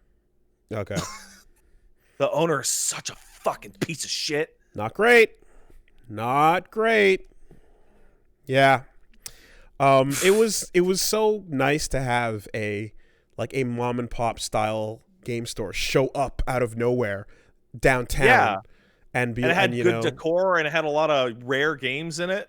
And it had that like 90s spray painted walls store look, where you had some ugly ass some ugly ass art of some video game characters. You know, same thing for Game Zone. Actually, they both had the same aesthetic. like super weird metallic spray painted walls and like ugly Solid Snake, ugly Cloud. Dude, Denuvo had that 15-year-old fucking Solid Snake statue from the MGS2 launch. It looked like shit. It looked goddamn awful. I will say, man, like I've been to local game stores in other cities in America and in Ontario, and like every city has one of these stores, one of these mom and pops with a bunch of ugly ass like marquees out of place, you know, like maybe even like a graffitied wall with just like ridiculous out of proportion Pikachu. You know, yeah, like a super wonky Mario, always. But yeah, Always unlicensed. Rest and rip. No one gave a fuck that worked there, and hopefully you didn't get ripped off by those fucking secondhand prices. You know. I think I remember. You know what? I fucking remember why I started buying games at Game Buzz, and it was because Call of Duty 4 Modern Warfare came out, but for some reason the GameStop, you know, the EB in the mall, like it came out. I'm like, is it in? They're like, nah, maybe next week. I'm like, why? Yeah, no, that's exactly it. And they'd be like, I don't know, just maybe next week, and it literally wasn't even there the next week. And then I went over to Game Buzz and they had a copy. And I'm like, do you know what fucking happened with EB? And they're like, don't know. Our shit came in on time. Every SNK collection that came out for PS2, I ended up buying from Game Buzz because the EB would promise it and then you'd show up and they'd go try next Thursday indefinitely because that was what they were told to do. You know what the worst part was? Part of that, like, hey, is Call of Duty 4 in? Question 1, did you pre-order it? I go, yeah. And he goes, no. What? What is it like? Yeah. Question 1 was, did you pre-order it?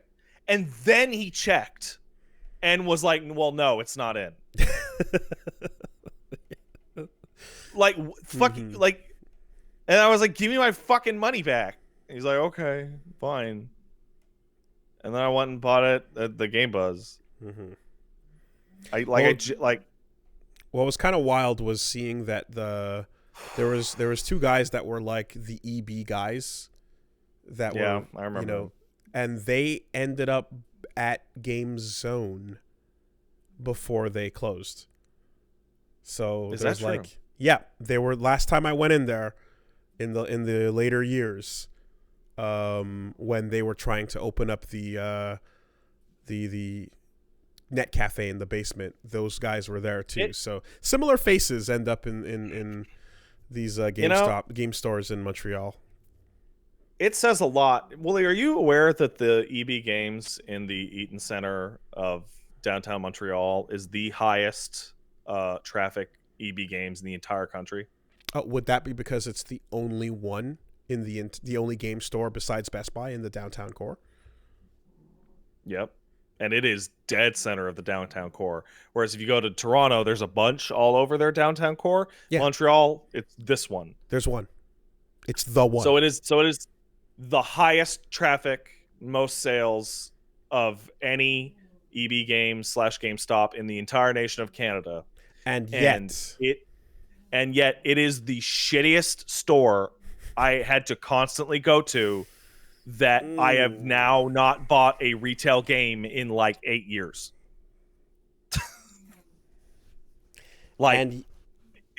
With the most foot traffic in the entire country, 3 or 4 walls are still apparel, toys, and Funko Pops. One wall is games, and whatever you buy, of course, has already been opened.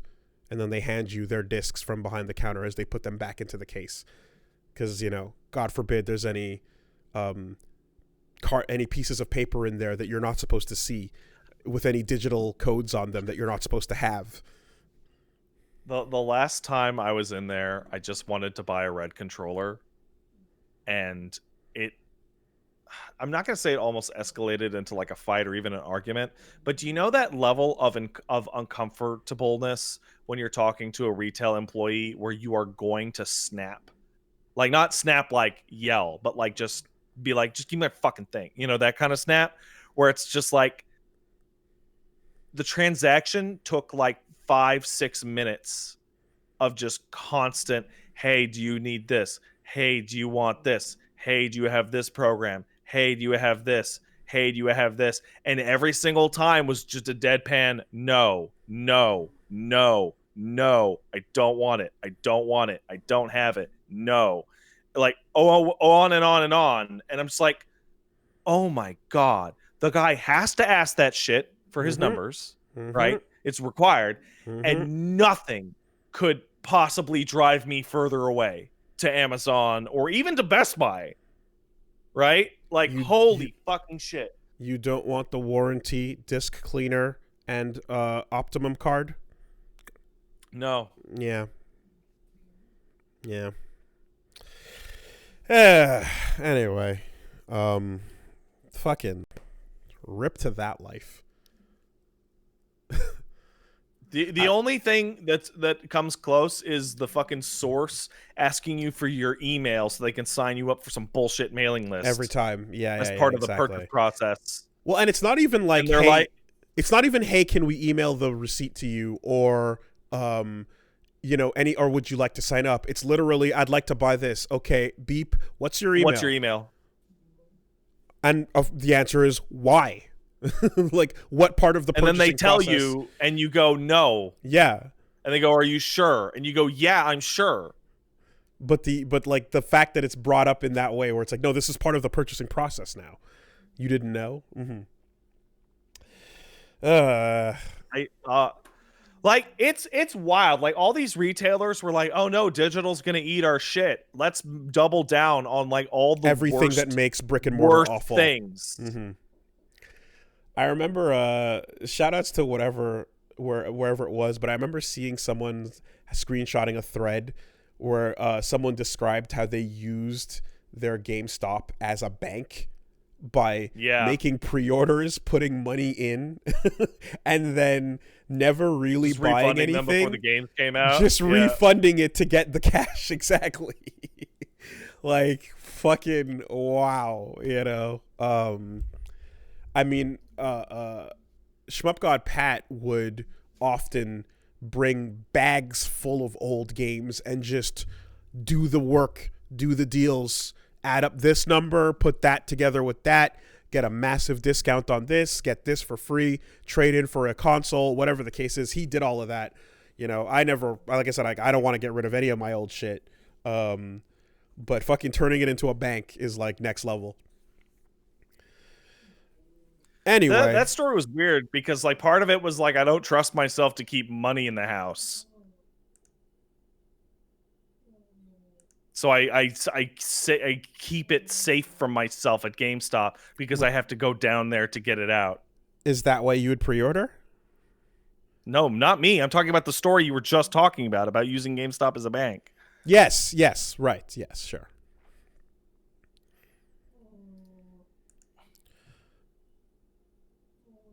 Let's take some letters.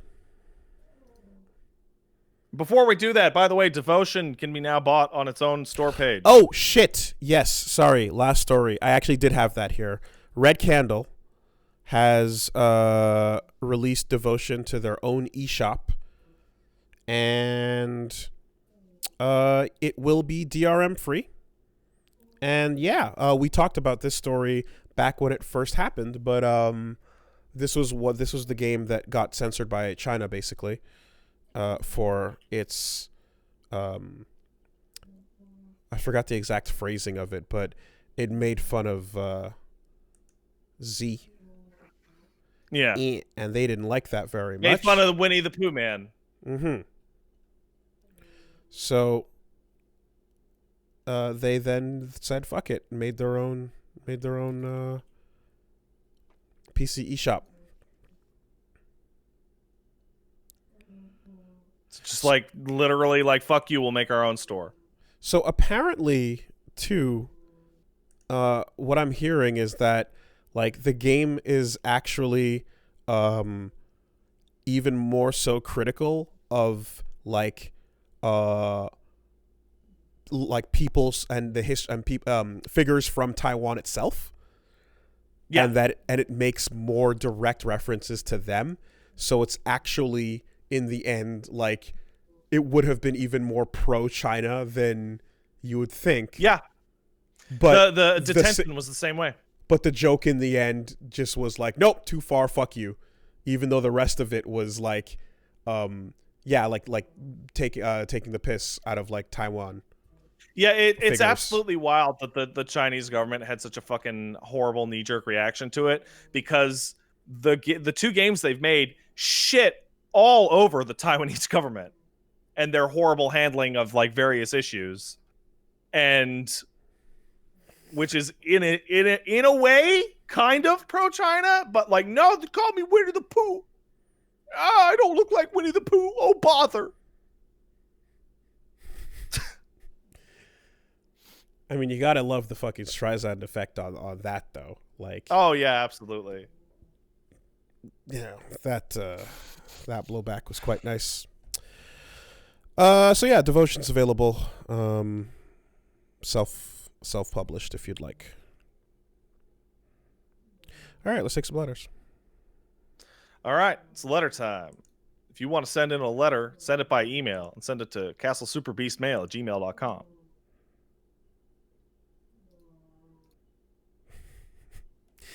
You see that fucking picture of Mads Mikkelsen and his net worth being $8.23? I did not see that. I don't know why, but it just gets me. Anyway. This email is coming to us from Fantastic Dan. Says, hello, Aunt Wilma and Aunt Patty. Ooh, that's actually surprisingly close. Good job, buddy. Some useless pieces of trivia that have been embedded into my mind since childhood is the fact that you cannot read in dreams. I learned this from an episode of Batman, the animated series, when Batman was trapped in some dreamlike state and realized it after noticing the newspapers and other forms of written text were jumbled. The reason that is reading comprehension and dream manifestation are in opposite hemispheres of the brain. Some 20 odd years later, I've always been able to recount dreams I've had. I've either tried dialing phone numbers or reading and never making sense of them, but subconsciously understanding that the numerals what the numerals were trying to communicate. You ever had some tidbit of information that dropped on you that just made its nest in the back of your brain and comes up from time to time? Yes, because exactly what you're describing. I remember I saw the movie Waking Life, which is Linklater's early movie with Ethan Hawke. And in it, the characters describe like how dreaming is like you can always test for when you're lucid dreaming, because in a dream, a light switch will not work. You won't be able to update the lighting situation of the room that you're in. And also it brought up the jumbled clock, and it said you won't be able to read the time if you ever look at a clock. I have thought about those things for years, ever since I saw that movie, and I remember trying to do them, but a lot of the times I would forget. But over the years, because it's been stuck in my brain, I have attempted to do both of those things, and to my surprise, I was able to do both in a dream. And I remember waking up going, well, that's bullshit. Because not only did I absolutely flip a light switch on and off in a dream, but I also totally read a clock. So I'm like, I don't know what to think of that. But those are two things in that movie that apparently were, something everyone experiences. But then when I tested them myself, they weren't a problem. Maybe you're a dream genius. Or maybe they were just lying. It's possible. So a piece of information that like had nested in your mind, like way in the back. Oh. I think that the number one thing that I've been holding on to for a couple of years, and I can't get it out of my head, and I always think back to it as an interesting little factoid, is that rats can't swim. As I was growing up, I assumed that most mammals that had like arms and legs could swim, but I was shocked to discover that rats can't. Anything else on those cue cards, Raven?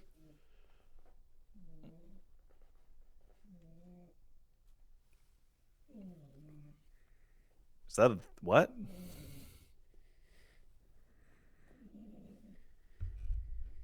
What? Do you have anything else on those cue cards? No? Okay. Raven? Yeah. The Raven with the cue cards, looking through his jokes. Oh! What are you talking about? We got one coming in from Just Mild Lilac. Says, Dear Mind Goblin Mission Control and abruptly cut off voice lines. Your discussion last episode about messing up sequences in FromSoft games made me noticeably less cool. Making them noticeably less cool reminded me from experience that I had with Yakuza Like a Dragon. Without going into details, there's 2 times I messed up some boss fights in the game. One when I killed a boss with poison damage on their turn, making them immediately crumple to the ground. The other, I accidentally skipped an animation for a skill summon, and I was greeted with the boss just flailing over from the damage and ending the fight in the limpest possible way.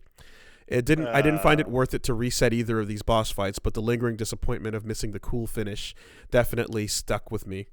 What were your biggest botches that you've experienced in your own games when you technically accomplished what you needed to do, but in the least climactic way possible?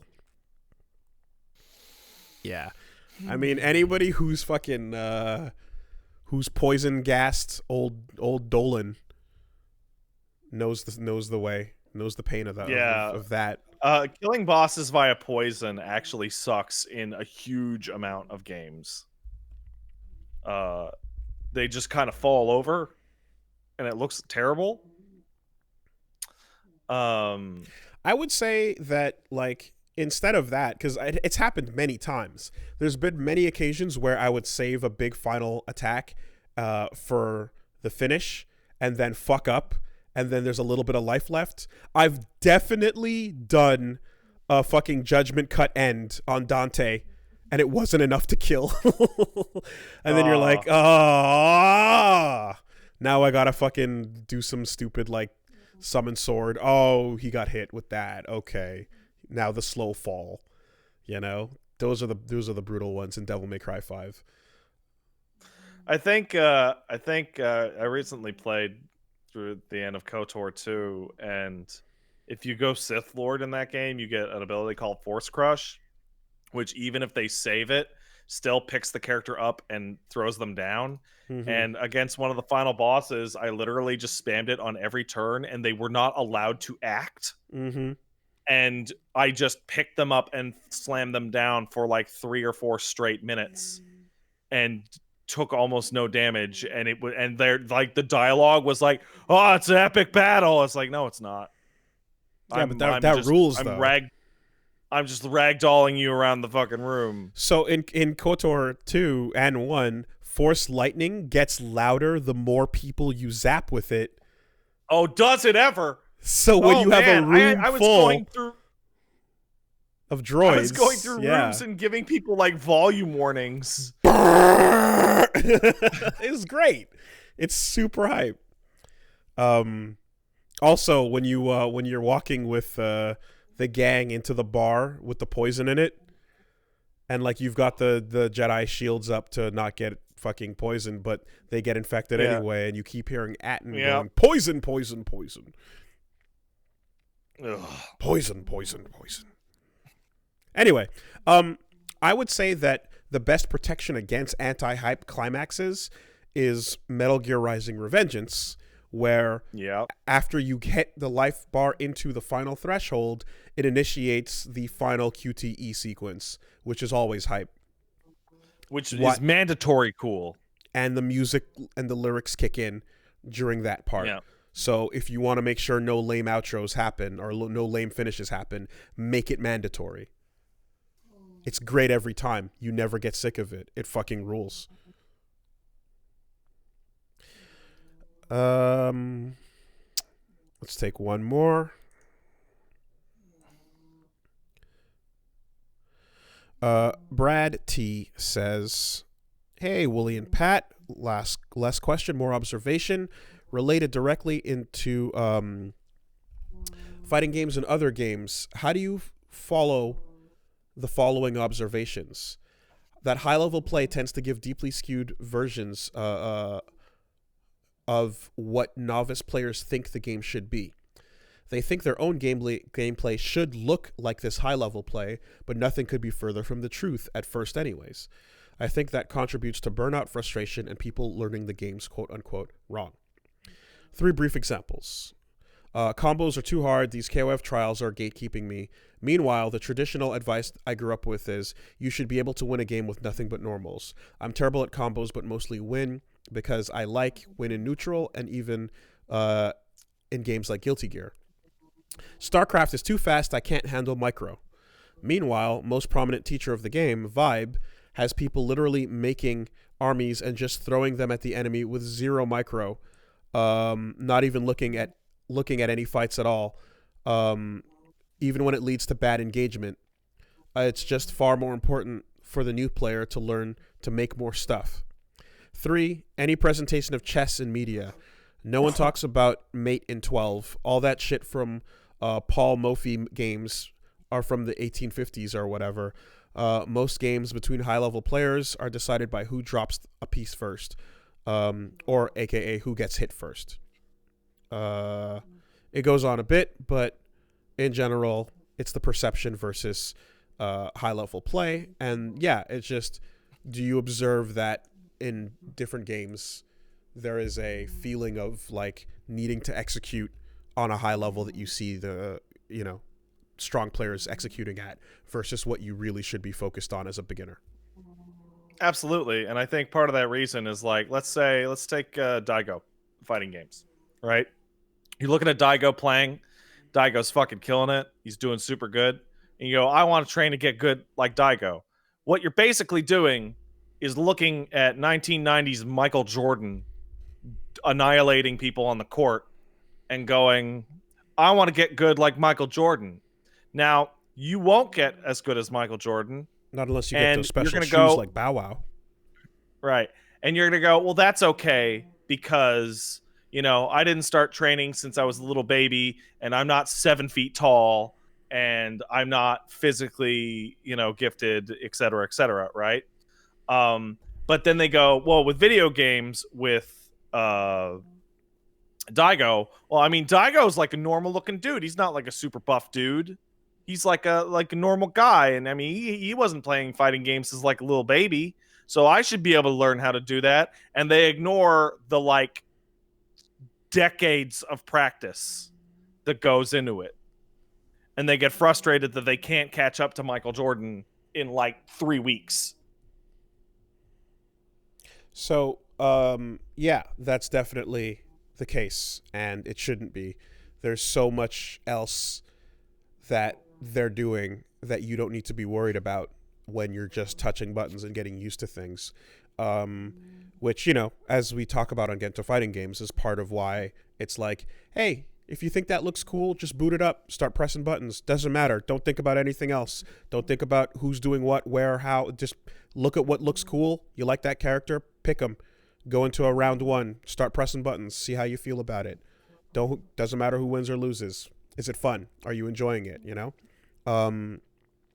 I'm wondering, because after this question, I was thinking about how I remember I often describe when I played Warcraft 3, I was overwhelmed by the hero feature. And I wasn't looking at replays of top players doing stuff and then going, oh my God, I can't do that. I was just following the in-game tutorial for the hero feature. And as it was explaining it, I felt like, oh boy, I can't I'm not able to keep up with this, or at least I wasn't when, all those years ago as a kid.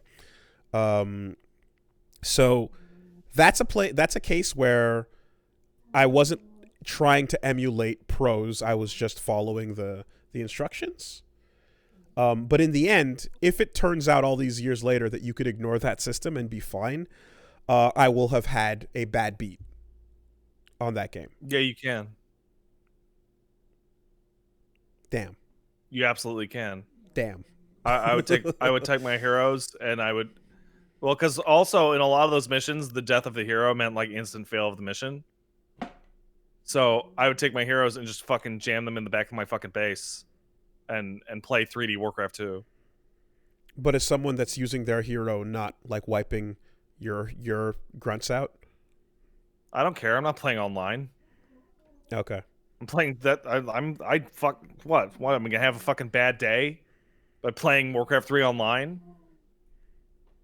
Why don't I just fucking piss all over myself? Save me some fucking trouble. Fair enough. Yeah. Yeah, we talked about it a little bit earlier with the KOF conversation, but I don't know how much you can do about perception of like expectation, where like I forgot the name of it, but there's an exact name for the thing where the more skilled a person is at a thing, the more effortless they make it look. There's a descriptor for that, and it's like, thinking of Dunning-Kruger. Not Mount Stupid. Because that's about knowledge and perceived expertise. That's Mount Stupid. I'm not talking about that. It's a thing where like there's a thing that is just like, yeah, like you make it look easy because of how skilled you are, and there's so much happening in the background that you don't even begin to realize as a beginner, Yeah. High Fights video breakdowns of high level matches is a perfect example, because like you watch the match without the commentary or the text, and it's just he's wiggling around, he jumped in, did a Shoryuken, I could do that, and then he slows it down to like by 10% speed, and it shows off like the amount of per frame mind games going on. Throw, wake up, flash kick, no. Wait for throw, wait for tick, no tick. All right, V reversal, step back, hard kick, check. Reversal, no. Check meter, jump back, get out. And like every couple of seconds, what's the thought? What's the idea? What are you worried about? What are you confirming? What's also interesting is some fighting game players have started doing eye tracking on their that's interesting. Streams. Oh, that's very interesting. So if you tune in, you can see literally where they're looking as they fight. Most of the time, it's at the spacing between the characters, occasionally over to the life bar, occasionally down to the meters, then to the time, back to the characters, But there's these moments of like, yeah, there's 5 things happening in this 1 second, and like it doesn't seem apparent. It might like just look like, oh, they stood there, stared at each other, and someone threw a fireball. But like there was 3 or 4 little exchanges that were micro, You definitely don't need to worry about that starting out. It's absolutely fascinating to compare that to like high level like Brood War play, in which fighting game, a million things going on, but it looks visually simple. Whereas with an RTS thing, I look at people play Brood War, and I'd be like, I literally cannot do that. Like with my mouse and keyboard and whatnot. Physically, yeah. Like if I tried to do that, I would not be able to do so. Yeah, don't worry about your Nürburgring lap times or your ability to drift when you're learning how to drive. This is the gas pedal. This is the brake. This is the clutch, like you're literally learning how to operate the vehicle. You're not, there's no race yet, Yeah, I would say that's generally a true observation. And yeah, the idea that chess in movies is like click, click, click, click, click, click, click, click, checkmate. Like I guess I can see what you're saying there. It is interesting though to again look at the perspective of like perception of things. If like movies have a certain thing look a certain way, or if the argument for the KOF trials is similar to, oh, but look at chess in movies, you end up thinking that it's some way, but it isn't actually that way. And all I can really say is like, just if you,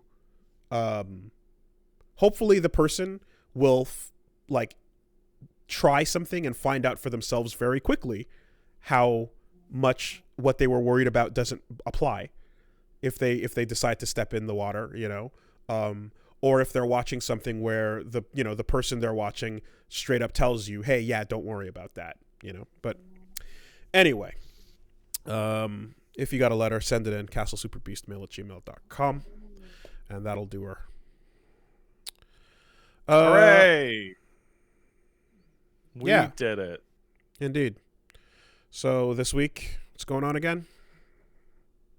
Oh, man. I'm going to be playing Mundown, Audio, Satisfactory, and Factorio over at twitch.tv/PatStaresAt. It's going to be evenings this week, and it's going to be a bunch of weird days because I've got a bunch of shit going on. But Cool. Come hang out. Wooly Versus, Batman Arkham Asylum, Yakuza Like a Dragon, and Sekiro continue.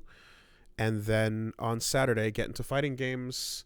I'm thinking about a couple things, but it'll be something fun. It'll be something fun. Something we haven't done yet that you'll enjoy. So come hang out. All right.